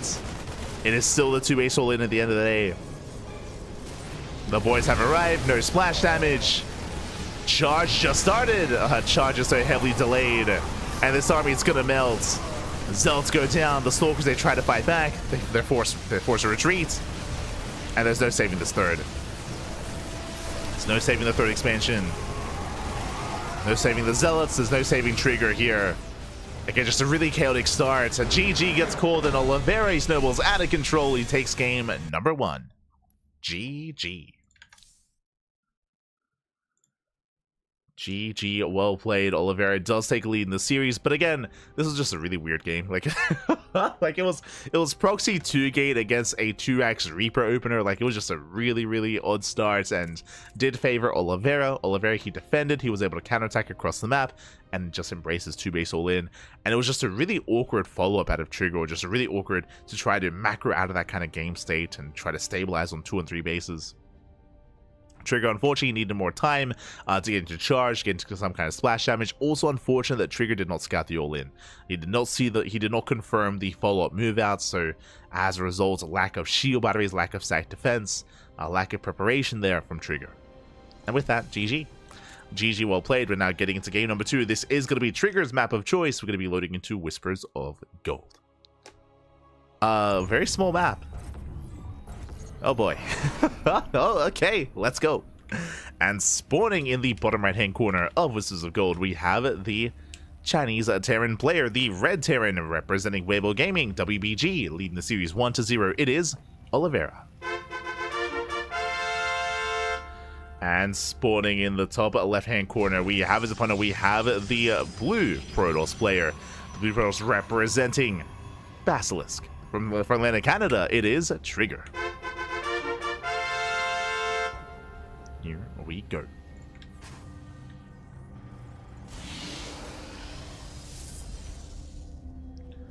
Chinese doesn't care about workers. Sag, just watch yourself, peanut butter.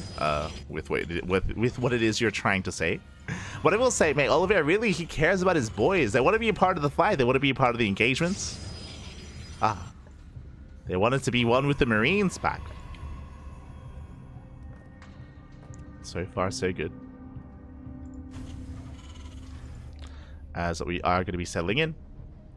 So far, double gas. Okay, double gas opener here from Oliveira. Going for a Rax into a factory.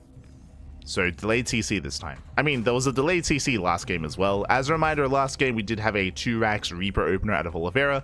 This time, Rax into factory, into a delayed expansion here, into a faster, potentially Hellion, potentially Cyclone. This can lead into early 1-1-1, into earlier Banshees.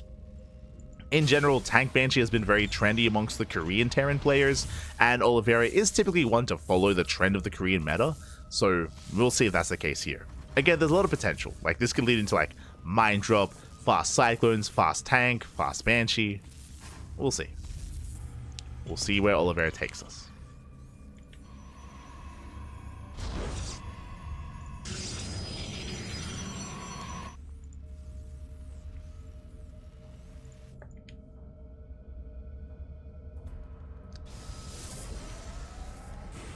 So far, so good.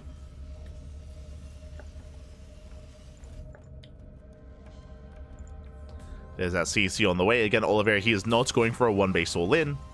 And in general, aggression is favored here on Whispers of Gold, as we have mentioned before. I mean, we've seen quite a bit of Whispers of Gold here tonight. Quite a bit of it.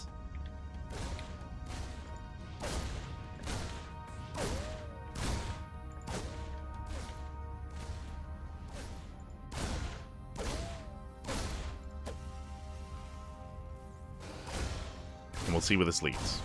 So far, it is going to be the initial Widow Mine, not Hellion. So initially, Widow Mines looks to be a Widow Mine drop opener here out of Oliveira. Behind this, we do have our Twilight Council from Trigger working towards Blink. Okay, so standard opener here out of Trigger going into Blink. We'll see if he goes up to 2, 3, or 4 gateways. We'll see how aggressive he's going to be.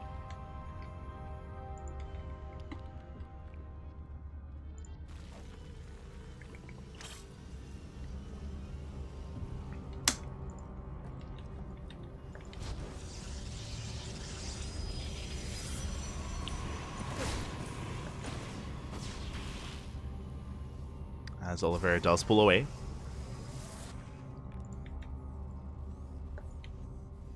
From here, only going for the initial Widow Mine. So this looks like a double Widow Mine opener, a double Widow Mine drop into an add-on swap into... Are we going Banshee? Curious. Curious if this is going to be for the add-on swap or not. As no, we're going for early tank production. Tank production has begun. Here comes the mine drop with the Marines as well. Send everything across the map. Oliveira does move out.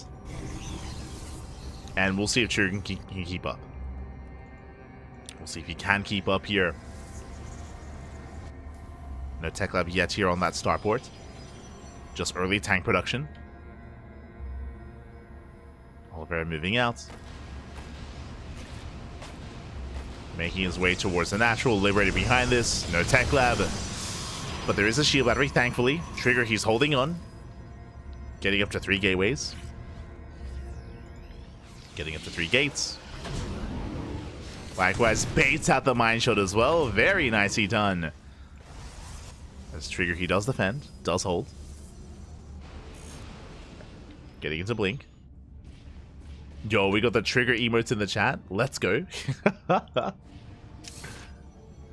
I don't actually know where that's from. I do know that for a long time, his display picture, I think still on Twitter maybe as well, but on Discord for a long time was that emoji with the star.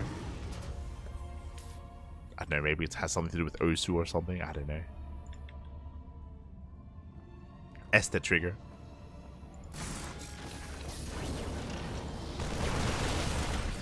So Oliveira is going to be pushing in. Liberator towards the main. And Oliveira hoping to try and distract Trigger. So watching with those stalkers, moving forward. Liberation has arrived. Headed towards the main mineral line. Trigger dives in, gets the tank, gets one. Takes down the tank, the medevac in the second tank as well. Very nice clean up here by Trigger. The control does save the stalkers. And he does minimize losses. Will bleed out one more stalker towards the end. Another stalker gets started down. At the same time, though, that Liberator is wreaking havoc. 7 probes! That should not have happened. 7 workers going down to the main base. Trigger, he was hyper fixated on the control. Did kill all the tanks, but he will lose half a mineral line. 7 probes do fall. Oliveira back at home does have the economic lead. And we'll see if Oliveira can survive the counterattack. He's got 2 tanks. 1 in the main, 1 at the natural. Bunker is done as well. Oliveira is looking quite secure. Trigger, he's going to try to poke in regardless. He's going to test the waters. But the boys are being pulled. And the bunker is repaired. Oliveira holding at the same time. Oh, mine drop here towards that natural. I say drop. I believe it just waddled in. Liberator has returned. Not quite achieving any more damage, so it finally goes down. Nice defense here by Trigger. Shuts down the lid. Drop into the main. Oh. Getting one more SCV.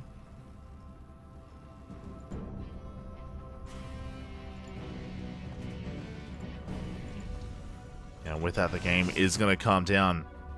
We just see Oliveira gearing up for his next wave. Now with Stim, Combat Shields, +1 as well. Now, like the previous game, Oliveira is going to have the opportunity to go for a 2-base all-in. He could opt to pull the boys with this. Did get an earlier starport though, so that typically leads into a longer game state. We'll keep an eye out for a 3rd TC. But until then, we're just going to be chilling back at home. Again, Oliveira, he has no pushing power without these upgrades. So he has to wait a little bit longer, wait for all these upgrades to kick in, then he can move out. Oh, does he spot the Observer? He does! Observer goes down. Nicely done here. Keen eyes out of Oliveira. Shuts down the Observer. Back at home, Trigger, he's going for a more gateway heavy composition. I should emphasize that as well. Initially, 3-gate blink into charge, into delayed Colossus production. But they're on the way.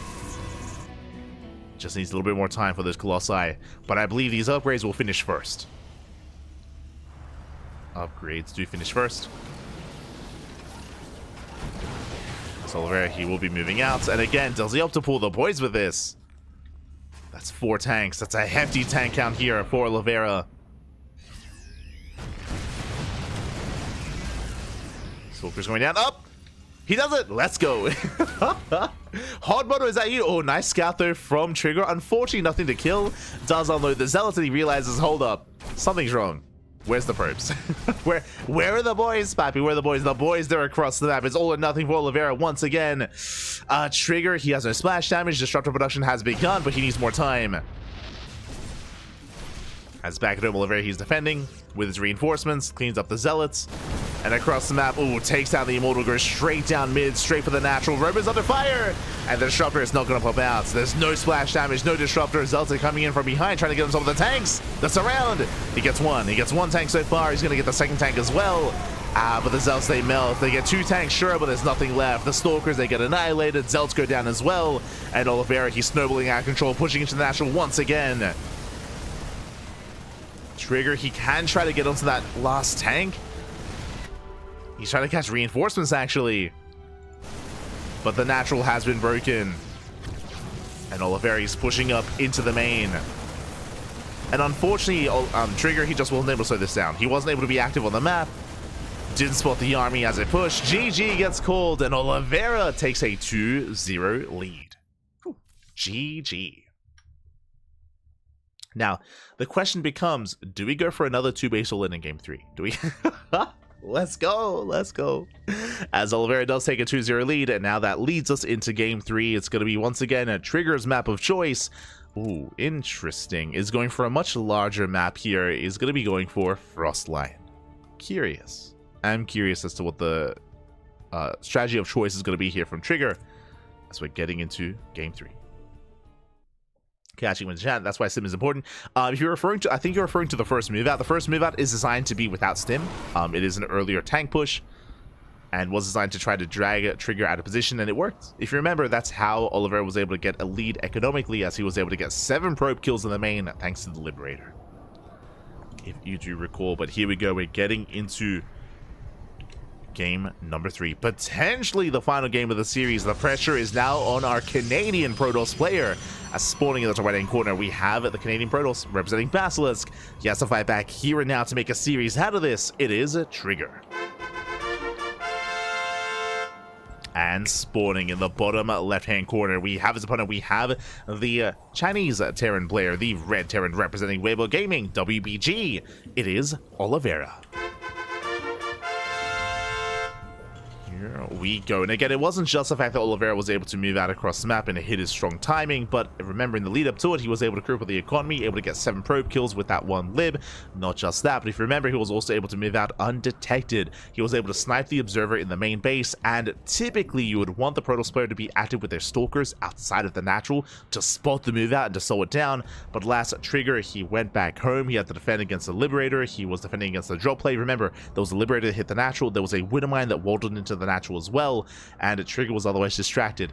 As he was distracted, Oliveira pulled the trigger, and our Protoss player, he wasn't quite able to spot it, wasn't able to confirm it, wasn't able to get ready, as he had no idea that an all-in was coming until he checked with his prism. If you remember, when the War Prism hit the natural, that is when Trigger realized what was happening. That's when he realized what was going on, and by then, alas, was too late. He had no shield batteries at his natural. Likewise, his third base wasn't really a factor coming into that defense either. Oh. And this time, economic opener. Winding it back and now focusing on game 3. Single gas opener out of Oliveira means Rax into expansion. But he is forced to be a little bit inefficient, is forced into a more uncentered position. But of course, he can always lift. He can just lift. He can relocate. But a slight delay here on the natural expansion. Slight delay. Meanwhile, across the map, we do have Trigger opening up. Gate expand, or Gate Cyber expand. Standard opener. And welcome one and all to Frostline. Now, Frostline is going to be an interesting one. This is one of the larger maps in the map pool, so I don't expect a 2-base all-in to be anywhere near as effective on this map. I think that is also the reason why Oliveira did open up economically this time. The big factor here is that this means that his tank production is going to be delayed, much more than in Game 1 and Game 2. Because of the single gas opener, so delayed tank production, delayed tech as well. Reaper does go in, does confirm the Twilight Council. Oliveira is aware of Blink. And again, we should be having a much more sane and stable start to the game. Technically, this still could get into a 2-base all-in of some kind, but the chances of that happening is a little bit lower now for Oliveira. It's going to be lower. Adept pokes in. Shades into the main. Ooh, gets a full scout, gets eyes on the 1-1-1. And now Trigger, he knows there's no fast third TC, there's no 2-1-1 or 3-back setup here. He's fully aware of the opener, and he's fully aware of the drop play. As there was no early tech lab either, or early add-ons. So back at home, he's getting ready. Getting a second gateway, getting into 2-gate blink. I would imagine into 3-gate blink. We'll see how safe Trigger is going to be.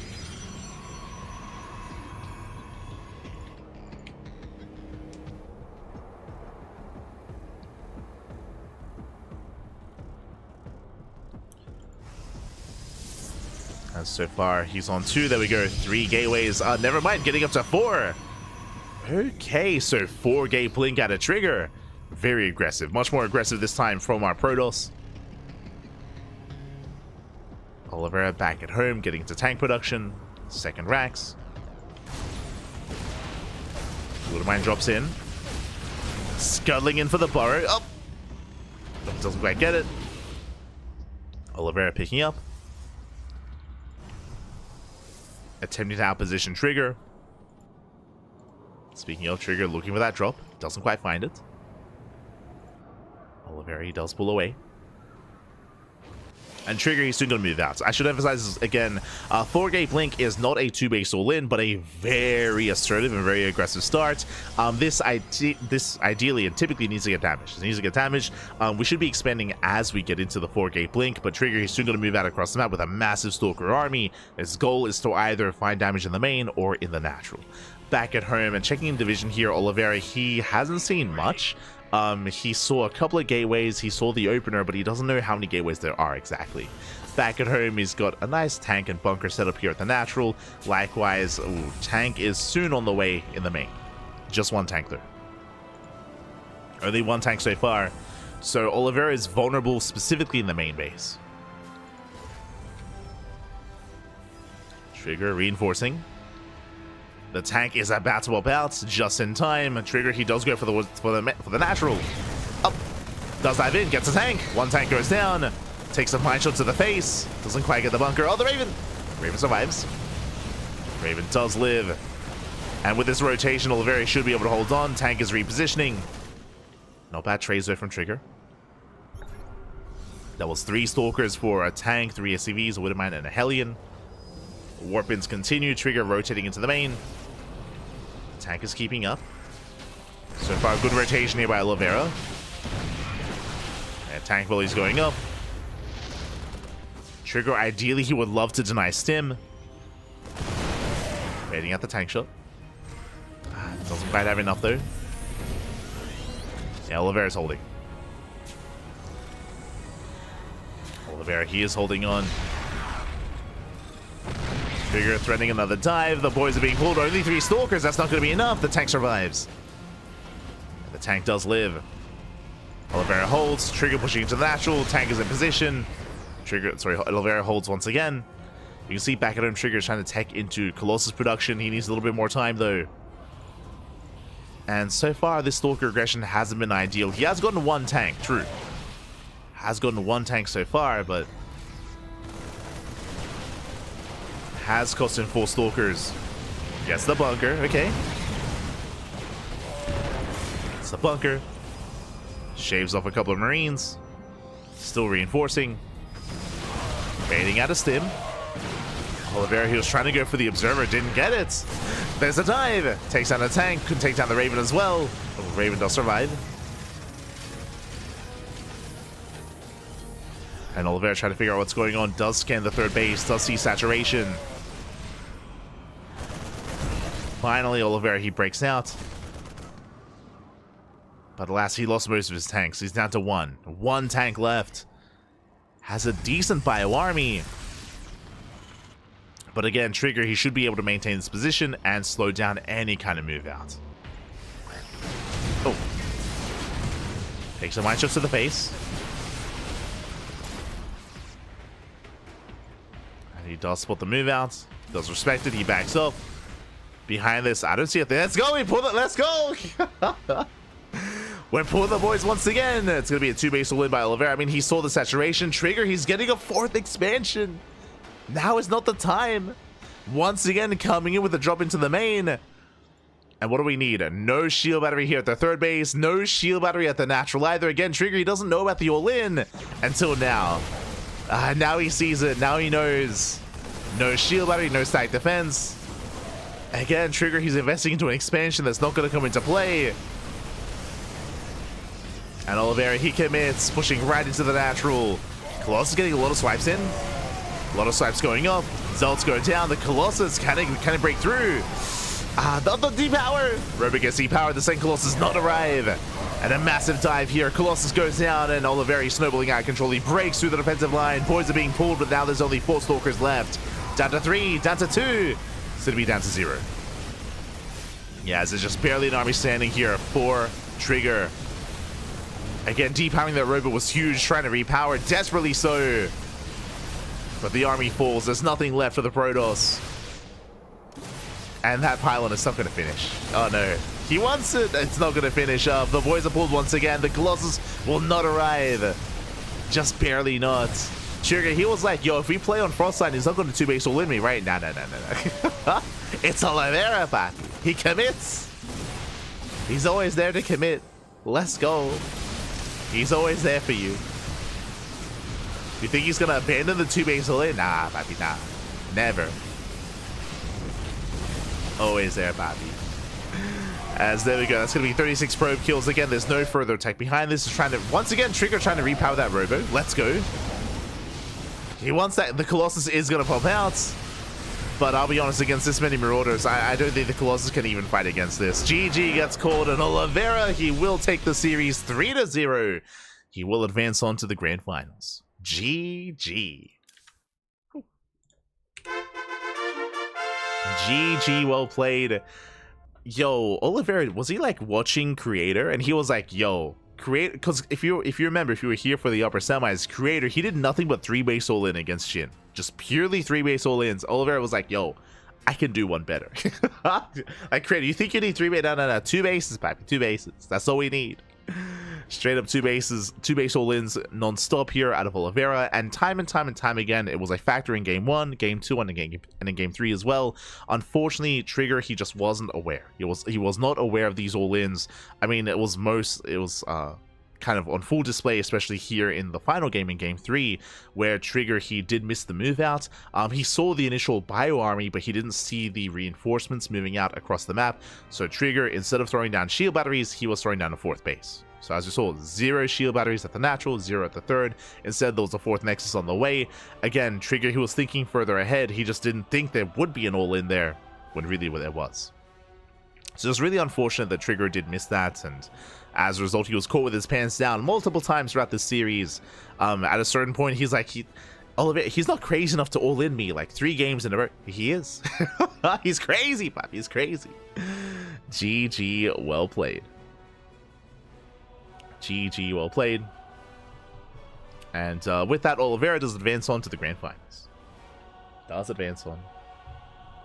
Not gonna lie, even with a battery there, I doubt he holds. I mean, it's possible. It kind of depends on kind of the dynamic there.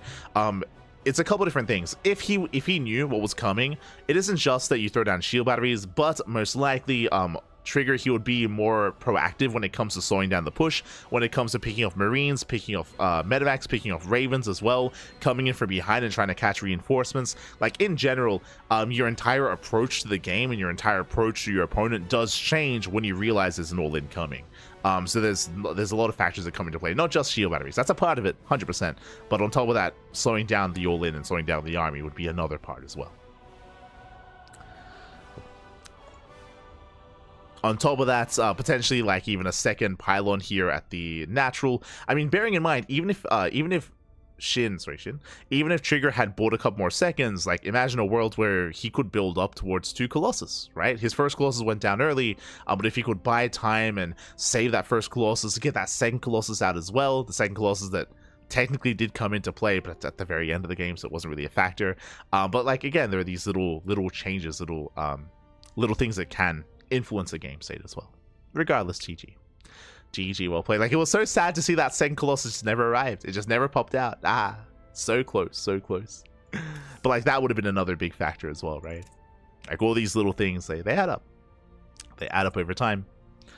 And with that, we're now getting into our next game. We're going to be getting into the grand finals here. I do need a moment though, so we can take a moment to have a look at the bracket itself and a catch up on where we are. Here we go.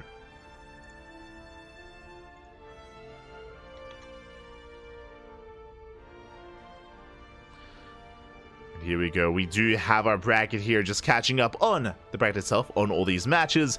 We had Creator who was able to pop off against Trap. Again, Creator hit a really dynamic and really interesting series against Shin. I do recommend it. Do recommend the upper semifinals between Creator and Shin. I mean, a lot of these matches were really a lot of fun. Even Shin versus herO as well. Even Trigger's matches against Classic, and even Oliveira in his matches as well. So you had 8 players rise up here tonight. Even Young Yakov off screen. Young Yakov, he was playing against Shin earlier, but now we are down to 2. Now 2 players remaining, Creator and Oliveira, in a best of 7 grand finals. Let's go. Let us go.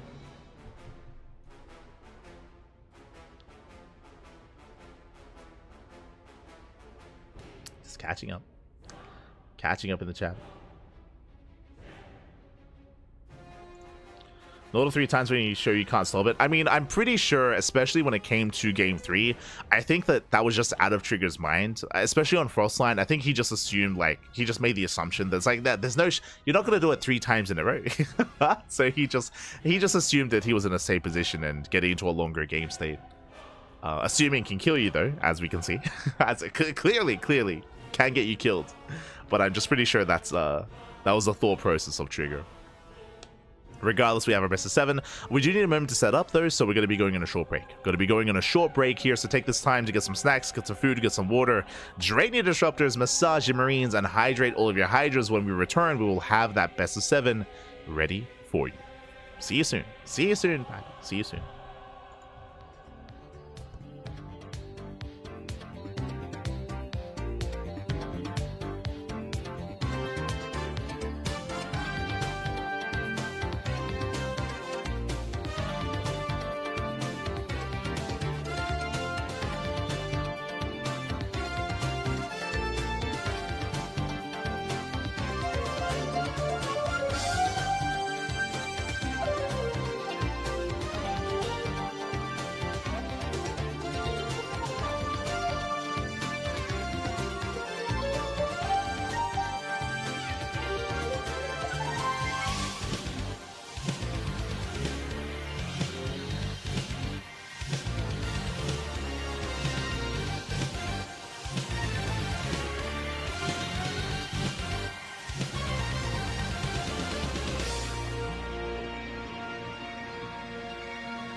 welcome back, everyone. Welcome back. Ooh, we just wrapped up with the semifinals. Now we are here with our grand finals. We have arrived with our final two players here of the OlimoLeague December grand finals. We do have Oliveira and CranKy, our Terran and our Protoss, both players being hyper aggressive in their respective semifinal matches, and I'm curious to see how our players do approach each other coming into the grand finals as well. As a reminder, this is a best of 7 grand finals. We'll see if we can go the distance, and likewise the starting map is predetermined. To start things off, game 1 is going to be on Whispers of Gold, and then losers pick. Then it is going to be losers pick from then on forward.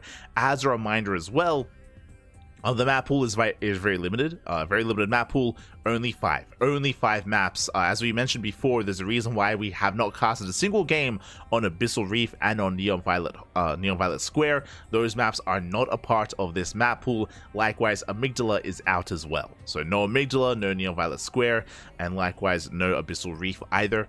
And no Ultra Love. So we're missing 4 maps. So in a best of 7, how does that work exactly? Well, if we get to a game 6 and game 7, once we work through all the maps first, then the map pool gets reset and players can pick from them all once again. So that is the format for OlimoLeague, is a limited map pool, and as a result, you do refresh the maps when you get into a longer series. Just as a heads up. But here we go, we're getting into game 1. Game 1 is going to be on Whispers of Gold.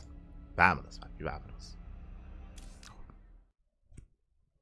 Here we go. Likewise, I was just picking up the laundry outside, and we have a little visitor here. For those that are curious, of course, we're in Australia, casting from Australia as always. And there's a nice stout, chubby blue-tongued lizard that's just chilling in the garden. Just randomly showed up. I was like, hello. So yeah, do have a nice little visitor here. I mean, it is quite hot in the summer. It's kind of what we expect for those kind of animals to rise up when it comes to their activity. But here we go, we're getting into the grand finals, and we're getting into our best of 7, and spawning in the bottom right hand corner of Whispers of Gold, we have the South Korean Protoss player, the Blue Protoss, representing himself. Currently teamless, but he did take down actually quite a plethora of players who did take down SHIN in the semifinals. It is Creator. And spawning in the top left-hand corner, we have the Chinese Terran player representing Weibo Gaming, WBG. It is Oliveira. Let's go. Let us go. We have our best of 7 here ahead of us. We do see Oliveira, though, opening up with Double Gas opener out of Oliveira. This can lead into a couple of different things. As we mentioned before, this can lead into a committed Widowmine drop, into a early tank push, into early Banshee production. We have yet to really see Oliveira embrace Banshees. At least he didn't do so in his best of 5 against Trigger. We'll see if he does enter that kind of game state against Creator as well. Likewise, if you remember, Oliveira, every single game against Trigger, 2 base all-ins. And I'm pretty sure Creator was watching. I'm pretty sure Creator is aware. So the likelihood of us seeing a 2 base all-in in this series, I mean, we most likely will see it maybe once or twice in the best of 7, but I would imagine the Creator is more mentally prepared for that kind of game state. He's like, mate, you want to clown on me? No. Not this time. Not this time back. So here we go. Do have that faster factory. Creator back at home, just going for a gate cyber expand. So far, so good. Gonna be settling in.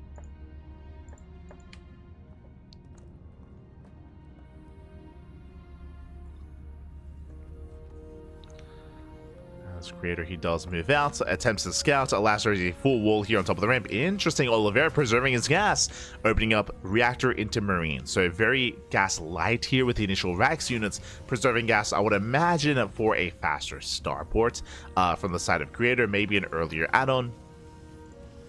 We'll see what we got. There it is. Yeah, faster starport here. This looks like a 1 base all-in. So again, the early Marine production is a bit of a tell that the gas is being spent elsewhere. We know it's for an insanely fast 1-1-1. Alas, Creator does not. So Creator, you can see, he's just going to be skirting around the edge of the map, looking for any kind of proxy setup. I don't blame him. We could be seeing, I don't know, a proxy Hellion drop or anything like that. Ooh, Creator going to be opening up with a Robo, though. So Twilight Council into earlier Robo. Blink-based opener. Does delay his second gateway. And Jesus, yeah, 1 base all in, going for a Marine tank drop. Jesus, very, very aggressive, very committed here by Oliveira. And if a creator, if he doesn't quite get eyes on this, he could be in some trouble. Thankfully, save the shield battery on the way from creator. And with the earlier robo, you know what that means? That means early immortal production as well. Blink is on the way. Creator, he's active with the adept. He's looking for the expansion. And confirms still no CC. Confirms continued marine production. Here comes the drop across the map. Creator, he did miss it. Safety immortals on the way. Just in general, just really safe play. Really safe play here out of creator. The immortals in production. But there's no shield battery in the main. And again, only the one stalker.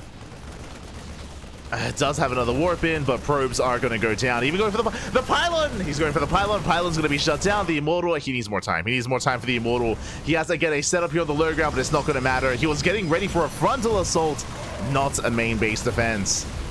As probes are going down now, bearing in mind he can afford to lose some. Like, remember, this is a one base all in. He can afford to throw away some probes. But alas, he needs blink. He needs blink, Pappy. As the Twilight Council's repowered. And Oliveira, he does pull the poise. He's pushing it towards the natural. Once again, depowering the main. Denying Blink. Blink is denied. The Immortal has arrived. But the poise are here to repair. The Immortal on its own is not going to be enough. Yeah, tank volley's going up. Natural base is under threat. Blink is just so heavily delayed. It's so heavily delayed in the main. Gateways are going to fall. Now, bearing in mind that time is on creator's side, can he buy enough time here to try to break out, to try to contest against this army? He has to evacuate the natural. Liberator denies any kind of mining. And the natural's forfeit. Getting on the high ground. Creator pulling back. Still maintains a worker lead, at least. But there's no pushing down this ramp. Yeah, not with 3 tanks to the lib. Oliveira snowballing out of control. Pushing up into the main. Second Liberator has... The freedom is here. The second lib has arrived as well. And Creator, he was just pulled apart. He was just pulled apart at this point. Going for the pylon. Boys are being pulled. Liberators are going ham here on the Immortal. First Liberator goes down. Second one as well, but the Stalkers, they crumble. GG gets called. And Oliveira... Who needs a 2-base all-in when you have a 1-base all-in, Pappy? That's all you need. GG, well played. Oliveira takes game number 1. Whew. GG. GG, well played. Again, Creator, again, when it came to his opener, it was a very safe opener. That is true. I do still stand by that. It is unfortunate, though, that he was getting ready again for aggression that is natural. I don't think he was quite expecting a 1-base all-in, so he was building up his immortal count. He was getting ready at the natural base. As we saw, he was woefully underprepared in the main, and because he chose to go for the robo before the second gateway, that meant he only had 1 stalker. He only had 1 stalker to defend, so he just didn't really have much of an army that early on. Basically, even though it was a safe opener, he wasn't ready for a 1-base all-in quite like that. So again, he was pulled apart. More importantly, pylons went down time and time again. Blink was heavily delayed. Gateways were depowered as well. So alas, Creator, he was pulled apart. GG. GG, well played. And now we're getting into game number 2. Now this is going to be Creator's map of choice, and this makes sense. We go from the smallest map in the map pool in Whispers of Gold into a much larger map. We're going to be loading into King's Cove. Clearly, Creator, he wants some breathing room. he just wants his opponent to back the hell off.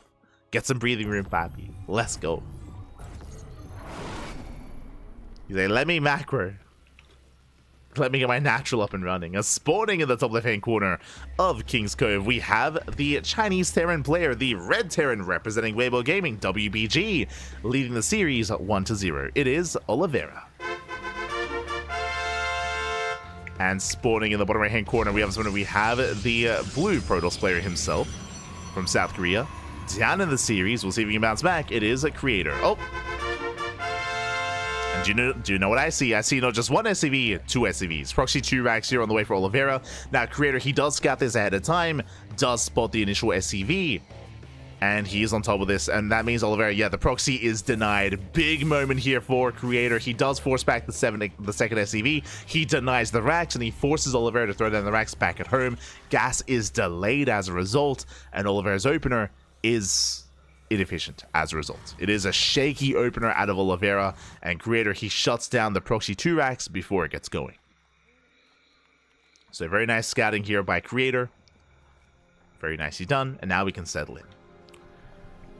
Now we can settle in.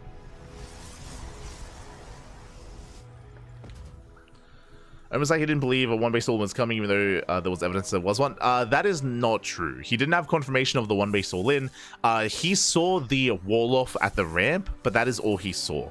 And you can wall off the ramp and still go for a delayed CC, and you can go for the CC on the high ground. So Creator, he had incomplete information in that last game, so unfortunately he wasn't quite able to piece it all together. But it was a possibility, definitely, in the back of his mind. It was one possibility for sure. This time the probe gets across the map. Again, only one gas, so it's going to be racks into a CC, but it is a delayed CC out of Creator. Takes down the out of Oliveira, takes down the probe, and now we can settle in. We can settle into our game states. We can both expand and calm things down. After a chaotic game 1, we're settling into game 2. Now, just because there's no crazy one-base all-in once again, 2-base all-ins are still very much so viable. What I will say though, and again, I'm pretty sure this is why Creator picked King's Cove, is that 2-base all-ins are, they struggle on this map. They struggle quite a bit. The reason for this is because of the entry point towards the natural. Very narrow ramp. All it takes is a couple of well-placed force fields and you can completely shut down a 2-base all-in. So I do not expect that out of Oliveira. If Oliveira did want to be aggressive, and I'm sure he does, he's going to be forced into a very different kind of game state here on King's Cove. The map just isn't really conducive to all-in play. And it's very defendable on 3 bases. With these ramps, with these points of elevation, that is going to be in favor of a defending player. Twilight Council's on the way for Creator. We have a tech of choice. Now Oliveira is going for a second Rax. Now the sign of aggression here is if Oliveira throws down a third Rax before Starport. Oh, nice delay. Creator, he does poke in. He does lay the CC just barely in time. Very nicely done. Up. Yes, oh my god, that was close. Oliveira, he does finish up the command center, just barely. Was delayed, but not by too much longer. Adept is forced back, and again, our eyes are open for a third Rax. Do we throw down a third Rax here or a Starport? If it's going to be a third Rax, then this could be the beginning of a 2-base all-in, to be honest. even though I'm saying that I don't really like the idea of a 2-base all-in on King's Cove, and I stand by that, we could see Oliveira just try it anyway. It's possible. Tank production has begun. Getting to his add-ons, working towards Stim. As the Tech Lab's on the way here on the Rax.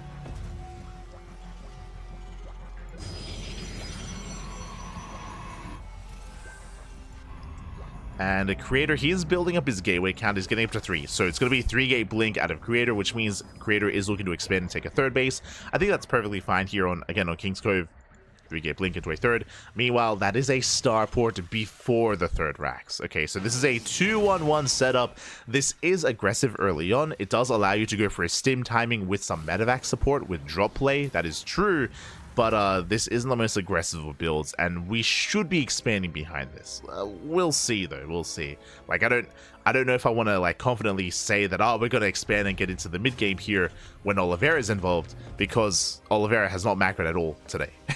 Like we just seen all in after all in after all in. So I mean, I don't think that's quite fair. If you weren't here earlier, I do recommend Oliveira versus Rogue. Oliveira was macroing against Rogue, but that is a different matchup, to be fair. That is a different matchup, but we saw a lot more macro and a lot more mid-game and even mainly mid-game play, really, between Oliveira and Rogue in their series.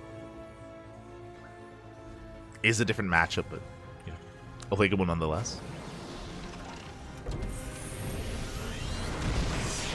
Ooh, as we do commit to the shade, checking the vision Creator. What does he see? He does get eyes on the setup, does get eyes on the delayed third Rax, and on the continued tank production. As you see, Creator moving out, getting ready here for a backstab, warping in Stalkers, being assertive, and looking to chip away at any kind of move out. Third base is in production here for Creator. Charge likewise on the way as well. Very gateway centric, very gateway oriented.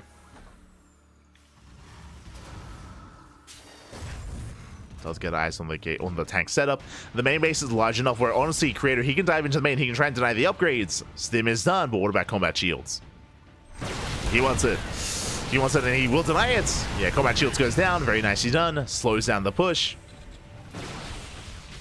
Getting behind the gas guys, and again, because of how large the base is, the tank is out of range. Yeah, the tank can't quite punish. Has to reposition, has to expose itself as a result. And Creator, he will confirm the tank positioning with the Observer. Likewise, Creator rotating around. Observer is going to be chased out by the Cyclone. And he goes for the dive, and he will get the tank.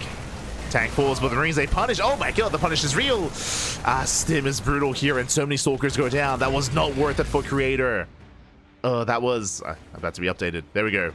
That was 2 tanks for 7 Stalkers. 2 tanks is nice. I mean, he did get 2 tanks on the low ground, but that was most of the Stalkers going down. Lost 7 down to 6. Gateway explosion on the way. And upon losing all those Stalkers, Oliveira, are we tempted? Are we tempted to pull the boys, papi? Stalkers, they come in for a backstab. Oliveira does move out. The move out gets spotted by Creator. He's aware. Drops into the main. SCVs are going down. Remember, combat shields is delayed. It was denied earlier. And here we go. The boys are... Send it, papi. The boys are being pulled. Oliveira is going for the 2 base all in. At the same time, Creator, he does keep hitting the main. But he does not get eyes here in the natural, and he does not see the move out. He is trying to engage here and the center of the map, though. He's attempting to. Charge is done. The tank is on siege. Yeah, the tanks are unsieged. Does commit. Going for the tanks. He gets 1. 1 tank goes down. But alas, the other does survive, and the punish is real. Creator, he gets caught out in the open, fighting out of range of his own shield batteries, out of his range of his own side defense.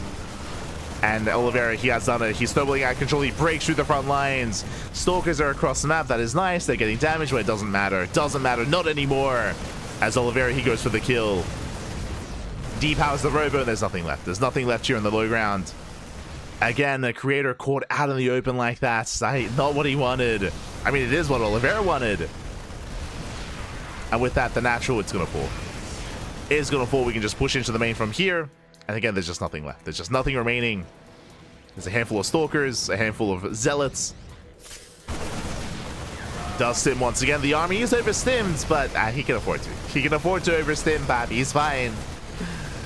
Pushing into the main. I mean, the Stalker count is quite high. Zealots are coming from behind. We go for the surround.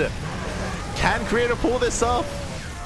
Comes from behind. The low Marines are going down, but the tank volleys are insane. Yeah, the tank volleys are brutal. And Oliveira, he still has it up despite the surround. Does not matter.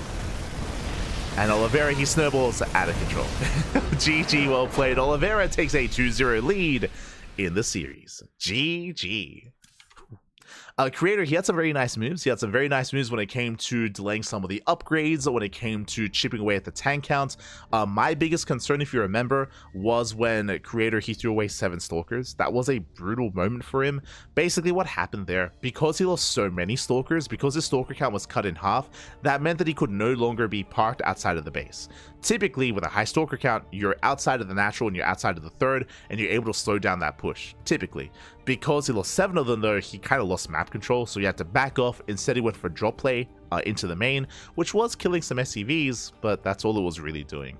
And unfortunately, because Creator wasn't really aware what was happening, we saw the move outs, and that's exactly what Oliveira wanted. He wants to fight out in the open. We spoke earlier about the defensive nature of King's Cove, about the ramps. That's the big one. The big part, the big defensive feature at the third base and at the natural are those ramps and those choke points. Creator didn't use them. He didn't use them. He couldn't use them because he was caught out in the open, which meant that the army could just stim in. He could just stim. He could just win, Bab. He could just win. Force fields and shield batteries just didn't come into play. And with that, GG. GG, well played. And once again, it is going to be Creator's map of choice. Let's go. Up next, interesting. Up next, we're going to be loading into ley lines. Now, I assumed, especially after what happened in Game 1 and Game 2, I assumed that Creator would go for Frostline. Then we'd go for Frostline, we'd go for a larger map instead. That is not the case. Okay. Let's go. Spawning in the top right hand corner. Also, remember, Creator, he even started things off by denying the proxy 2 racks. Speaking of proxy 2 racks. Oh, okay, no, we're good. Only moving one out. Only one across the map. Never mind. It is proxy 2 racks. Okay. Spawning in the top right hand corner. Going for the proxy 2 racks. We have the Chinese Terran player, the blue Terran, representing Weibo Gaming, leading the series 2-0. It is Oliveira. He's like, you denied my proxy 2 racks last game. I need to make it happen. Fair enough, Oliveira. Let's go. In the bottom left-hand corner, we have the South Korean Protoss player, the red Protoss. He's scouting once again. Let's go. Down in the series, but once again, he does scout the proxy. It is a Creator. 2 games in a row, does scout the proxy. This time it is a later scout, but he does get eyes on this. He does delay that second racks as well, and you can see extra boys are being pulled. The boys have been pulled. The boys are here. They're back in town, and Creator, his goal is to make sure this racks does not complete. And it looks like it's not going to finish. Yeah, it doesn't finish. GG gets called. Creator, he shuts down the proxy, and we have a series. We have a back and forth. Let's go. GG. Oh god, what a clown fiesta this is turning into. But GG, well played. Again, really nice scouting out of Creator, and you could argue this was a little bit stubborn by Oliveira to go for the same thing 2 games in a row, right? Proxy 2 racks 2 games in a row. The first time it was just denied. Here, Oliveira tried to commit. It was completely shut down. GG. It is time for game 4. Let's go. Let us go. We're going to be settling into game 4, and this is going to be Oliveira's map of choice. We're going to be loading into Frostline. Much larger map.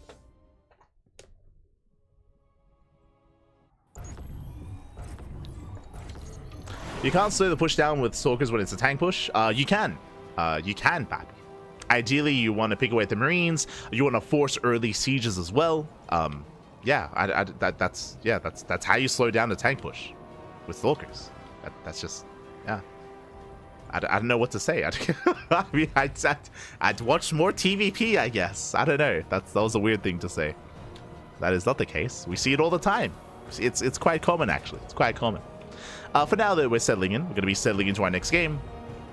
And spawning in the top right-hand corner of Frostline, we have our Chinese Terran player, the blue Terran, representing Weibo Gaming, WBG.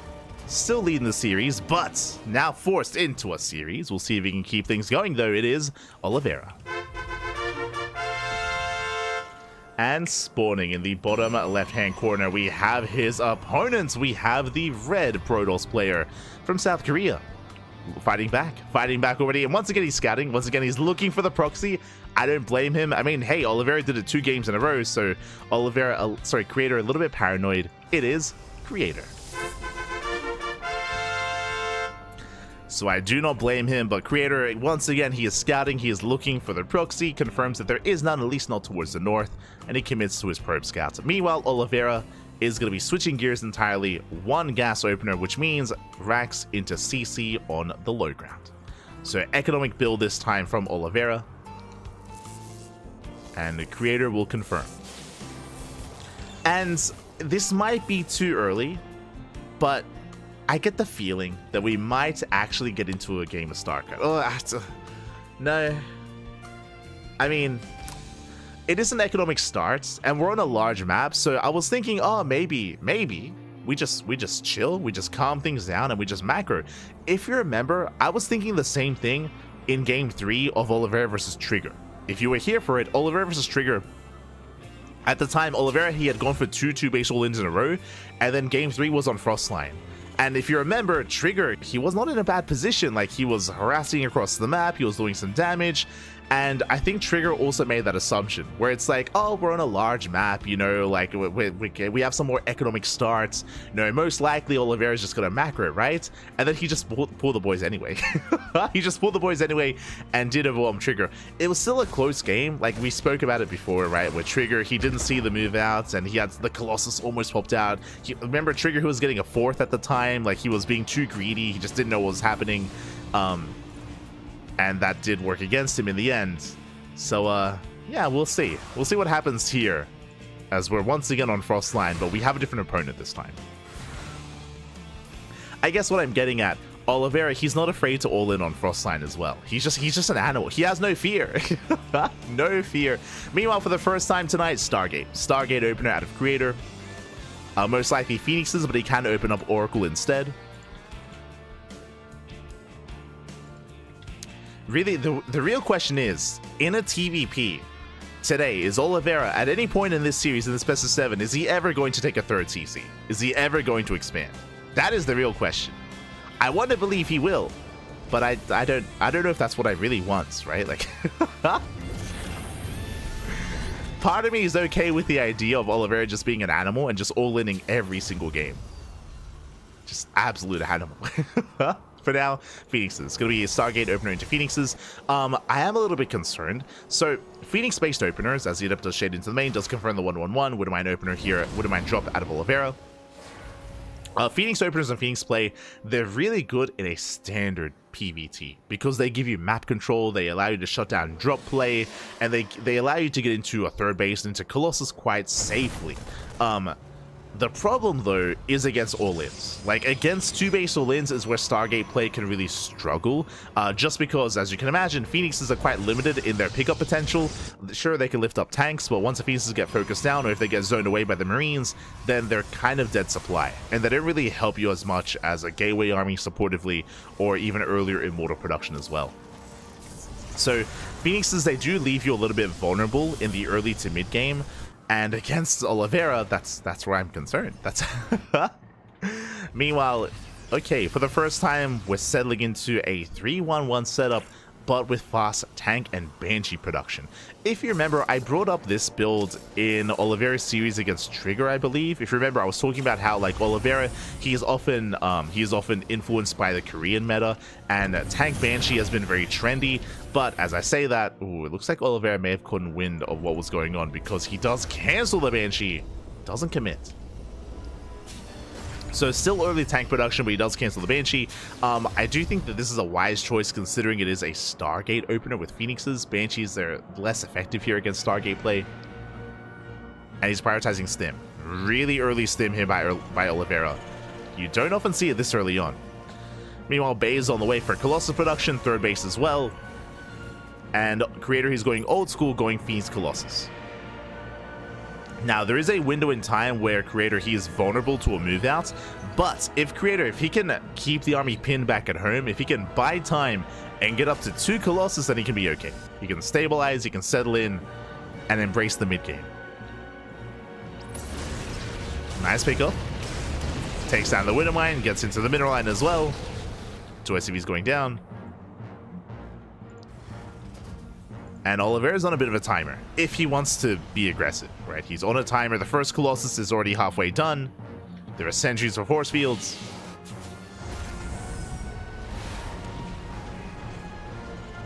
You'll see Creator just keeping the army busy.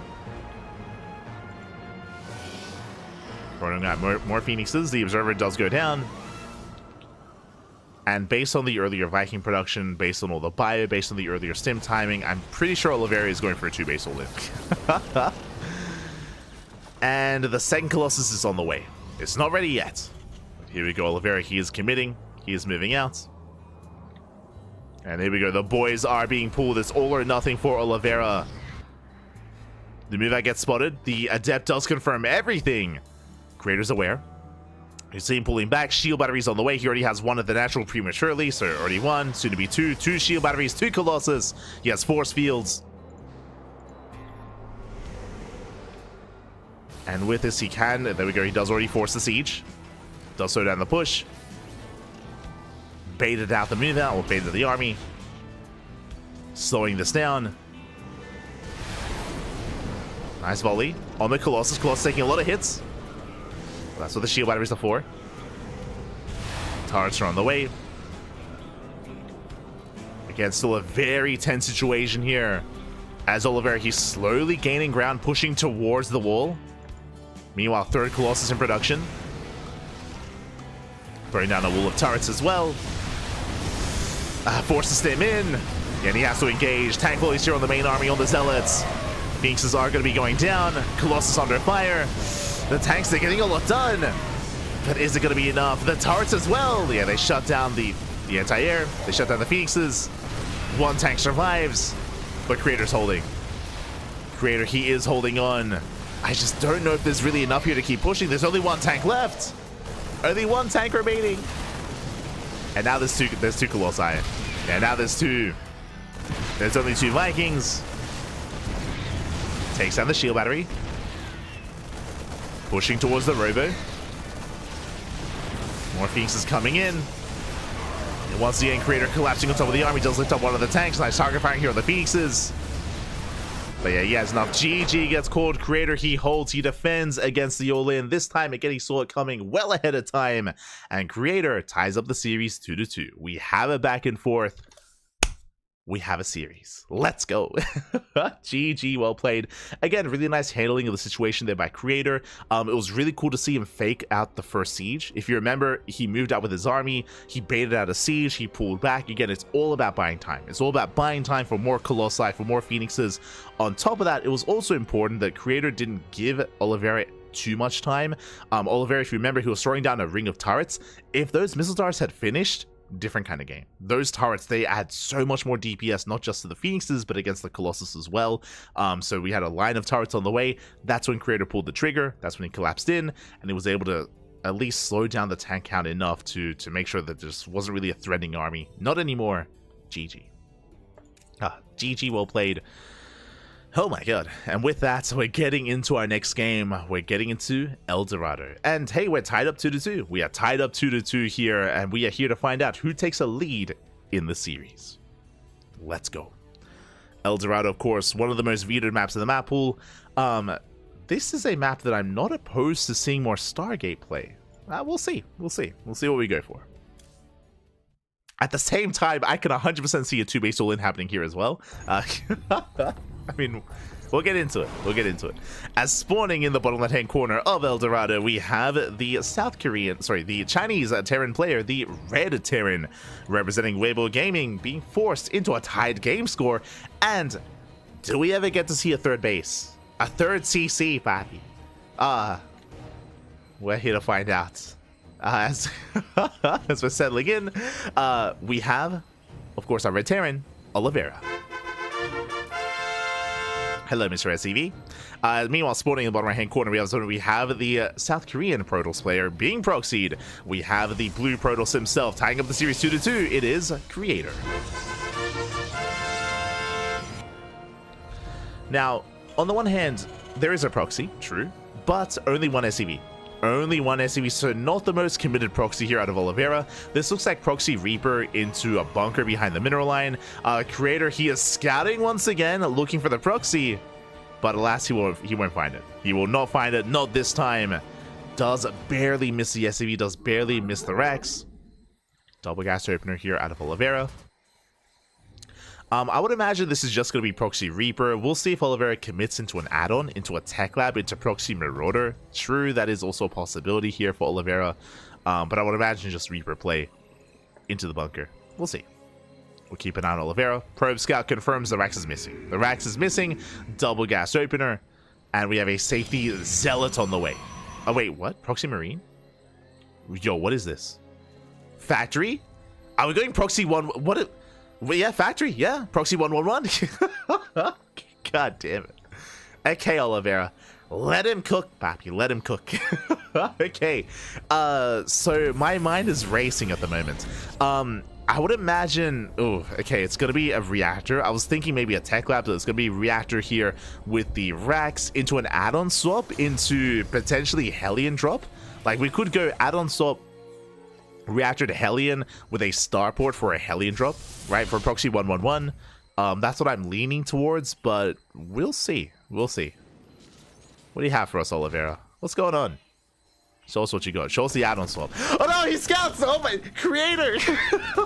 He comes in with the scout. He sees everything. It is going to be a 111. No add-on swap going for the tech lab on the factory. Going Proxy Tank? He's crazy. I'm assuming Proxy Tank, if not another add-on swap into Proxy Banshee. Regardless, Creator, he's fully aware. Stalker is on the way. Again, Creator with the rescout. I mean, he did confirm across the map there's nothing here. There's nothing for the Zealot. The Zealot has arrived. The boys are being pulled. Okay, they do give us around. Citizens arrest. Zealot is going to be shut down. Stalker has arrived, delays a starport, takes out the first Marine. Delays, not like this. Oliveira, he's feeling very festive today. He's wearing his clown shoes, Bobby. Oh my god. I mean, I was all for the 2 base all-ins, but here he's crazy. I mean, there's no SCV. There we go. Backup SCV's on the way. Tank is going to be slowed down, taking a lot of hits already. Will have to be repaired. As Oliveira's building up, behind this creator, he has his shield battery, has the 1 gateway on the low ground, gateway on the high ground, 3 gate follow-up here into Mass Stalker. That's all he needs to just slow this down and just pick away at the army. Pylon in the main base to warp in into the slow warp-ins. I mean, true. Why not? Why not? He can even just throw down a gateway as well, to be honest. You see, creator has a high ground, does focus on the tanks. First tank almost does fall. And that's all the creator has to do, just slow down the push, just chip away at the tanks over time. Build up a greater Stalker army. No warp in yet. We did have some repairs. Once again, creator, oh my god, almost gets a tank. Almost. Once again, nice control here at a creator. Just working with the shields. Medevac has arrived, shield battery is out, tank does siege, but the other has not, and now creator, he can dive in. Yeah, he can just dive on top of the tank. Oh, the pickup micro. Nice control out of Oliveira. Does save the tank. Oliveira, he's now getting within range. 3rd tank has arrived. Creator, he's not out of this yet. Tanks are within range, shield battery goes down. Oh, creator pushing down this ramp, not like this, not against 3 tanks. He has to wait for the unsiege. He has to wait for the, okay, there's the unsiege. But alas, he's still just building up. Tanks now within range of the gateway. Gateway is gonna fall, shield battery as well. And creator, he has to back off. Oh god. Oh, he's going for it. This I'm not so sure about. Yeah, probes, they go down, commits to the shade. Stalker's going for the tanks, but Oliveira, has he done it? I think he has. Yeah, he has done it. He shuts out every single Stalker. Again, pushing into 3 siege tanks like that, it's not going to happen. GG gets called, and Oliveira takes the lead. Oliveira takes the lead in the series 3-2. GG. Creator getting a little bit too excited there. A little bit too excited. Now, winding it back, trying to get an eye on the game state, there was no reason for Creator to push in.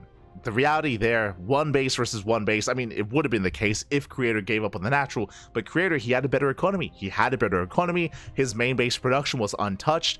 Time was in his favor. Like, he just had to slow things down, just, you know, just whittle away at the army, pull back. He might end up losing the natural, but he can just buy time for extra warp-ins, maybe warp-in aggressively across the map and just force, like, some kind of weird base trade. But the last creator who was forced to engage, he chose to engage, he chose to push into the tank line, and we saw that everything just melted. It was brutal. To be fair though, things were looking a little bit bleak when the tanks got within range of the natural, right? When they were able to make their way towards that natural base. Unfortunately, creator, he wasn't able to pick off a tank ahead of time. He was trying to, but he wasn't quite able to, not in the end. Likewise, really nice pickup micro. I'll be honest, I don't want to be too critical, but I do believe that if you remember when creator, when he engaged on the low ground with the army, when there were 2 tanks, one was sieged, the other was unsieged, I do think that it was a mistake for creator to focus down the unsieged tank. If you remember, all that DPS didn't really lead to anything because the Medevac was there to lift up the tank and to save it. If all that DPS had been on the siege tank instead, I actually do think that tank would have died. And I think that would have been a huge moment. Like, even losing 1 tank that early on would have been insane. Regardless, GG. GG, well played. With that, we're now getting into game number 6. Hold on. Let me just update the scoreline. There we go. We're now getting into game 6. And, I mean, anything is possible here. Anything is possible. Oliveira with the scouted proxy 1-1-1. He's, mate, Oliveira, he's crazy tonight. Don't make it. Let's go. Now, as a reminder, now that we're getting into game 6, the map pool has been reset. The map pool is now reset, so now we can gain access to all the maps once again. Creator, his map of choice, King's Cove. Just like the previous time we saw this map, this does make sense in my mind. If you remember, this is where Oliveira did go for a 2-base all-in, and Creator, he was caught out in the center of the map with his Zealots. It was a really brutal moment for Creator. But, I mean, 1 base, 2 base, what's it gonna be, Papi? Let's go. No shot, he takes the third. No shot. Spawning in the bottom right-hand corner of King's Cove, we have the Chinese Terran player, the Red Terran, leading the series 3-2 and is 1 game away from becoming this month's OlimoLeague December champion. Representing Weibo Gaming WBG, it is Oliveira. And spawning in the top left-hand corner, we have his opponent. We have the South Korean Protoss player, the Blue Protoss. Down in the series. I mean, he has been fighting back. Don't get us wrong. He has been fighting back, and he is moving out very early on with that probe. It is Creator. Are we going for a proxy gate here at the third? Yep. Yo, Creator, he's had enough. He's had enough of this nonsense, mate. Let's go. We have a proxy gate set up here at the third location. It's going to be 1 gate at home, 1 gate across the map. Now, as a heads up, this is not an all-in. This is not an all-in at a Creator, but it is an aggressive start, and this is designed... I was going to say, this is designed to try to shut down a more economic opener. Double gas. Double gas opener out of Oliveira. What does that mean? That means racks into a factory. That means no CC on the low ground. Ideally, if we did have a command center on the way, then Creator, he could slow this down. He could punish it. Now he does confirm what's going on. Creator, he pokes in. He is locked out of the main. And again, we'll see what Creator can accomplish with this more aggressive start. He can maybe try to pick away at the depot wall and try to force some more inefficiencies out of Oliveira. We'll see. First, it's going to be the Zealot into Stalker into Adept. Meanwhile, shout out to Dave Testa in the chat. God, baby God, thank you so much for the 300 bits. Merry Crimbus. What are you saying, Papi? Crimbus Chrysler and all of that of late. Feliz, Papi. Feliz Navidad. Feliz Navidad, Papi. Thank you so much. Hope you had a great holiday yourself, whether you celebrate Christmas or not. Hope you had a great time and a great end of year. Big shout out to Dave as we're settling into game number 6. Reaper moves out across the map. Ooh, there is a Stalker on the way, thankfully. Probe does dip in. A CC's on the low ground, which means it can be delayed. Reaper gets forced back. Creator, he's going for the... I would imagine he's going for the natural. Poking up the ramp. Going for the Reaper. The wall is gonna fall. Ooh, Reaper goes down. Massive pickoff. Not a bad start here for Creator. The boys, they come in for the surround. Creator, he kites back. Picks up an SCV. But that command center is not being delayed. The Zealot could be on that CC. Instead, Stalker just wreaking havoc in the main. Getting another SCV. Yeah, there we go. The command center is going to be delayed. Oh, mine shot going off. Takes down a Stalker. That should not have happened. Stalker goes down to the Widow Mine. The Stalker goes down to the Reaper. 2 Stalkers do fall. There's 1 Stalker left. And Oliveira holds. Oliveira, he does hold. Again, running to that Widow Mine was brutal. And there's another Widow Mine that's going to be burrowing in. Zealot does fall. And Oliveira holds. He's stuck on his main base. That is true. He is stuck in the main. But he's breaking out. Oh! We'll bleed out one of the Widow Mines. 1 Widow Mine does fall. Mine shot not quite going off, but the Marines, they will shut down the Stalker. And Oliveira expands. Oh, nice bait. Nice moves out of Creator. Baits out the Widow Mine shot. But ideally, he wanted a little bit more momentum here, as he will lose that final Stalker. And may lose the Adept as well. Ooh, SCV does fall. Oh, he wants a... Oh my god, the SCV gets a kill. The SCV does get a kill on the Adept. Again, just a very chaotic early game here. Creator throwing away a lot of gateway units. He will delay the CC. Back at home, his own natural getting up and running is late as well. But the Cyclone has arrived. With the arrival of the Cyclone, Oliveira should be perfectly safe and sound. Should be fine.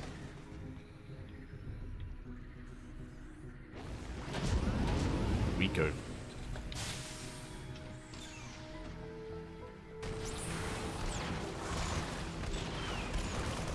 So you see Oliveira just chasing down the Adepts.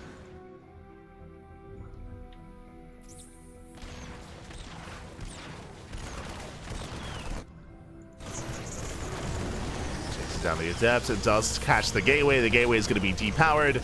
Oliveira can move out, and now Oliveira can stabilize on 2 bases. What do we have behind this? Ooh, Banshee production here out of Oliveira. Back at home, and Creator going for his tech of choice, going for Blink. Remember, Blink is late because the Twilight Council's late because of the initial opener.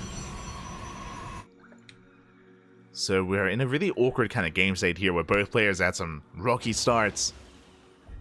We'll see if our players can stabilize.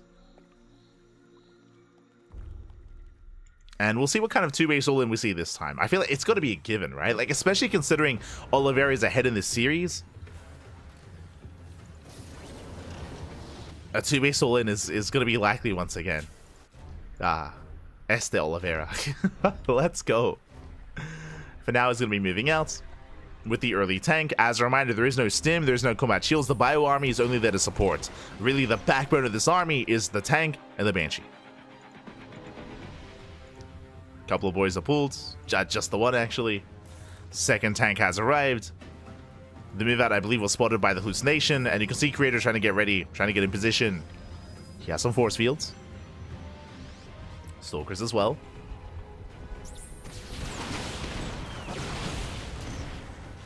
Once again, trying to engage. Tanks moving in. A nice force field, just slowing down the push, waiting for extra warp ins. But Blink is still not done. I mean, if Creator had Blink, he could totally engage. Pylons under fire. Dark Shrine on the way for Creator. Let's go. Waiting for Blink. As the bunker did just begin. Creator, he may just go for the dive on the tanks, but that is 2 siege tanks. So now pokes in. Second Banshee has arrived. Boys, oh, they're going to be pulled as well. At least Creator's thinking about it. There's the extra warp in. And here comes a hallucination to pay down those tank shots. The boys are being pulled. He goes for the dive. He gets one. He will get both tanks. But does he have enough left over? The bunker does complete. Banshees, they wreak havoc. There's 1 Banshee left, and we're down to 3 Stalkers. Down to 3. Down to 2, down to 1. Down to 1 Stalker left. The bunker survives. No, the bunker lives. And Oliveira, he pushes through. He breaks through into the natural. Creator, he barely didn't have enough. Just barely not. It was unfortunate that the bunker did finish when it did.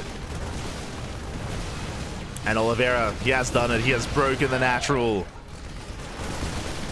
Yeah, the 1 tank is all he needs. The Banshee as well, of course. And Creator's just trying to push in, trying to poke forward. DTs, let's go. Do we have a scan? DTs, they wreak havoc. There's the scan, takes down the tank.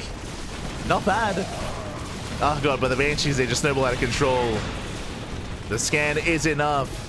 And GG gets called. Oliveira, he will take the series 4-2, becoming this month's OlimoLeague December champion. GG. Bappy, who needs a third? Who needs a third expansion? Not Oliveira, at least not against Protoss. Again, if you want to tune in some more macro games out of Oliveira, he did play a lot more macro oriented against Rogue. We had some banger ZVTs earlier between Oliveira and Rogue. It was a beautiful sight to behold. But against Protoss, nah, no third base, no expansions, Pappy, just 1 base all-ins, proxies, 2 base all-ins, and everything in between. No third though. No third base. No third expansion. Not at all. Shout out to Creator for having a back and forth. Unfortunately, it did look like the games were getting to Creator a little bit. Specifically, El Dorado. Like, I feel like we should have had an ace match here. Like, the El Dorado game was really unlucky. Or unfortunate, I should say, because Creator was playing very well. Remember, he scattered ahead of time, he delayed the starport, he delayed the move out, he forced early sieges. Like, I think there was definitely a lot. I feel like it was almost Creator's game to lose on El Dorado, and it did feel like he was flustered in that game, or maybe a little bit frustrated as well. But I can see a world where he wins on El Dorado, and then we get an ace match, then we get a game 7. Unfortunately, we were denied that, and Oliveira takes it in the end. GG. GG, well played. With that, congratulations, and a shout out to all the players that did compete here tonight, of course. Exclamation mark B, oh, not B in the chat, but we can switch our scenes over and have a look at those results.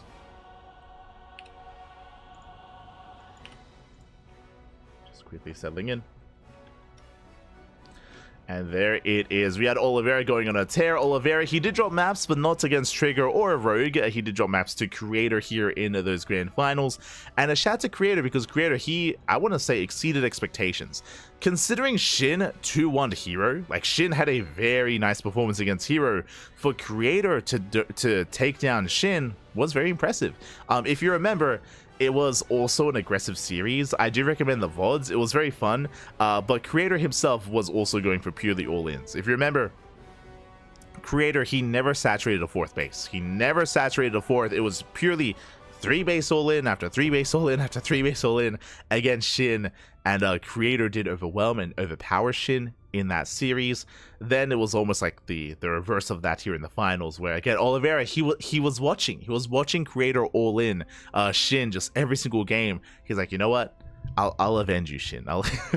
He'll do it for SHIN, papi. He'll do it for the ramen. Did one better. No 3-base all-ins, but 2 and 1-base all-ins instead. GG, well played. GG, well played. And with that does lead us into, again, that led us into our finals. That led us into Oliveira becoming our champion. So congratulations here to Oliveira. Very well done, very well played. And again, if you want to tune into some more OlimoLeague action, we do cast it every single week. This is a weekly tournament with a monthly finals, and we should be seeing some more OlimoLeague action next week as well. I do know that CranKy is having a really hard time scheduling because of all the tournaments. We spoke about this before, but we have Master Coliseum, we have the Liulu Cup as well. The schedule in January is very busy schedule. So I mean, again, we have like 1 or 2 casts every single day already. So CranKy's having a hard time squeezing in OlimoLeagues, but hopefully he's able to find some time. Hopefully he's able to squeeze it in at some point, and host those weekly tournaments. Fingers crossed, fingers crossed. Because again, our schedule is just jam-packed. It's crazy. For those that are curious, our next broadcast is going to be in how many hours? In 7 hours. In 7 hours time, I want to say. Or maybe 6.5. In 6.5 hours, we're going to be live with Master Coliseum. That we're going to be featuring players like Maru, featuring players like, I want to say, Maru, Lancer, who else? Maru, Lancer, herO, and Gumiho. So no Zerg players, but very Protoss and Terran heavy here tonight. So best of luck to all those competitors. It's going to be a lot of fun. So again, Master Coliseum is tonight. We have the Korean StarCraft League tomorrow. More Master Coliseum tomorrow as well. Into the Duckling Showdown. The CranKy Duckling Showdown is going to be on Monday, I believe. So we have plenty of content, plenty of StarCraft action coming up ahead of us. Sorry, not Monday. It's going to be... When is it scheduled? Tuesday, that's it. Tuesday, baby, Tuesday.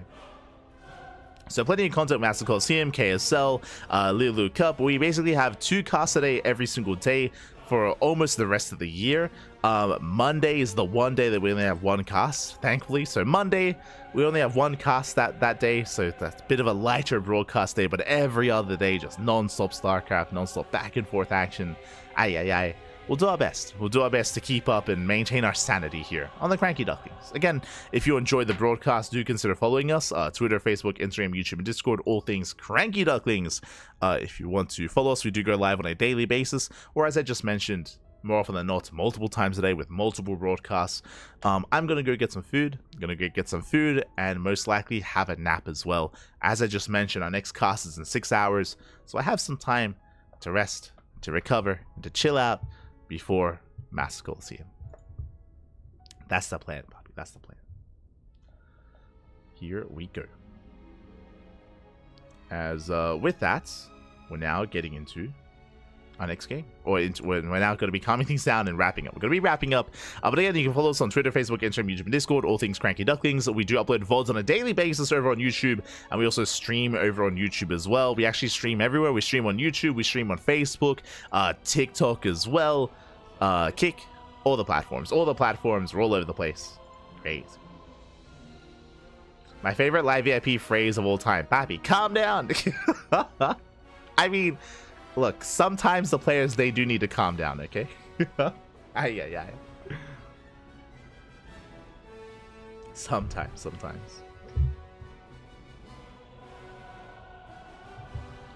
I think I saw you over at Wardy's live. We do cast Wardy's events every week. We didn't cast it this week. We were otherwise busy. We did take the day off for Christmas Eve and Christmas Day, so we weren't able to cover the Woody TV Monday. But outside of that, plenty of casting, plenty of content.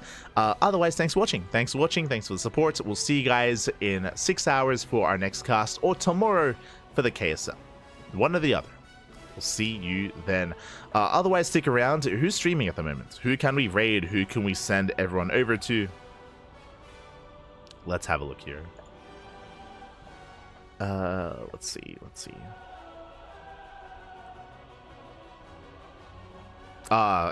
We know. we know who to raid. Let's go. Baby Links is back.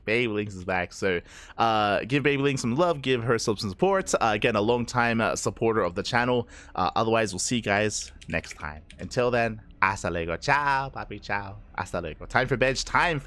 Exactly. Okay. See you next time.